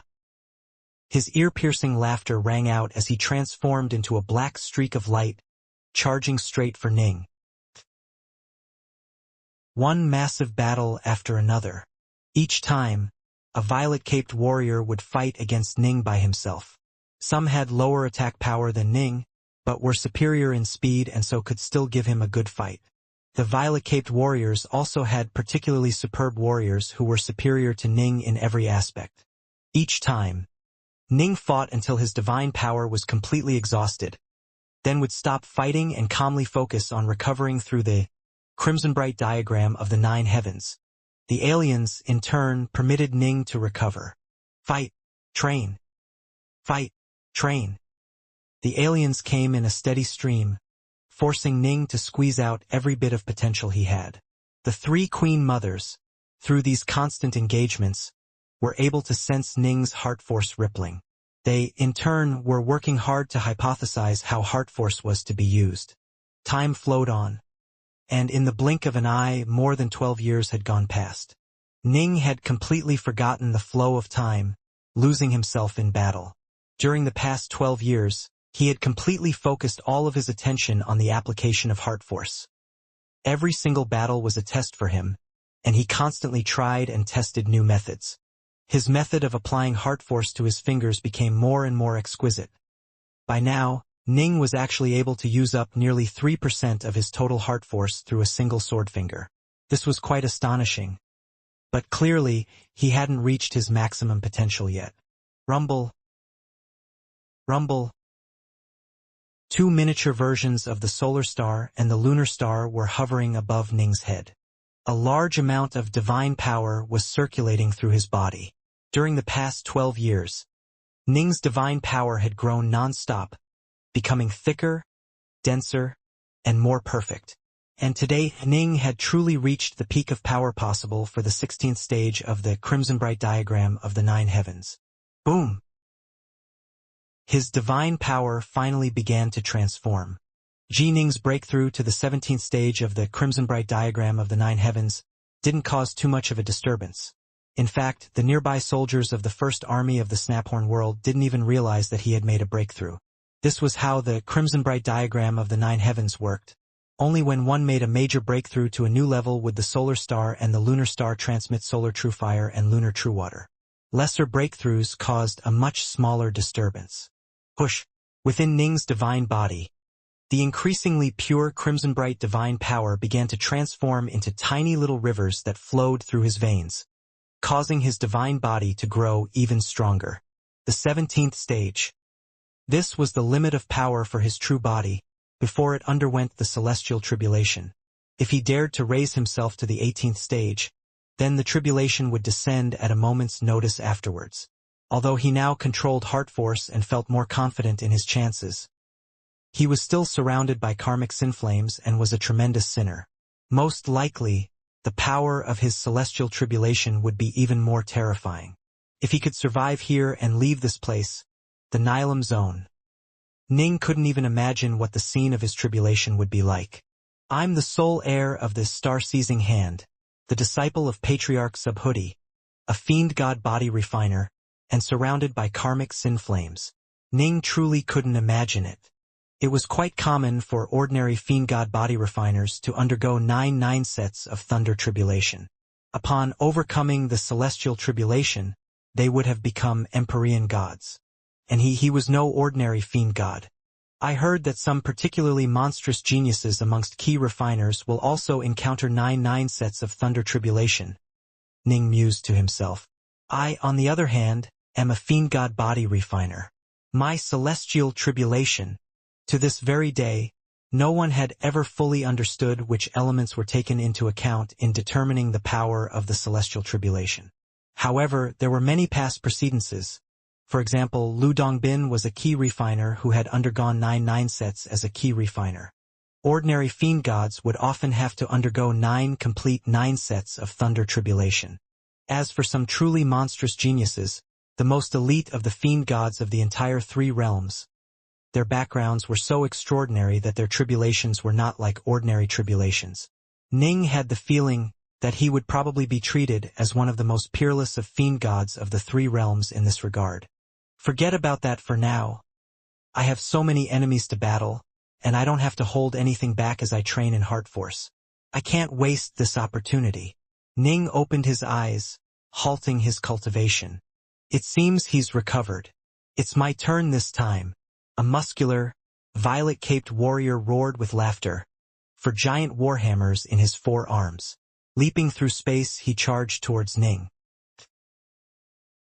Although he was in a dire situation, since there was nowhere to run, Ning didn't think about anything, completely focusing on battle. As he gained more experience with the application of heart force, Ning's power began to rise continuously. The more heart force his sword fingers were able to unleash, the more powerful his blows would become. This caused the violet-caped warriors to feel unspeakable misery. After the 12th year, which is to say after Ning broke through to the 17th stage, more than half the violet-caped warriors were at a disadvantage when fighting Ning. As his control over heart force grew increasingly powerful, Ning began to be able to suppress one violet-caped warrior after another. However, the difference in power wasn't that great. They were more than capable of staying alive. By the 15th year, Ning was confident in being able to kill in battle some of the enemies who matched up poorly against him, but he did not kill them. He was afraid that if he did kill the violet-caped warriors, they would be enraged. That wouldn't be worth it. The most important thing for him right now was to delay. Ideally, he would delay for a few decades or a century. The more time passed, the better the chances that his master, Patriarch Subhuti, would be able to find him. By the 16th year, Ning was able to use up nearly a 20th of his heart force in a single blow of his sword fingers. This was him using full power in a single hand. There was no way he could reach this level when using all 6 arms. By the 17th year, Ning was able to use up a 16th of his heart force in one stroke. By the 18th year, Ning was able to use up a 15th of his heart force in one stroke.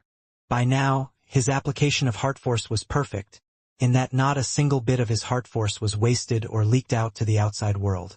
Ning could no longer come up with any way to further improve it, although it was still a bit inferior compared to the amount of heart force he could use when using Hoi's archery. There naturally were some differences between close combat and archery. Aside from mastering the application of heart force, Ning had also grown even more formidable in sword arts. Within the Nilam zone, there were no Daos to disturb him, allowing Ning to focus even more purely attuning with his sword arts, causing him to just barely touch upon the true essence of the sword. Ning had been fighting this entire time within the Nilam zone.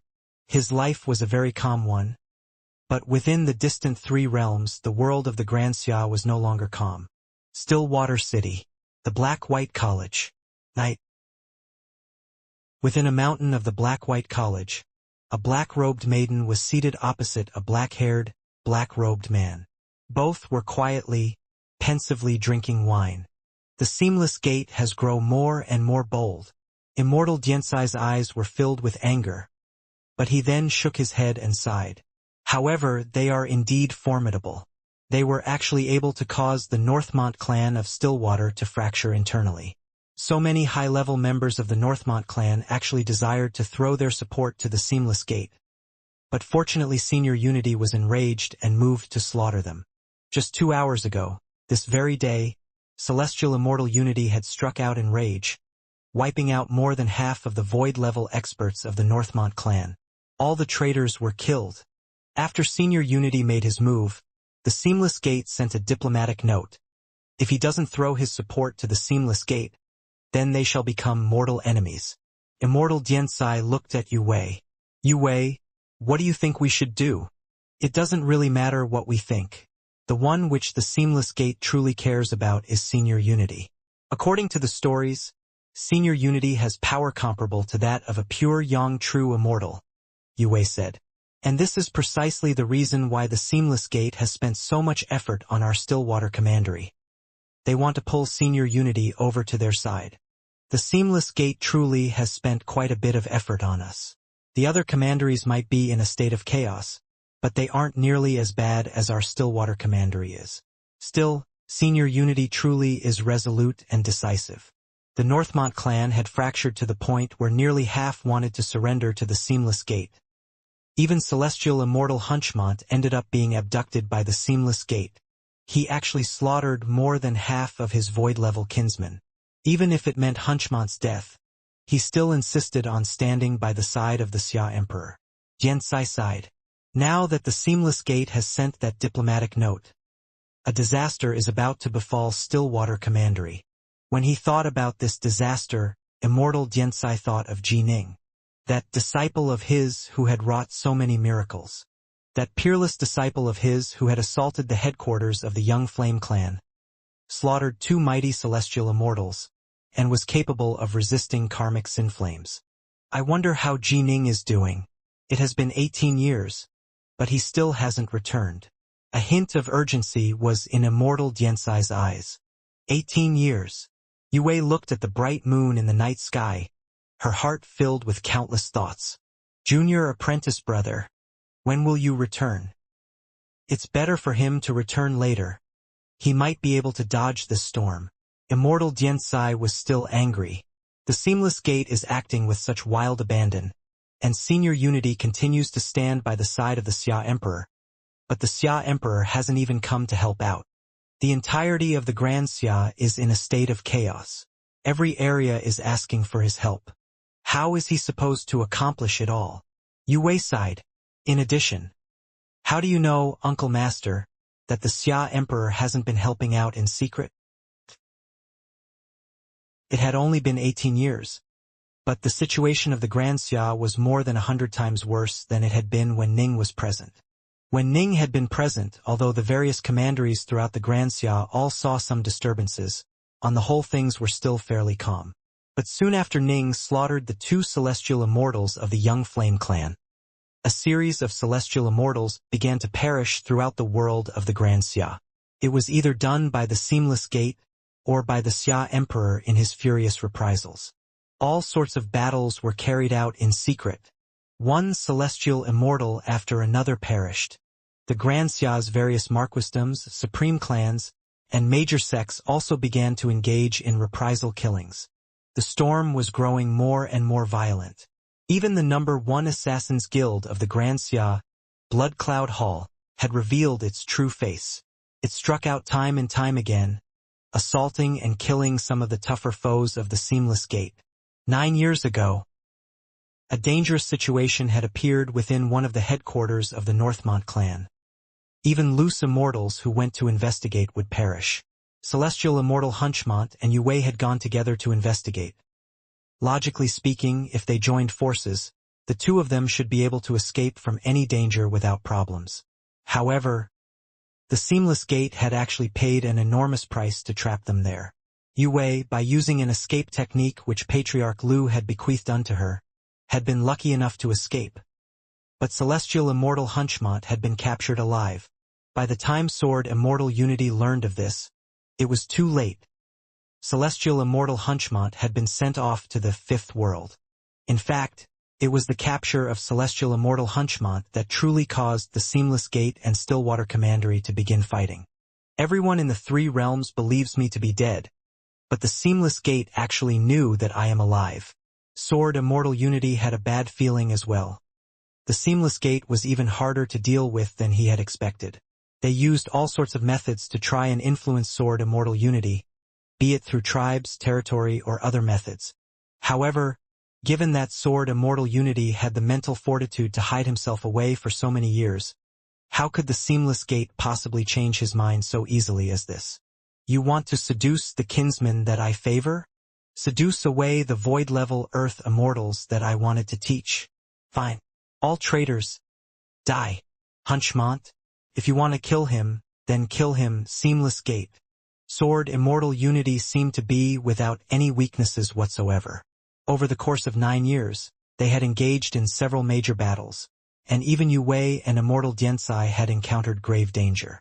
At the same time, the news that Yue had become a celestial immortal finally began to spread out, and her strength became publicly acknowledged. However, when assaulted by the Seamless Gate, Yue and Immortal Diansai received aid from Sword Immortal Unity as well. Unity was indeed incredibly powerful. He, all by himself, had forced 36 celestial immortals of the Seamless Gate to flee in disarray. This was what it meant to have power close to a pure Yang true immortals.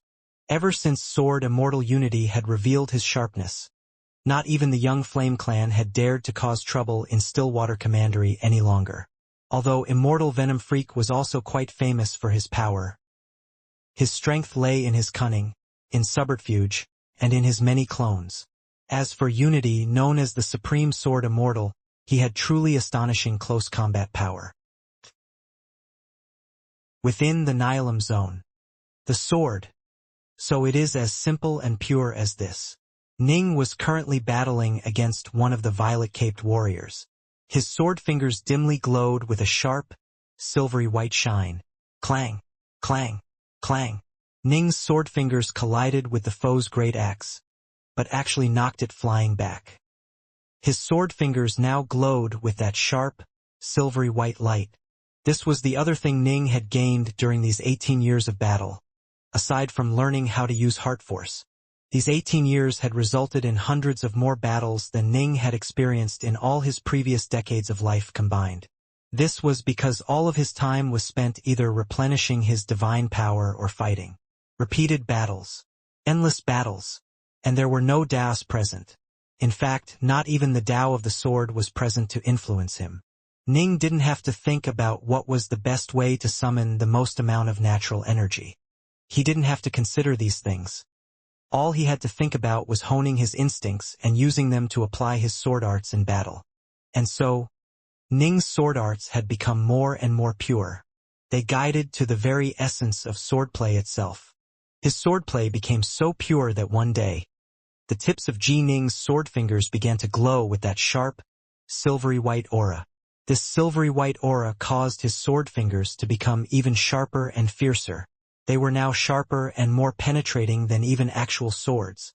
Within the underwater estate, the black-robed Ning was currently asking the giant yellow bear some questions. "Senior Bear, do you know what the sharp lights surrounding my fingers are?" "You don't know?" The giant bear was puzzled. "You know about heart force, so how can you not know about—" "Oh, right. Most likely, Patriarch Subhoodie was worried that you would set your sights too high, and so he didn't tell you right away." "What do you mean?" Ning asked. The giant bear explained. "For sword immortals, fully mastering the grand Tao of the sword isn't the end of the road. After you completely master the entire grand Tao of the sword, you'll begin to focus on understanding the essence of the sword itself. When using sword arts, your blade will naturally emit this sort of sharp light. This sort of sharp light is also referred to as sword force. Generally speaking, peerless sword immortals who have thoroughly mastered the grand Tao of the sword will begin to slowly discover and cultivate this power. You've just barely touched upon it. I imagine you are at the lowest, most basic level of sword force." Sword force. Ning now understood. So that's how it is. When I was in Mount Innerheart, I saw some books which made note of the fact that when one completely mastered the grand Tao of Taiji, one would begin to attune to the very essence of the Taiji itself, at which point a strange type of power would slowly be developed. Taiji force. It seems my sword force is quite similar to this Taiji force in nature. Right? The giant bear smiled and nodded. Ning now completely understood. Taiji force, sword force, generally speaking, those who completely mastered the grand Taos of Taiji or the sword would be able to slowly work on controlling this type of power. It could be considered an additional supplement, making one a bit more powerful in battle. One of the greatest dangers for immortal cultivators is being overly ambitious. Ning let out a sigh. For example, when he first entered the Black-White College, the Primal Taoists, Loose Immortals, and Earth Immortals wouldn't even tell him that the Tao was divided up into Heavenly Taos, Grand Taos, and Ordinary Taos. This was precisely because they were worried about their disciples being excessively ambitious, resulting in them accomplishing nothing whatsoever. The same was true for Patriarch Subhoodie. If he had told Ning about sword force all along, it might have caused Ning to deviate when attuning to the Tao of the sword, which would actually negatively impact his insights. I haven't even fully mastered the Tao of the sword yet, but I've actually begun to be able to use a slight amount of sword force already. Ning laughed in a gratified manner. The number of battles you have engaged in during the past 10+ years was far more than the total number of battles you engaged in before you arrived here in the Nilam Zone. The Tao of the sword is an attacking Tao to begin with. If the Tao of the sword or the heavenly Taos were present here, I imagine that you would have advanced quite astonishingly fast in the Tao of the sword. The giant bear added, "Since this place does not have the Tao of the sword, you haven't been able to advance in the Tao of the sword at all, which means you accidentally focused on attuning to the essence of the sword and ended up controlling a tiny thread of sword force. This can be considered an unexpected benefit for you. I trust that in the future, the fact that you have started your quest for the essence of the sword will be of tremendous help to you in comprehending the Tao of the sword." Right? Ning nodded lightly. Monster. A true monster. No wonder Lu Dongbin felt so certain that he was born to be a peerless sword immortal, and even Patriarch Subhoodie felt that he was extremely talented in this regard. Even before mastering the Tao of the sword, he's already taken control of a tiny amount of sword force. Clearly, he has an unbelievably high level of aptitude towards the sword. Within the blurry, void-like region within the underwater estate, the giant yellow bear had told them about his conversation, and the 7 Fiendgods all signed in amazement. However, Ning had only mastered the most basic, elementary level of sword force at present. There was a limit as to how much it could help him. By comparison, his ruler-level heart force had helped Ning increase his power much more. Still, that tiny bit of mastery over sword force was a testament to the fact that Ning truly was an unbelievable talent as a sword immortal. No matter how talented he is, it won't matter unless he can escape this Nilam Zone. A muscular man whose entire body was red in color let out a sigh. To date, the Snaphorn world hasn't truly gone all out against our young master. But if push comes to shove, then we will be forced to intervene. By then, we will have to deal with the master of the Snaphorn world. And we have no idea as to if we can beat him or not. The real question is, has the master of the Snaphorn world reached the Taofather level yet? If not, he won't pose a threat. But if he is at the Taofather level, we'll probably be doomed. We have nowhere to run. Even if we don't move to rescue our young master, the master of the Snaphorn world will eventually discover the star-seizing manor. After discovering the star-seizing manor, if he is at the Taofather level, he'll definitely be able to find our world. By then, we'd still have to fight him. Technically speaking, Ning had yet to become an Empyrean god, and per the orders of Taoist Three Lives, they weren't supposed to save him. They were supposed to leave Ning's fate up to himself, and if he died they were to go find another successor. Alas! They were now trapped within the Nihilim zone and unable to depart from it, much less find another successor. This day, Ning engaged in dozens of battles before coming to a halt, acting as though he needed to replenish his divine power. In reality, Ning still had half of it left. After all, now that he had reached the 17th stage of the Crimson-Bright diagram of the Nine Heavens, his divine power was much thicker than it had been in the past. For the sake of being prepared for all eventualities, he always came to a halt when he only had half of his divine power left. In turn, the violet-caped warriors always let him replenish his divine power as needed. As he replenished his energy, three mighty minds were conversing within the darkness of the void. Ever since this human began fighting against our firstborn, he's continuously improved his mastery over his heart force. Less and less of it leaks out, and the ripples it causes are harder and harder to discern. Recently, he's leaked out no heart force in his battles whatsoever. Although we can vaguely sense that he is using it, we are unable to sense any of the heart force ripples now. This poses no use to us in our attempts to develop a heart force technique at all. The first Queen Mother's thoughts held a hint of resentment. Two elder sisters, what should we do? The third Queen Mother asked. During this period of time, tens of thousands of battles have been carried out.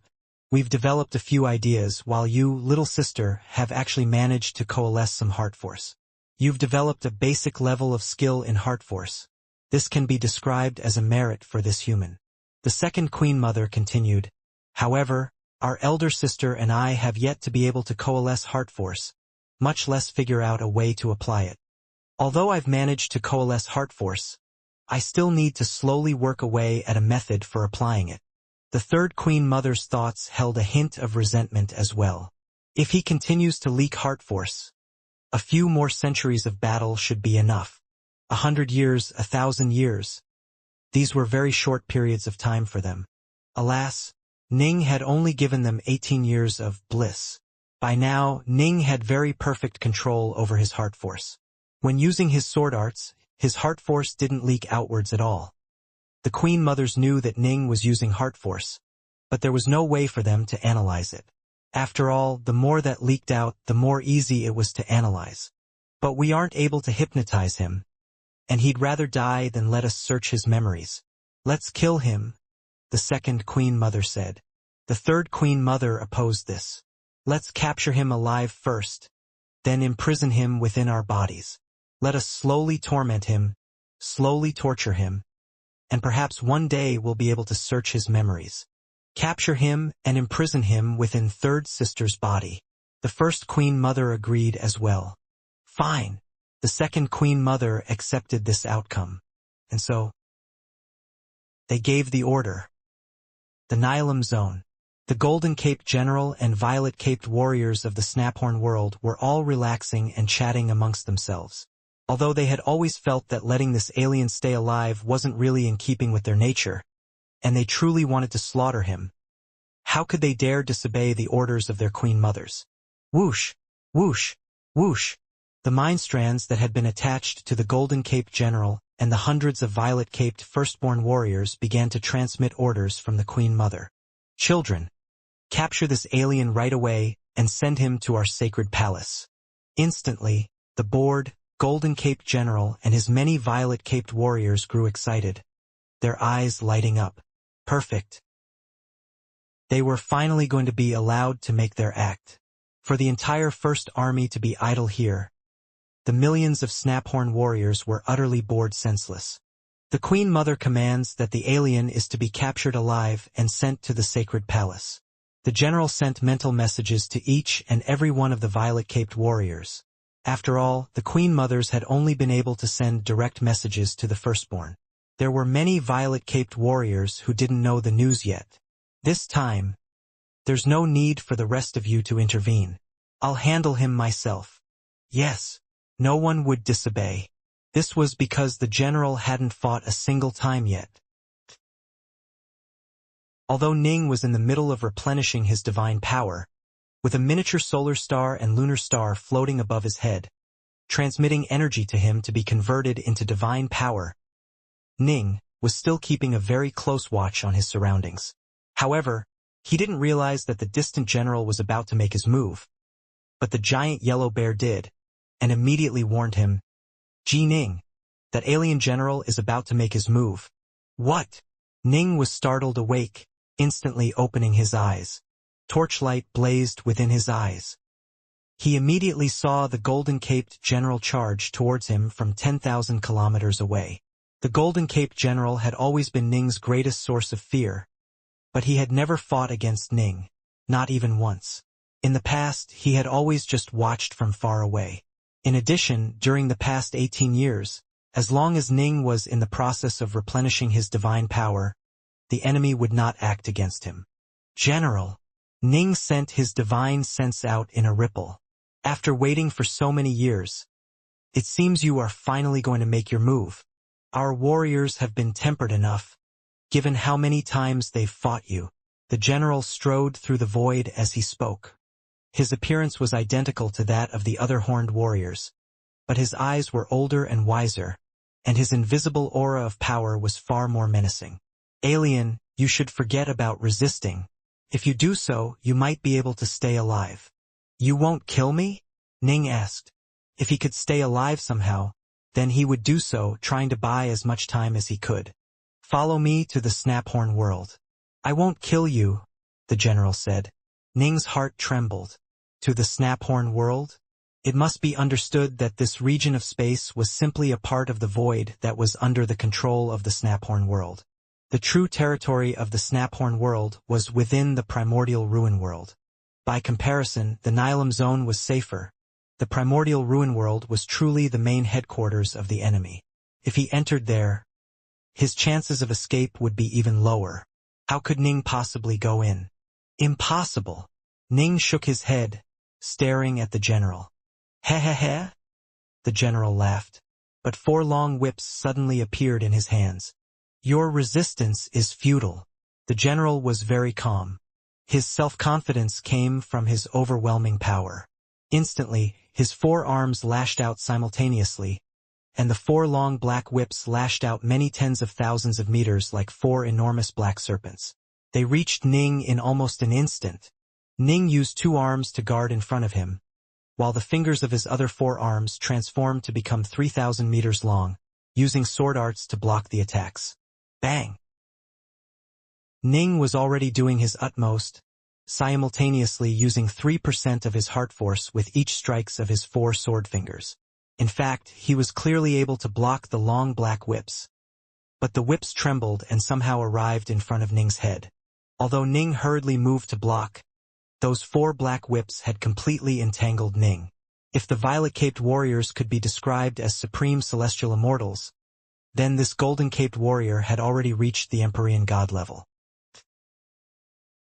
Within the misty, void-like region inside the underwater estate, that golden-caped general has made his move. The giant yellow bear had a serious look on his face as he watched what was happening in the outside world. Ning is fighting back, but he's already become trapped by the whips. Move! The red-haired Empyrean god gave the order to their group of 7 Fiendgods. Completely wipe out the entire First Army. The black whips snaked out in circles, completely entangling Ning. Ning gritted his teeth and struggled, but was unable to break free. This caused Ning to feel both rage as well as a hint of sorrow. I am a practitioner of the 8-9 arcane art, and am incomparably close to the Empyrean god level in power. I don't even hold those violet-caped warriors, each of which is comparable to a supreme celestial immortal, in any regard. Who would have thought that, in just a single exchange, I would be captured? Ning gave a cold look towards the golden-caped general and the group of violet-caped warriors. Haha! Look at the alien. He still seems untamed and unruly. He thought that just because he gave us a good fight, that he could overcome our general? The general has completely transcended the heaven level long and has truly reached the saint level. In addition, as the general of the First Army, he's one of the most powerful of saint-level experts. How could this alien possibly overcome him? The violet-caped warriors were all chatting amongst themselves. The saint level, this was equivalent to the Empyrean god level of the three realms. They had extremely high statuses within the Snaphorn world, and were qualified to bear the golden cape. The elders of the Palace of Elders and the generals of the armies were generally all at this level. In addition, a general who commanded the First Army, the border army that often engaged in wars, was definitely a god of war amongst the Snaphorn world, someone venerated by countless kinsmen. Imprison him and take him back to the sacred palace, the general ordered. Yes, the group of violet-caped warriors all assented. They glanced towards the captured Ning with looks of disdain and pity. After countless ages of war, the only thing the warriors of the Snaphorn world felt towards all aliens was enmity. Let's go back. Our entire First Army has been dawdling here for so long. It's been boring. The countless horned warriors were all dancing in joy. These past 18 years truly had been extremely boring for these warriors. Rumble. A golden warship flew over from the distance. The general was holding a whip with but a single hand, and was dragging the entangled, bound human youth, Ji Ning, behind him. He looked back at Ning. You are fairly strong, your sword arts at least are close to the saint level in power. A pity for you that you met me. Ning glanced at the general, then ignored him. He knew himself that with the fourth cycle of the star-seizing hand, his ruler-level heart force supporting him, his sword force, and his 17th stage of the crimson-bright diagram of the 9 heavens, that he should have in theory reached the threshold of Empyrean gods. However, the mere threshold represented a weak Empyrean god, and this Golden Cape general was a very strong one. Suddenly, boom, boom, boom, boom, boom, boom, boom, without any warning, 4 figures suddenly appeared out of nowhere around Ji Ning. Their explosively powerful auras caused Ning's face to instantly change. He couldn't help but turn his to look, and when he did, he saw 10 figures with utterly astonishing auras. There was a bald elder with narrowed eyes, an amiable-looking youth, a bewitchingly beautiful woman with snow-white eyebrows, and, Senior Reds now? Ning was amazed. The 7 figures included a tall, muscular man with red hair and golden armor. It was the red-haired Empyrean god who Ning had met in the past. These 7 figures had equally powerful auras. They were all on the same level. What? The general, who had been pulling Ning behind him with the whip, turned his head and saw those 7 figures as well. His face also changed. Who are you? Danger. The general suddenly felt a powerful sense of danger in his heart. At the same time, he couldn't figure out how these 7 powerful figures could have suddenly arrived within the space territory controlled by his Snaphorn world. Ha ha ha. Of the 7 figures that had appeared around Ning, one was the child who was wearing a neck circlet. The child suddenly let out a laugh as his body began to rapidly grow in size. Just before, he had been smaller than even Ning, but now he transformed to become 30,000 meters tall, becoming even larger and more muscular than the warriors of the Snaphorn world. The massive child roared with laughter, and suddenly, a pillar of golden light shot out from his eyes. Divine gold-blazed light. The child let out a loud shout. The eye-beams of light swept out in every direction. Whoosh! The pillars of light shot out from his eyes, expanded to cover an area of 100,000 kilometers. All the horned warriors and black-caped warriors touched by the pillars of light all let out agonized cries. They all began to melt, like snowmen under the sun, with the only difference being that they melted far faster. No! It hurts! What is this? Wherever those eye-beams swept past, the horned warriors and black-caped warriors died, melting into death without being able to resist at all. In the blink of an eye, more than 10,000 snaphorn warriors had perished. But, the general was stunned for a moment, but he then immediately gave an order. Quick! Assemble the formation. Yes, the 801 violet-caped warriors were shocked awake by this order. If they were going to join into a powerful formation, the 801 of them had to take the lead. A small war formation needed a single black-caped warrior and 10 ordinary snaphorn warriors, while a medium war formation needed a violet-caped warrior, 100 black-caped warriors, and 1,000 ordinary warriors. The largest formations, however, required a general, 100 commanders, 10,000 black-caped warriors, and 100,000 ordinary warriors joining forces. Thus, these violet-caped warriors had to lead the way. Otherwise, the unorganized masses would be completely unable to resist that terrifying divine light. The gaze attack of the child had stretched out to 100,000 kilometers. You want to flee? The beautiful woman with the snow-white eyebrows transformed into a streak of white light, and then in her stead, an enormous, snowy white scorpion appeared within the void. This snowy white scorpion was like an enormous island, a full 10,000 kilometers in size. Its face, however, was the face of a human woman, and it also had those strange-looking white eyebrows. This titanic snow-white scorpion almost instantly charged into the group of those 801 violet-caped warriors. The snowy white eyebrows of the scorpion were even longer than its tail. They fluttered forward, one of them transforming into countless white strands of silk that wrapped around those violet-caped warriors. Luckily enough, they had been fleeing in many different directions, and so when the snowy white scorpion had appeared, they had already begun pulling away from each other, and so part of them were able to escape. Of the 801 violet-caped warriors, over 600 were instantly entangled by those eyebrows. SSSSSSS.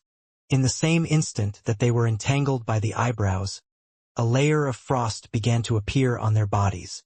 And then, like ice cracking, they were completely chopped and broken apart by the white eyebrow strands. Even their cores were destroyed, causing them all to perish. This took time to describe, but in reality, as soon as the 7 figures had appeared, the child and the black-armored beauty had immediately struck with utterly devastating power. This completely enraged the general. Damn you, aliens! The general no longer paid Ning any mind. He transformed into a streak of light, charging towards the now titanic child. The titanic child looked down at the general, letting out a laugh. Clang! The child held his neck circlet in his hands, smashing it downwards towards the general. The long whips in the general's forearms expanded to become more than 30,000 meters long, furiously seeking to entangle the neck circlet. Oh, so you have quite a bit of strength. The child gave it a tug, but wasn't able to tug it free. Humph! The golden-armored, red-haired Empyrean god watched this all happen. He immediately let out a cold snort, then stabbed forward with the long spear in his hands. Rumble! When the spear stabbed out, an enormous whirlpool appeared within the void, with the center of the whirlpool being the tip of the spear. Not good. The general immediately had a tremendous feeling of danger. He had the feeling that this red-haired fellow was far more powerful than the child and the scorpion lady. In fact, the red-haired fellow might be strong enough to kill him. Flee! The general no longer thought of fighting back. That red-haired man alone was enough to make him feel helpless. And the general had 6 other foes at his level of power to worry about as well. Swish! Space suddenly seemed to have been thrown into chaos. The general was stunned. He lowered his head, looking at his chest, and there was the tip of an enormous spear sticking out it. His core had been completely shattered. I just died? The general couldn't believe it.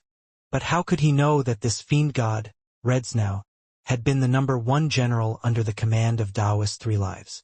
He had been awe-inspiringly famous, even back in Pangu's primordial world, and was truly one of the most utterly supreme of Empyrean gods. Red hair, how could that little alien bastard have been a match for you? You didn't even give us a chance to act. The gentle-looking youth complained with resignation. I was preparing to have a nice, big fight with him, but you killed him right away.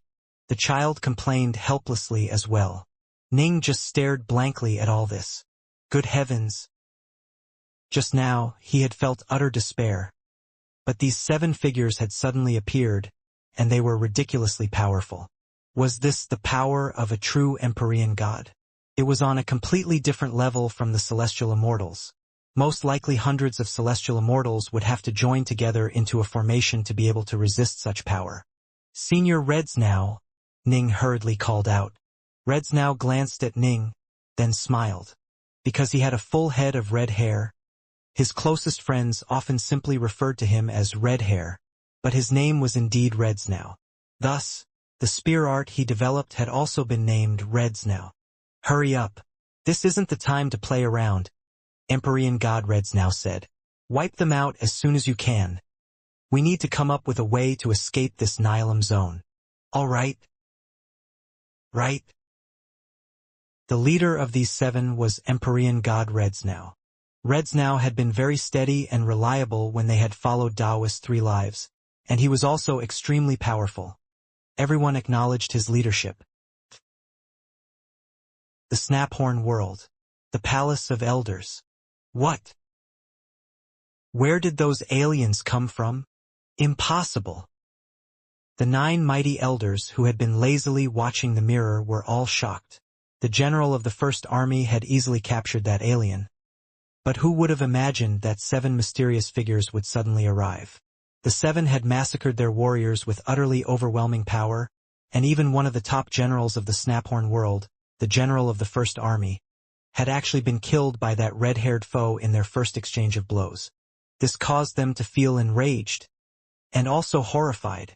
Although they were elders and were also at the saint level like the general, their responsibilities lay in the governance of the Snaphorn world. By comparison, their combat abilities were inferior. In an actual battle, they probably would be weaker than the general. Within the infinite darkness of the void, 3 minds were conversing. What? The fiend gods of the 3 realms have arrived as well? Damn! That region of space was locked long ago. There's no way they could have gone straight there. There's only one possibility. Those fiend gods of the 3 realm have been accompanying that human this entire time in some sort of portable dimensional treasure. They hadn't attacked because they were waiting for us to capture the human. Only then could they no longer hold back. These 7 fiend gods should all be at the Empyrean god level. Only that red-haired Empyrean god is a bit too ridiculously strong. Even my child, Habul, was instantly killed. Even in that ancient war, there were very few Empyrean gods who were so terrifyingly strong. Let us personally intervene to annihilate them. Right? All 3 queen mothers began to emit a terrifying, killing intent. The Nihilum zone. Millions of horned warriors were fleeing in terror and despair. That enemy with the neck circlet. All the warriors in the locations he looks at die. He's too terrifying. The general was killed on one blow. They had completely collapsed. In a short instant, more than 600 of the 800 commanders of the First Army had been wiped out, along with their general. The horned warriors were unable to assume their formations. Naturally, they no longer even thought about fighting back. All they felt was utter terror and panic as they frantically fled in every which way. But right at this moment, the exact same voice rang out from the deepest, innermost parts of every warrior's heart. A voice that came from their very essence, their bloodline. Queen Mother's incarnation. Queen Mother's incarnation. Queen Mother's incarnation. The voice echoed repeatedly. The millions of fleeing horned warriors came to a halt at the same moment. The voice that rang out in their heart had been planted there on the day they were born. Every single warrior of the Snaphorn world, in the moment of their birth, was prepared for welcome the Queen Mother's incarnation. In fact, it could be said that the ultimate purpose for them being born was to welcome the Queen Mother's incarnation. This was the absolute most terrifying ability available to the Snaphorn world when fighting against other worlds. The Queen Mother. The millions of horned warriors all raised their heads upwards, their foreheads splitting open as a streak of green light shot upwards from it. Millions of streaks of light shot into the sky. For a moment, a large section of the infinite emptiness of the void had actually transformed into a field of green. What's going on? The 7 mighty Empyrean gods stared at this in amazement. Ning felt something was off as well. The millions of horned warriors who had been fleeing in panic had suddenly stopped. What were they doing? The murmurs of the millions of horned warriors could be heard everywhere. Underneath the green light, their bodies began to dissolve, as though they were providing nourishment for the green light. The green light grew even brighter, and just like that, the millions of horned warriors all completely vanished, leaving behind nothing within the void save that enormous green glow. Within the green light, countless murmurs could still be heard, the murmurs of the horned warriors. Queen Mother, Queen Mother, Queen Mother. This was their most glorious moment. Their murmurs were filled with pride and veneration. They willingly sacrificed everything for their Queen Mother and welcomed her incarnation. And so they died. Whoosh! The awe-inspiringly enormous green glow in space split apart into 3 parts. The light of these 3 enormous green glows began to condense, transforming into 3 utterly enormous warriors with jade-green armor, curved blood-red horns, and an appearance that was extremely close to that of an ordinary Snaphorn warriors. However, their bodies were like mountain ranges in size, and their auras were completely different. Their auras were of chaos and utter savagery. As the 3 titanic warriors took form, the 7 Empyrean gods had a bad feeling. Attack! Join forces to kill the closest one. Empyrean god Reds now ordered. All right. Let's go. The millions of horned warriors had been quite scattered, as some had fled very far away by now. Thus, there was nearly 1,000,000 kilometers of distance between each of the 3 enormous horned warriors. The 7 had more than enough time to defeat them one by one. Swish! Swish! Swish! Swish! Swish! Swish! Swish! 7 streaks of light charged towards the closest Titan warrior. Fiendgods of the 3 realms. You 7 Empyrean gods, you actually dare to challenge me? The Titanic warrior let out a loud laugh, a laugh which caused the void itself to shudder. This was the incarnation of the first Queen Mother. It could be considered her clone or avatar. There was an enormous price that had to be paid for the creation of this sort of clone, a price of many hundreds of thousands of horned warriors. In addition, this clone could only be maintained for a short period of time. The Queen Mothers rarely chose this option. And yet, though the price was high, the combat power was utterly astonishing. Die! The first Queen Mother raised her 4 arms high.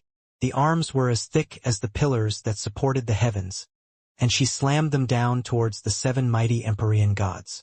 Whack! An ear-splitting scream suddenly assaulted the first Queen Mother. The bald elder of the 7 had transformed into a giant, winged black crow.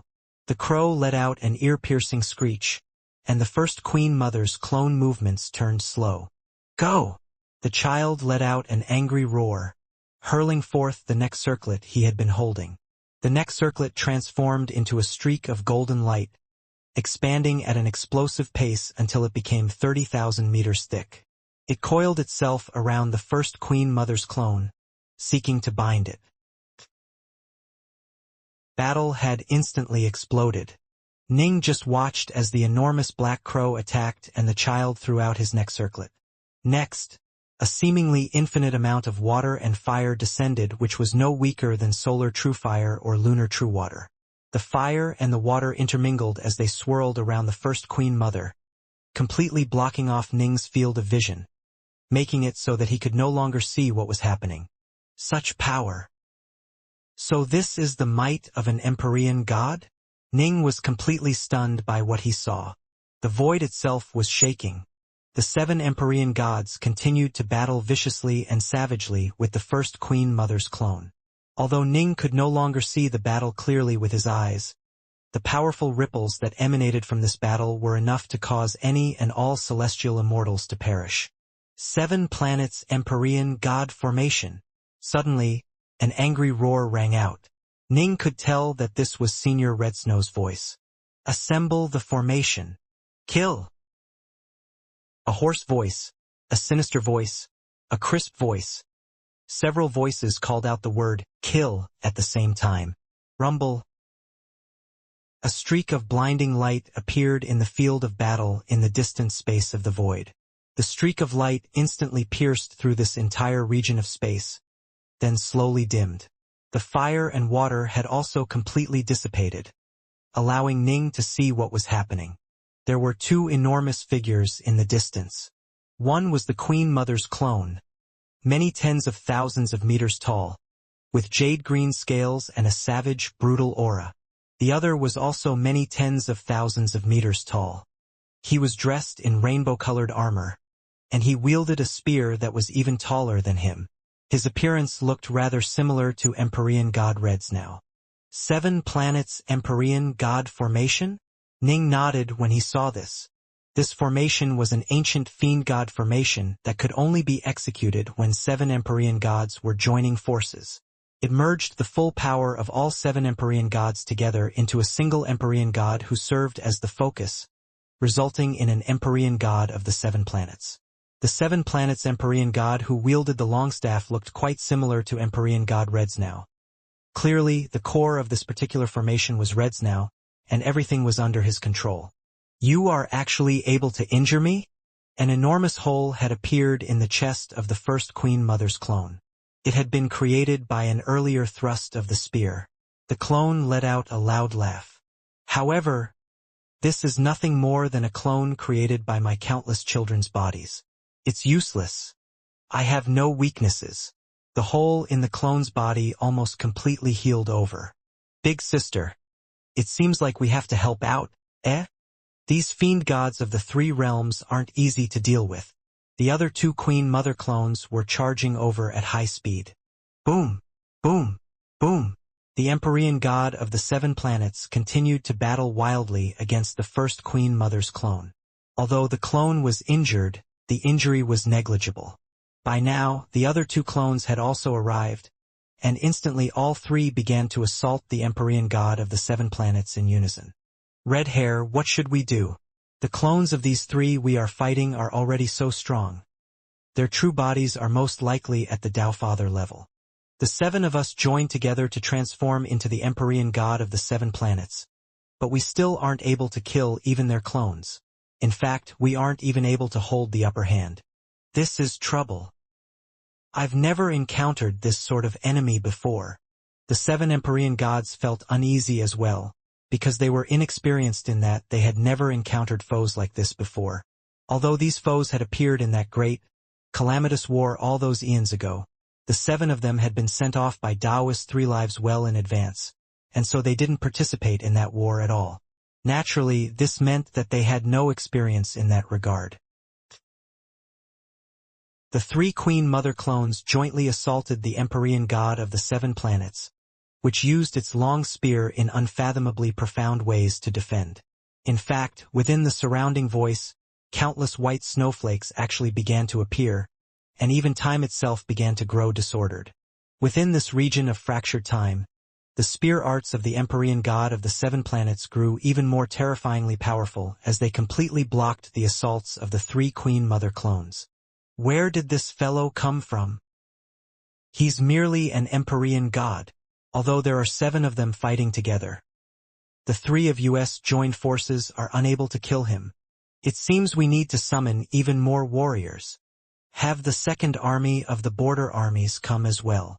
The 3 Queen Mothers were growing frantic as well. Although their 3 clones held the upper hand, their advantage wasn't that huge.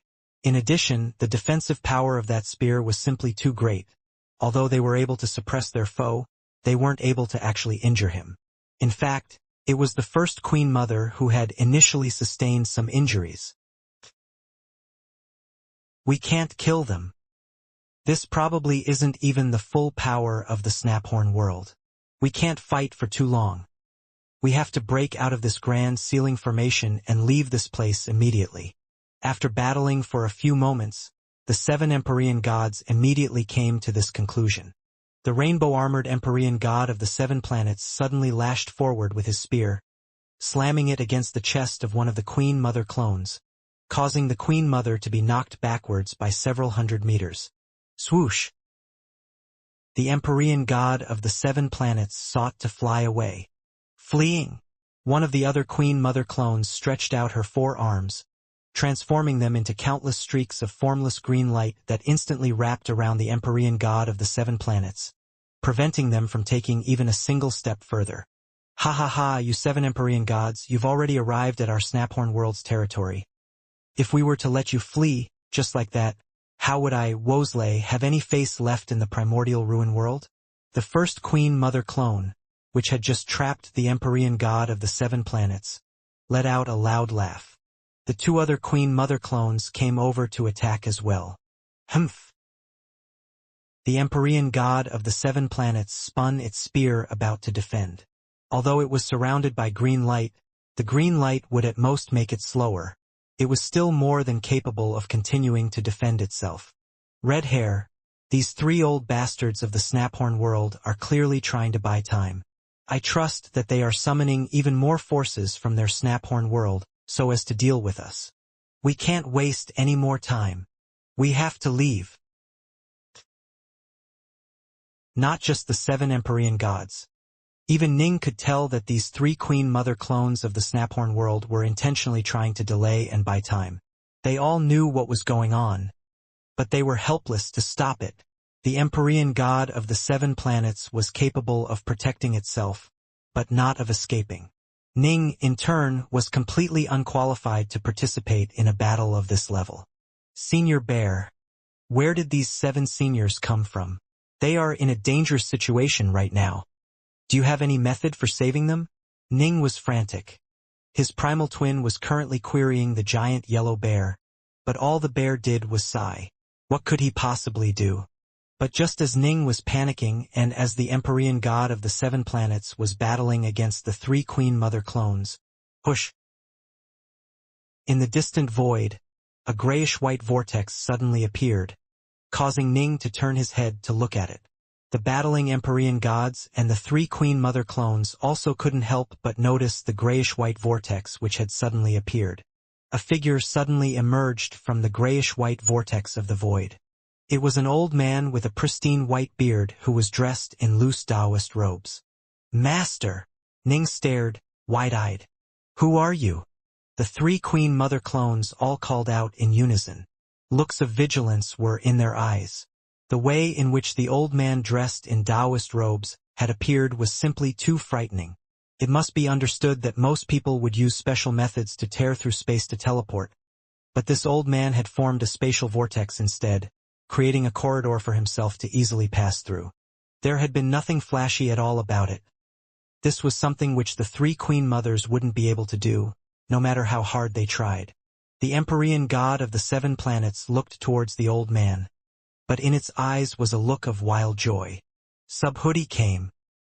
I knew it. With a disciple as monstrously talented as this, Subhoodie had to come rescue him. Ha! We're saved. Even the calmest of the 7 Empyrean gods, Empyrean god Reds now, let out a sigh of relief. None of them felt any doubt whatsoever as to whether or not Subhoodie was capable of rescuing them. After all, Subhoodie stood at the very, very top of the 3 realms, and was the most mysterious of Tao Fathers. Even Taoist 3 lives was quite lacking compared to him. This is the territory of our Snaphorn world. We 3 sisters don't wish to become enemies with you. The 3 Queen Mother clones stared fixedly at the old man in the Taoist robes, paying no attention to the Empyrean gods next to them. The old man gave them a glance, then said calmly, "Vile creatures!" Rumble. When the 2 words, "vile creatures," came out, an invisible ripple instantly pierced through the surrounding space, almost instantly arriving at the three Queen Mother clones. In the area where the three Queen Mothers were present, space and time began to twist, curve, and break apart. The three Queen Mother clones let out enraged roars within that field of shattered spacetime, and all the green light from their bodies surged forth, attempting to break out. However, they were completely unable to resist the field of shattered spacetime. Their three mighty clones were completely shattered and destroyed along with the local spacetime itself. Everything turned silent. The only ones left in the void were Patriarch Subhuti, Ji-Ning, and the Empyrean God of the Seven Planets. But Ning couldn't believe what he had just seen. So this is the power of Patriarch Subhuti? The seven Empyrean gods were terrified as well. It must be understood that Empyrean God Redsnow stood at the very pinnacle of power amongst Empyrean gods. In fact, he was extremely close in power to an ordinary Tao Father.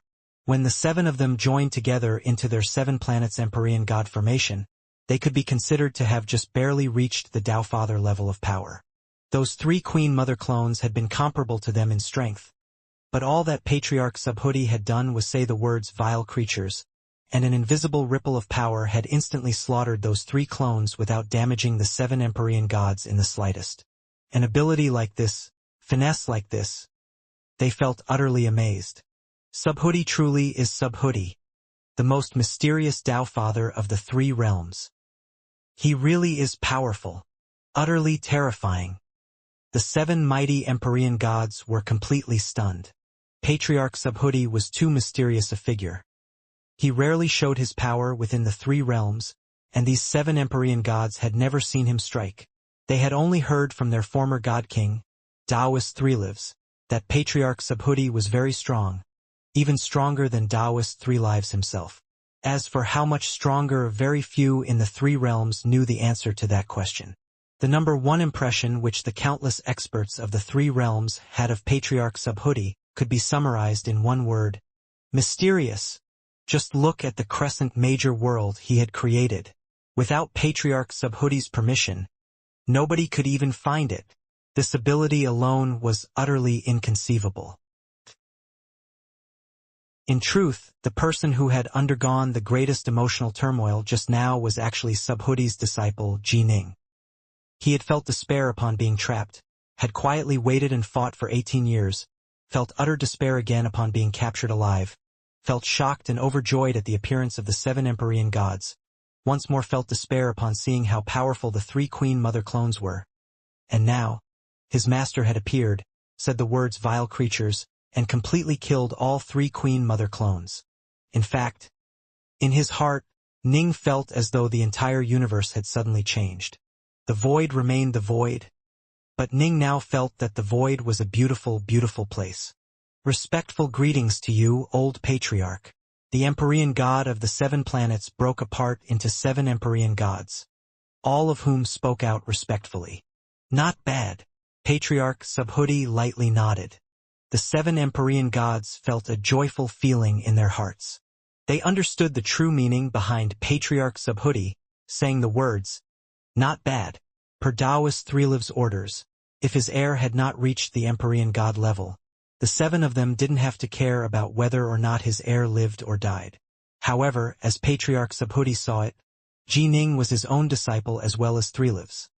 Thus, Subhuti felt quite pleased that the seven of them had chosen to come out and protect Ning. Disciple. Patriarch Subhuti looked towards Ning. He took a single step forward, displacing himself through space and appearing before Ning. Master. Ning hurriedly called out to him with respect, tears having appeared in his eyes. Thank you, Master. Ha ha ha. Subhuti laughed. Come, it's time to go back. Right? Ning nodded heavily. Why haven't the seven of you returned yet? Subhuti glanced backwards. The seven Empyrean gods hurriedly flew over. They first saluted towards Subhuti respectfully, and then they disappeared into nowhere. Clearly, they had returned to the star-seizing manor, but the master of the manor, Ji-Ning, didn't feel a thing. Clearly, he had yet to fully master this star-seizing manor. Ning raised his head, giving the infinite void a final glance. This Nihilum zone. It had proven to be a testing ground for him. In this place, he had first overcome the karmic sin flames, had reached the ruler level in heart force, had come up with a way to apply heart force to his sword fingers, and had mastered a tiny amount of sword force. Fortune and disaster often came hand in hand. Whoosh! That spatial vortex once more appeared next to Patriarch Subhoodie, looking just like an oceanic whirlpool. Patriarch Subhoodie guided Ning into the spatial vortex, and then it all completely disappeared from the Nilum zone. The primordial ruin world, the Snaphorn world. Within a field of endless darkness, three minds were conversing with each other, and their thoughts were full of terror. Who was that old man? We've never seen him before. We didn't even see him in that great war all those years ago. If we had encountered him in that war, we probably would have died long ago. By the looks of him, he appears to be one of the humans of the three realms. From the fact that he attacked us, we can tell that he should belong to the side of the three realms. Logically speaking, it should be impossible to teleport through the space of the Nilum zone. But he was able to do it, and in addition, he was able to annihilate our three clones simply through his mastery over spacetime. Abilities like these are utterly inconceivable. The three Queen Mothers were all restless and uneasy. He had been too powerful. His power had completely eclipsed theirs. In that great war, the three of them had been small-time players. They had only survived due to luck. Any one of the truly powerful figures of that great war could have crushed them to death with ease.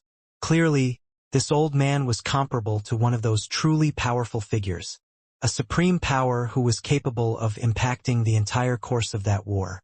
I wonder if that old man of the three realms has left or not. I hope he leaves right away. I hope he never comes to our Snaphorn world again. The three Queen Mothers conversed hopefully to each other, their courage having been completely shattered by the two words vile creatures. All they wanted right now was to never encounter that old man again. What they? Oh no! He's here. The three Queen Mothers had covered the entire Snaphorn world with their minds long ago. They kept an extremely tight level of control over the world, and so if any powerful figure intruded within it, they would immediately notice. The Snaphorn world was located at the margins of the infinitely vast primordial ruin world. It was a world in its own right and was extremely vast. There were countless horned warriors who lived in this place. But at this moment, all of them could sense their entire world shaking. The ground itself was trembling, and the mountains were beginning to collapse. What is going on? What is this? The countless horned warriors raised their heads to stare towards the skies. Some of these Snaphorn citizens were merely youths, not yet qualified to join the army. They had to reach at least the most basic level, the earth level, before they could become warriors. At this moment, every single person in the entire world, including the elders of the Palace of Elders as well as every single army squad, were staring at the skies with raised heads. Rumble. From beyond the Snaphorn world, a single, utterly gigantic palm had appeared. This palm was nearly half as large as the entire Snaphorn world itself. When it slapped downwards through the void of space towards the Snaphorn world, crackle, crackle, crackle, the protective formations covering the Snaphorn world began to crack apart, and even space-time itself was compressed so tightly that it began to shatter. And the strangest thing was, space-time within the Snaphorn world began to compress into multiple layers of density, and the layers of space-time came crashing downwards. As the palm came slamming down, the layers of space-time began to split apart. No! Flee! Flee! Three utterly enormous creatures had suddenly charged out from deep within the Snaphorn world. They, too, had incomparably massive bodies with pitch-black scales, but compared to the ordinary horned warriors they were much, much fatter. At first glance, one would see that their bellies took up nearly half the size of their entire bodies. Their ugly little eyes emitted rays of dark light that attempted to tear a hole through space. Push! That enormous palm continued to descend, causing space-time to continue to compress and shatter apart, layer by layer. The space-time at the very bottom had become incredibly dense. making it so that the three mighty queen mothers were completely unable to tear a rift through space and flee, no matter how they tried. "Spare us! Spare us! Spare us!" All three queen mothers called out loudly, their voices reverberating through the entire Snaphorn world. But that massive palm continued to coldly, emotionlessly continue its downward smash. No! The countless horned warriors were all completely stunned. They felt terror, a terror that came from their very souls. This was all completely beyond their expectations. That giant palm which they could see with the naked eye, it was a palm of infinite size, a palm that was more than half as large as their entire world itself. Even if Ning were to use his torch dragon's eye, he still would find it hard to see the complete palm. They could see the massive, canyon-like fingerprints and palm print of that mighty palm. Bang! Bang! Bang! An incredible amount of pressure had already been brought down to bear. The countless horned warriors of the Snaphorn world began to explode into green-colored bits of blood and gore. Only a very small number of violet-caped warriors and golden-caped warriors were able to just barely stay alive. But their bodies were also slowly beginning to crack. "Old bastard! Are you trying to start another war? Damn you, you old bastard! Damn you!"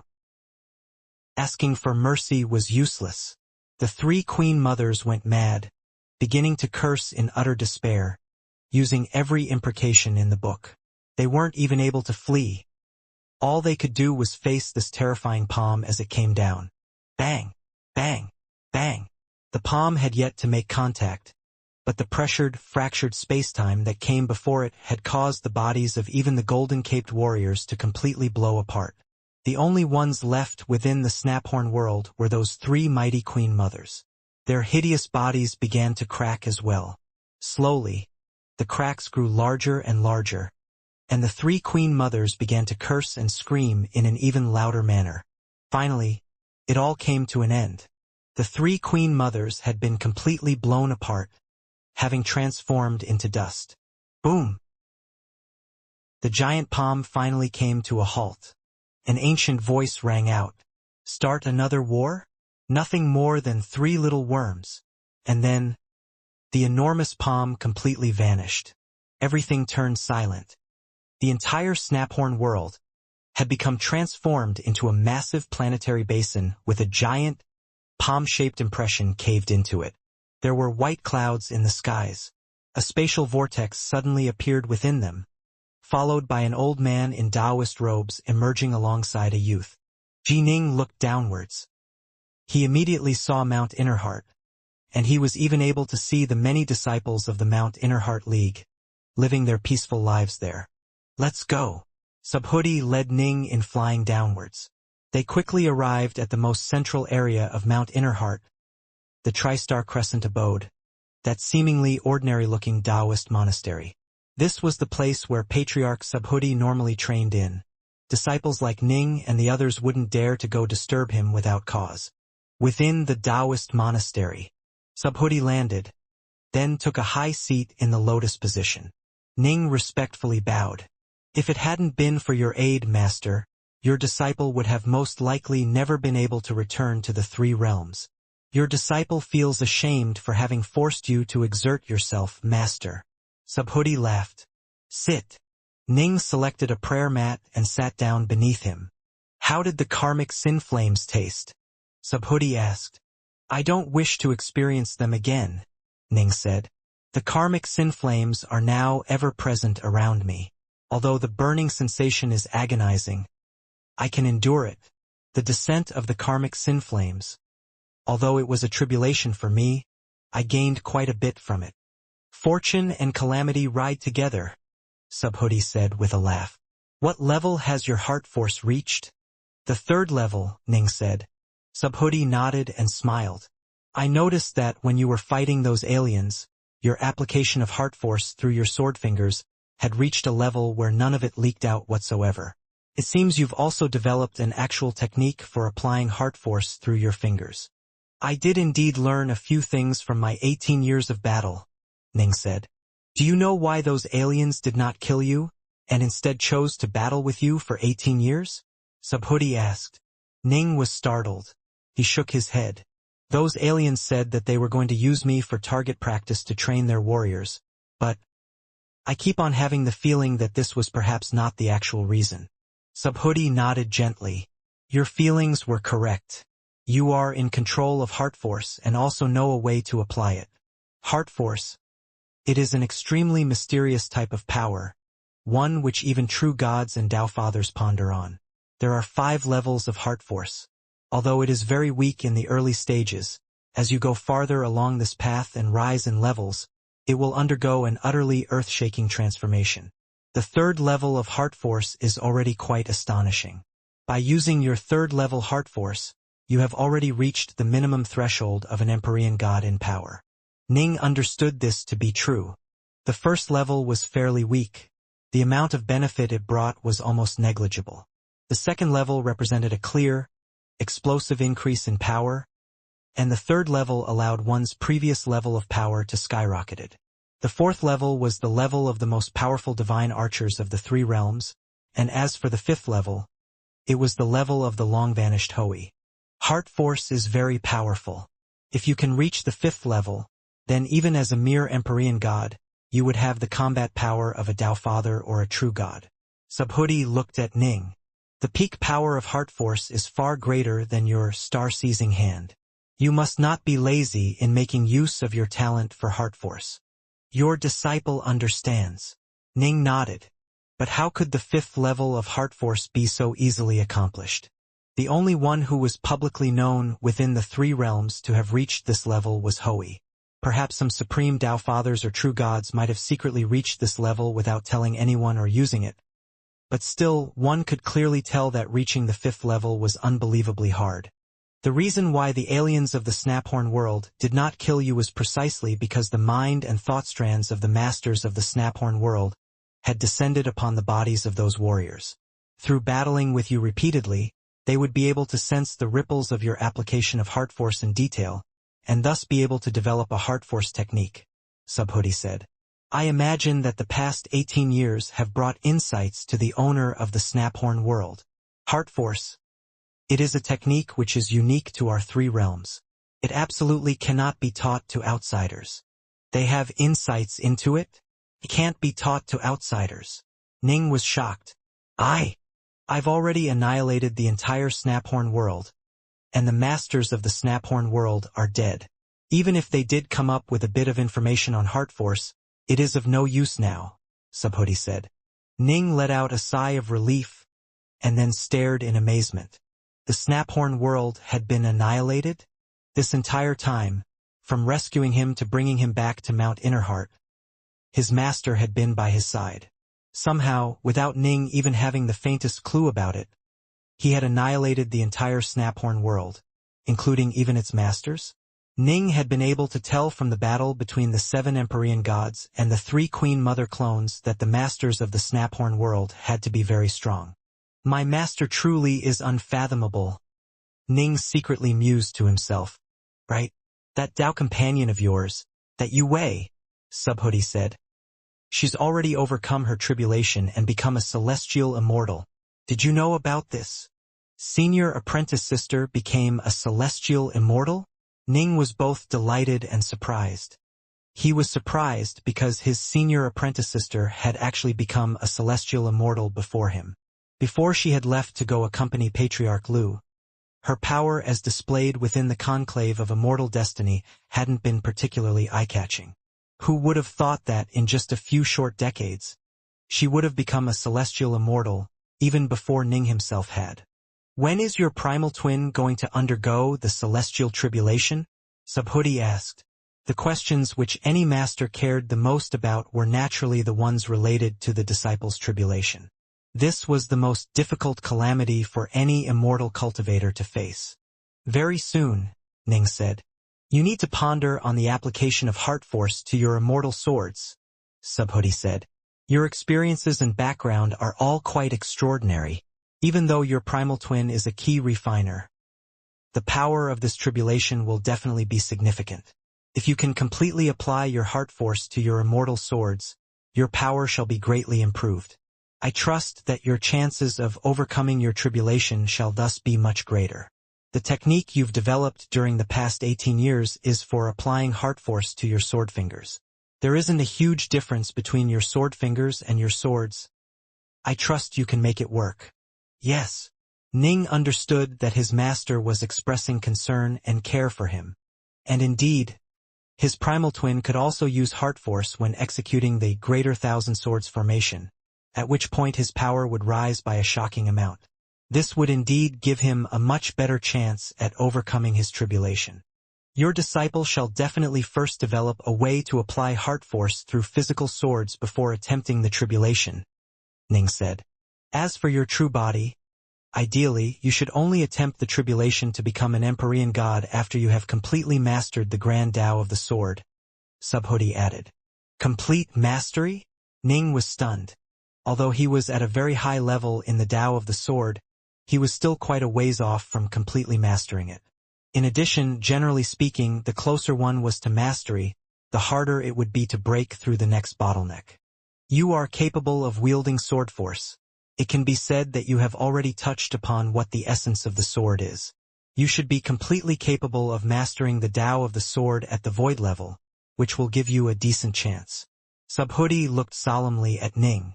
I'm not too worried about your primal twin's tribulation, but your true body's tribulation.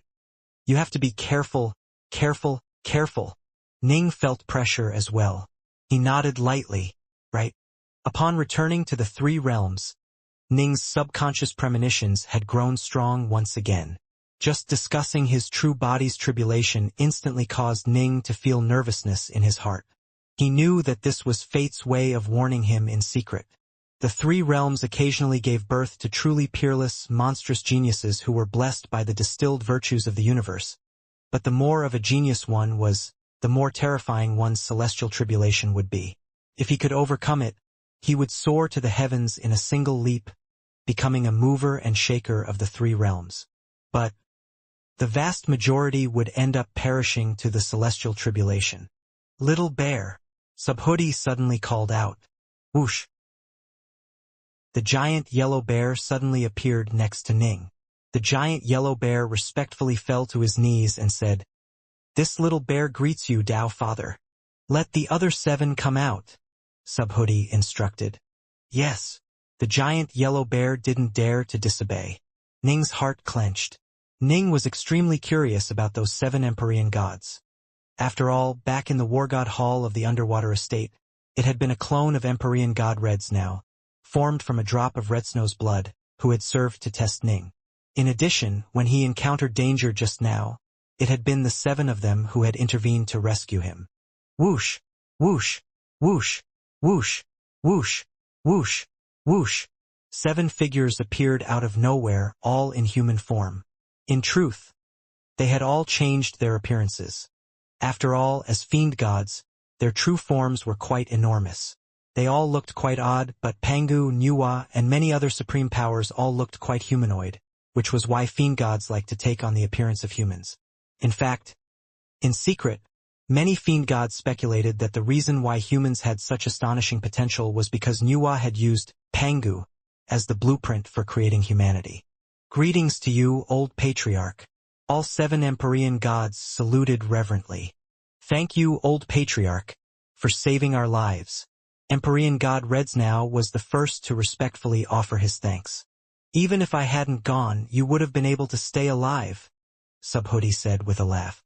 You could have simply returned to the star-seizing manor and your own world within it, bringing Ji-Ning inside and hiding him within it. In a true battle, you wouldn't be able to defeat the Snaphorn world. But if you were to rely on the formations protecting your own world, you would have been able to withstand them. But the 3 of them were Tao Fathers. Empyrean God Reds now was amazed. The other 6 Empyrean gods were amazed as well. Returning to the world of 3 lives and relying on its formations to resist the foes. This was their final option. However, Tao Fathers had utterly astonishing levels of power. In addition, there were 3 of them this time. They didn't believe they had the power to fight back against such a force. However, given who Patriarch Subhuti was, if he said they could do it, he definitely had a reason for saying so. 3 Tao Fathers? You give too much credit to those 3 little worms. Subhuti shook his head. Those creatures are not of the three realms and you know nothing at all about them. They simply cannot be judged so easily, just by using the power levels of the three realms.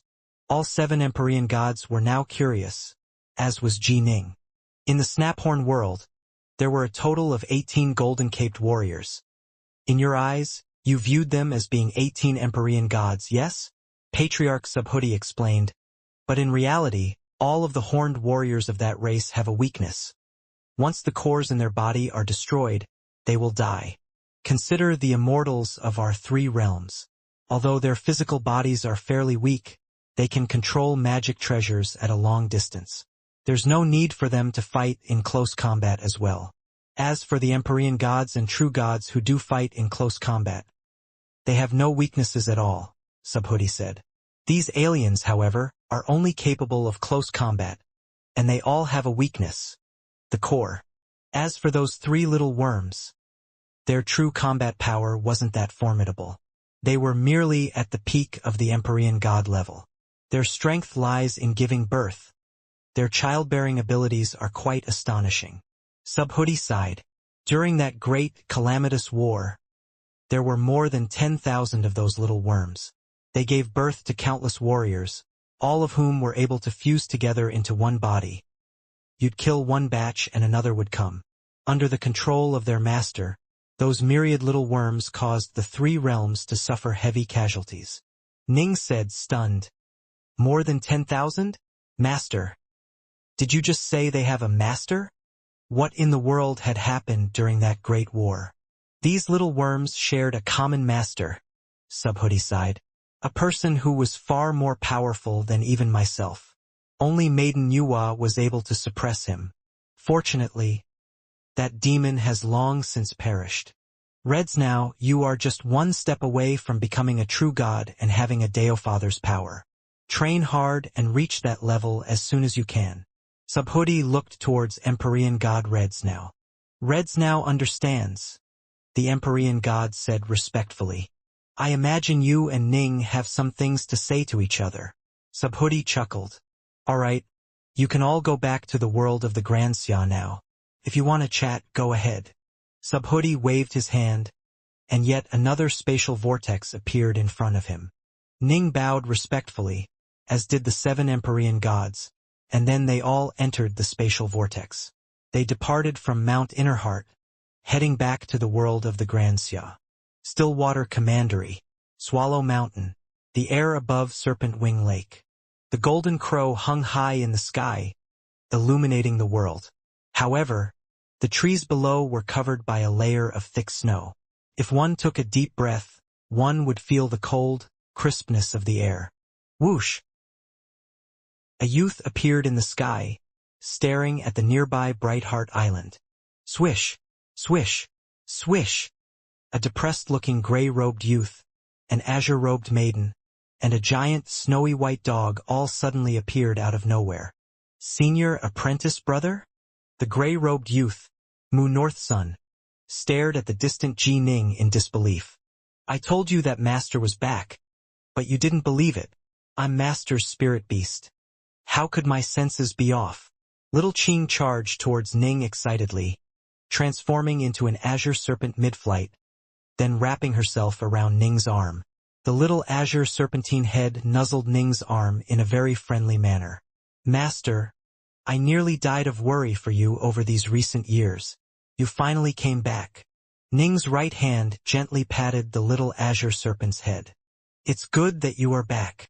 Uncle White didn't say much, but his eyes were filled with joy. Senior apprentice brother, it was all my... Northsun stared at Ning. In truth, over the past 18 years, Ning had been deeply worried about Northsun's situation. This was because, prior to Ning's battle with the young Flame clan, Northsun had been tormented for decades, followed by the loss of his Dao companion, with Ning himself being exiled to a danger zone while covered by karmic sin flames. He was afraid that his junior apprentice brother Northsun would be filled with self-recrimination. Given his junior apprentice brother's current state, Ning was worried about what so many years of self-blame would result in. Fortunately, although his junior apprentice brother had more white hair than he had in the past, he was still alive. It isn't your fault. If I have to blame someone, I'd blame myself for being too arrogant and underestimating the young Flame clan. Ning walked over through the air, gently patting his junior apprentice brother on the shoulder. In addition, the feud between myself and the young Flame clan is a huge one. There's no need for you to shoulder all the blame in such a narcissistic way. North Sun couldn't help but chuckle. Master, where have you been? We were worried to death. Little Qing raised her head, looking towards Ning. North Sun and Uncle White looked at him as well. That year, I was exiled by the young Flame clan into a dangerous area in the infinite void outside of the three realms, Ning said. I was trapped there for the past 18 years, and was only able to return today. So you were just trapped in a danger zone this entire time. I was worried that you must have been undergoing countless dangers and trials, Little Qing said with a sigh. Who else have you spoken to about me? Ning asked. Uncle White responded. We've only informed Immortal Diansai. However, because all of us live here on Brightheart Island, and because Little Qing and Mu North Sun found it hard to hide their grief and the worry they felt for you, Autumn Leaf eventually found out as well. Also, your Dao companion, Yue, when she came back to the world of the Grand Xia, she was already aware of what had happened to you. It should have been her master, Patriarch Lu, who told her. Ning frowned. In truth, he hadn't wanted Autumn Leaf or Yue to know about this affair. After all, if they had found out, they would have been extremely worried for him. Let me go see Autumn Leaf, Ning said. Go, Uncle White said. In recent years, Autumn Leaf will go to your bedroom, your study, and your training room every single day and spend some time there. I can tell that this little girl's mind is completely preoccupied with you. Ning nodded gently. His eyes began to blaze with torchlight as he glanced towards Brightheart Island, and thus he saw Autumn Leaf. Within a study, Autumn Leaf was carefully wiping the table clean with her hands. Actually, because of a formation present, there was no dust on the table whatsoever. However, whenever she touched the table, she couldn't help but think back to those scenes from long ago, when she would grind ink for Ning as he wrote calligraphy within this study. Young master, when will you come back? Autumn Leaf's eyes shimmered with tears. She stared at the chair which Ning normally sat in. It had been so long. She had waited so long. Even the young master had disappeared for 30+ years last time when he had gone to study the Tao with his master. She hadn't felt the years as keenly as she did this time. After all, last time she knew in her heart that he had gone to study the Tao. This time, however, she knew that her young master was actually in some sort of danger zone which he could die in at any moment. In this sort of an environment, every day felt as long as a year. It had been very hard to endure this. As a child, she had been sold off as a slave. In the end, she had entered the Ji clan and became a maidservant that was assigned to wait upon Ji Ning. Ever since she was young, that tiny little boy had become her everything, her heaven and her earth. Spring Grass had her father to worry about, but Autumn Leaf had lost her kinsman long ago. She had only one loved one left, her young master. She had watched as her young master, that tiny little baby, had grown up step by step. She had followed him in roaming the Eastmount Marsh, had followed him until he had embarked upon the immortal path and headed to Stillwater City. By then, she no longer had the power to help take care of her young master. If she accompanied him, she would only slow him down. She didn't complain at all. She willingly stayed here at Brightheart Island, quietly awaiting her young master's return. The days when he returned were her happiest days. The days when he didn't return, she would wait quietly. But this time, her young master might never again return. Kriawak. Suddenly, the door to the study swung open. Autumn Leaf's body trembled, and she hurriedly turned her head to look. There was a youth standing in the doorway. He was still dressed in those furs, and he still had that familiar, warm smile on his face. Elder sister Autumn Leaf. Young master. Autumn Leaf charged forward excitedly, but when she reached Ning, she hesitated. Ning, however, reached out to take her into his arms. Only after hugging for a long moment did Autumn Leaf finally calm down. Elder sister Autumn Leaf, the snow is beautiful outside. Let's go look at the snow, Ning said. Towards Autumn Leaf, Ning felt very special, unique feelings. She had taken care of him since he was a child, and they had grown up together. In his heart, Autumn Leaf was family, just like his parents or a true sibling. His parents had perished. The only family he had left was Autumn Leaf and Uncle White. Autumn Leaf, in his heart, was his older sister, his most beloved older sister. Uncle White was a senior who had always quietly watched out for him. Ning would be reserved with his affections when he was with other women, but with Autumn Leaf, even if they hugged, it was the hug of siblings. It was a warm, wonderful feeling. The snow! Autumn Leaf nodded repeatedly. Okay, let's go look at the snow. Bright Heart Island was Ning's home. Autumn Leaf had naturally taken wonderful care of it. Bright Heart Island was a beautifully scenic place to begin with. Now, with so much snow on the ground, it was a place of truly incredible beauty, the likes of which were rarely seen. In fact, it wasn't until the sun was starting to go down that Ning finally said, "Elder sister Autumn Leaf, I need to make a trip to Stillwater City. I haven't told my master that I'm back yet, nor have I told my senior apprentice sister." "Go." Autumn Leaf smiled. "Your master and your Tao companion have probably been worried sick about you as well, all these years. Right?" Only now did Ning ascend into the clouds, flying off into the sky. Autumn Leaf raised her head, watching as Ning left, a look of satisfaction in her eyes. Her young master was safe. Even if he wasn't by her side, she still felt at peace. The underwater estate. The main palace. The black-robed Ning looked at the giant yellow bear and the 7 Empyrean gods before him. "Senior Bear, it's time to tell me some things, yes?" The black-robed Ning said. "I imagine you must have guessed some of it." The giant bear nodded. "Let me make some introductions first. These 7 are 7 Empyrean gods that had been under the command of my master, Taoist 3 Lives. 7 Empyrean gods? Although Ning had suspected it all along, he still couldn't help but feel stunned upon hearing it. These weren't like those many warriors of the Snaphorn world, each of whom had obvious weaknesses. These were true Fiendgods, born of heaven and earth, each of whom had utterly astonishing power. "This is Empyrean God Ninefong."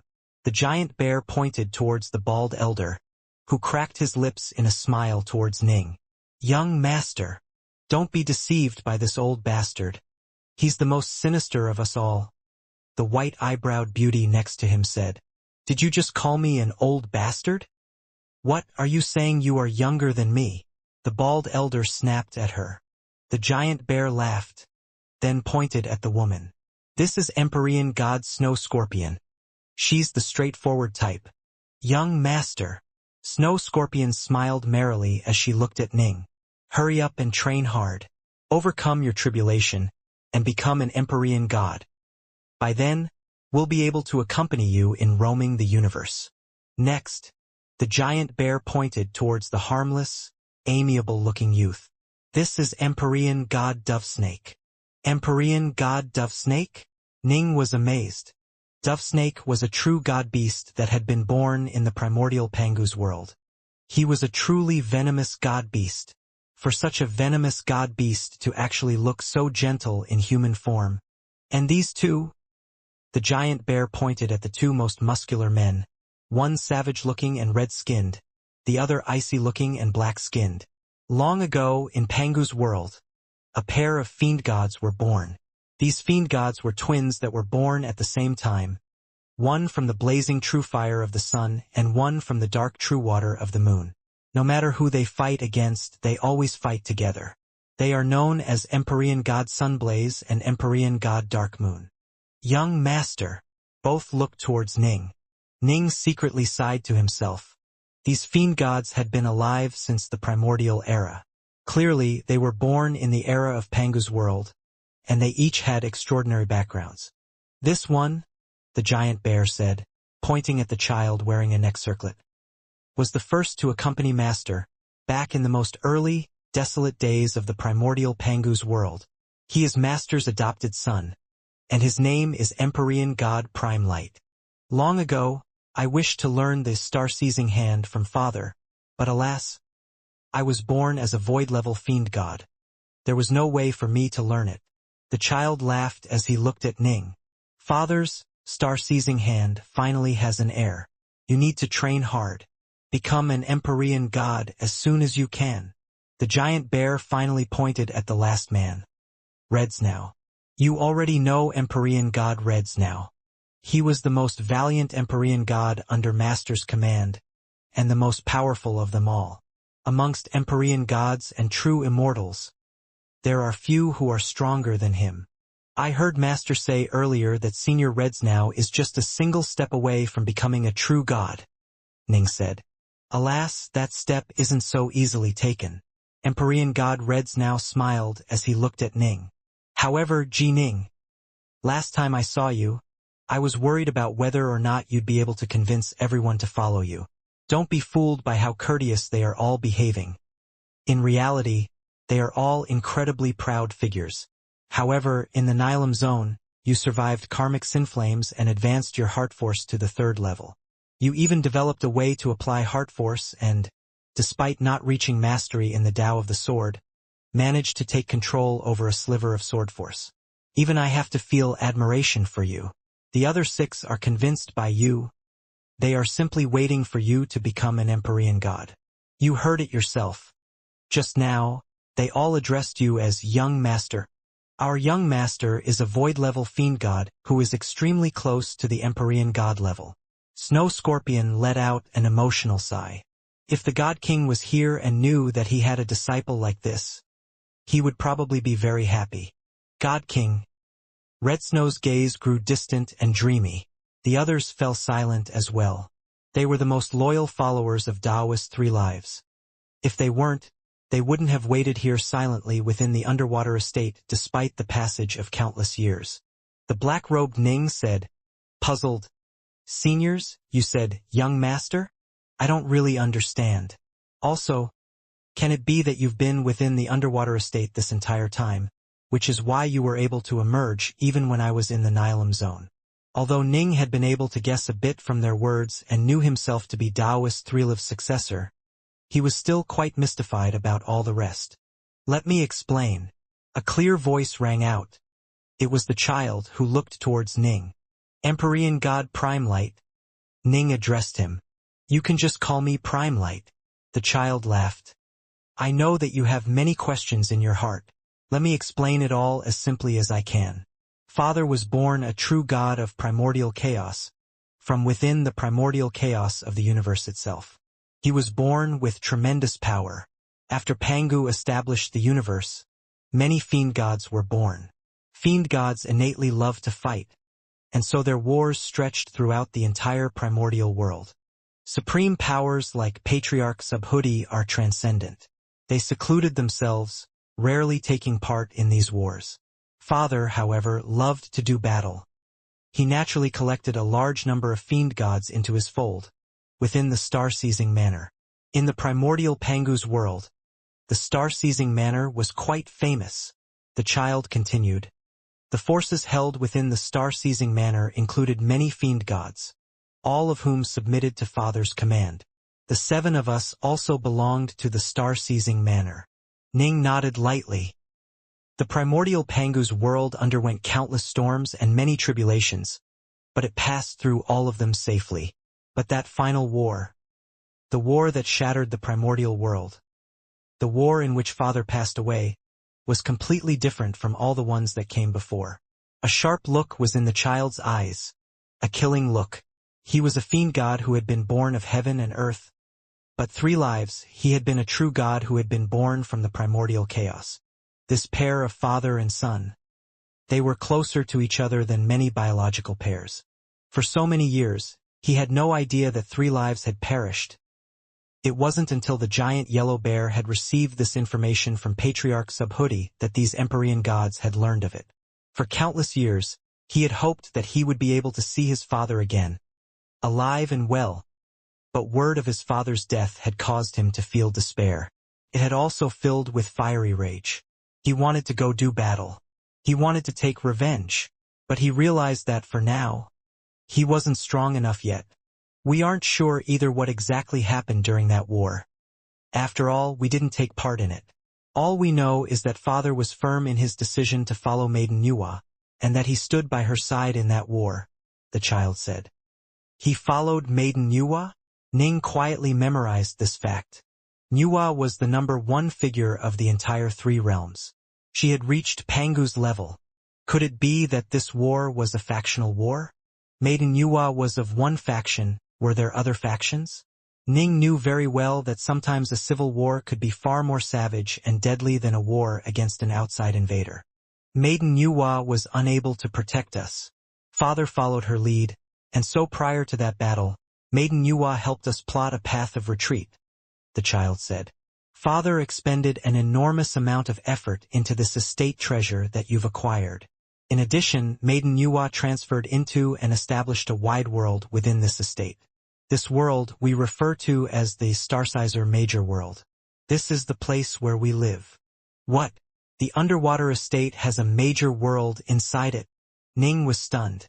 But although he was stunned, he quickly recovered and understood. It made sense. Some of the precious protocosmic spirit treasures of the 3 realms innately contained a major world within them. As for treasures that were forged to contain a major world within them, most true gods or Tao fathers weren't capable of creating them, but Maiden Nuwa was. In fact, she had created more than one. The major worlds that were contained within magic treasures were generally referred to as cave worlds. We all knew that Father was going to search for a successor. He was unwilling to allow his divine ability, the star-seizing hand, be lost, the child said. Father was powerful enough to be able to command all the forces of the star-seizing manner, but would his successor be able to? Nobody could say, and so Father didn't force all of those Fiendgods to stay here to accompany the next master. Those who were willing to stay could stay. Those who were unwilling could leave. Some of the Fiendgods left, but we continued to stay here at the Starsizer world, the child said. We've been waiting for Father's successor. Waiting for the new master of our star-seizing manor. The child looked at Ning. The other Empyrean gods also looked at Ning. In their hearts, Ning was the perfect candidate, the best candidate. Although Ning's blood was pumping, he quickly calmed down. Can you tell me about the Starsizer Major World? Can anyone enter it? No, the nearby snow scorpion smiled merrily. The Starsizer Major World was established by Maiden Nuwa, and she was the one to set up the formations around it. Even true gods or Tao fathers would have to resort to brute force to enter it. When we left the star-seizing manor, we used the formations we controlled to allow us out, but once we left it, we would be unable to locate the Starsizer world again right away. After all, the Starsizer world is inside the star-seizing manor. Who is in control of the formations? Ning asked. Myself, Prime Light, and Snow Scorpion. Empyrean God Reds now said. Prime Light was the first to follow the God King and the God King's son. The God King trusted him. Snow Scorpion and myself in the past had followed the God King in his campaigns throughout the world, and we were 2 of the most powerful Empyrean gods under his command. The others would submit to us. Thus, the 3 of us took control over the formations that protect the entire world. Ning nodded. I know that my master, Taoist 3 Lives, had ordered that before I became an Empyrean god. There was no need for you to worry about my life, right? Ning asked. Right? Empyrean God Reds now nodded. But, you saved me in the Nilam zone, Ning said. Even if we didn't save you, the star-seizing manor would have fallen into the hands of the masters of the Snaphorn world. They probably would have been able to forcibly bind it and discover the Starsizer Major World, at which point we would still have to fight them. Since that was the case, the 7 of us came out, Reds now explained. It wasn't all because of you. Ning laughed. But since you've come out, seniors, the 3 realms are currently on the precipice of a major storm, one which isn't any weaker than the storm which destroyed the primordial world. Even my master said that he might perish in this storm. That goes without saying for a young fellow like me as well. Thus, to tell the truth, I really need your help. But of course, if you aren't willing to help, That's fine as well. The three realms truly are in a state of chaos right now, Snow Scorpion sent mentally to the others. Since we've come out, we might as well follow the young master for now. Father's orders remain standing, the child sent back. The God King gave us instructions, but he still left it up to us as to how to carry them out. The three realms are quite chaotic. To experience these storms ourselves will be of benefit to us in increasing our power as well, the bald elder sent. Big brother Reds now, I'll follow your lead. I will as well. Sunblaze and Dark Moon both looked towards Reds now. All of them turned to look towards Reds now. Reds now was their true leader. First of all, he was very strong. Secondly, the way in which he handled matters was quite convincing. Reds now was silent, pondering as he looked at Ning. Ning looked back at Reds now. Ji Ning, Empyrean God Reds now said. An enormous storm truly is about to sweep the three realms. To strictly follow the God King's orders to the letter is rather unsuitable for present condition. But if we were to follow you, this wouldn't be of the slightest bit of help for you in terms of tempering yourself. I'll give you a promise. Prior to you becoming an Empyrean God, you have one opportunity to ask us to assist you. The 7 of us will use all our might to help you out. But we'll do it just once. Once you use it up, we definitely won't help you again. Even if you die, we'll just simply stand back and watch. If you die, you have only yourself and your own weakness to blame, as well as your poor luck.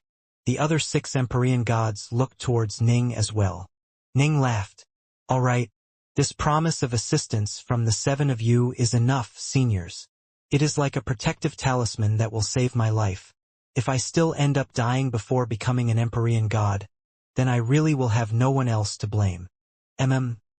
Empyrean God Reds now nodded. The child, however, urged Ning. Ji Ning, hurry up and become an Empyrean God. Don't make us wait too long, the beautiful woman added. Our star-seizing manor needs a manor master. The amiable-looking youth looked towards Ning as well. Their eyes were all filled with hope. Whoosh! All 7 of them disappeared. Ning let out a sigh of relief.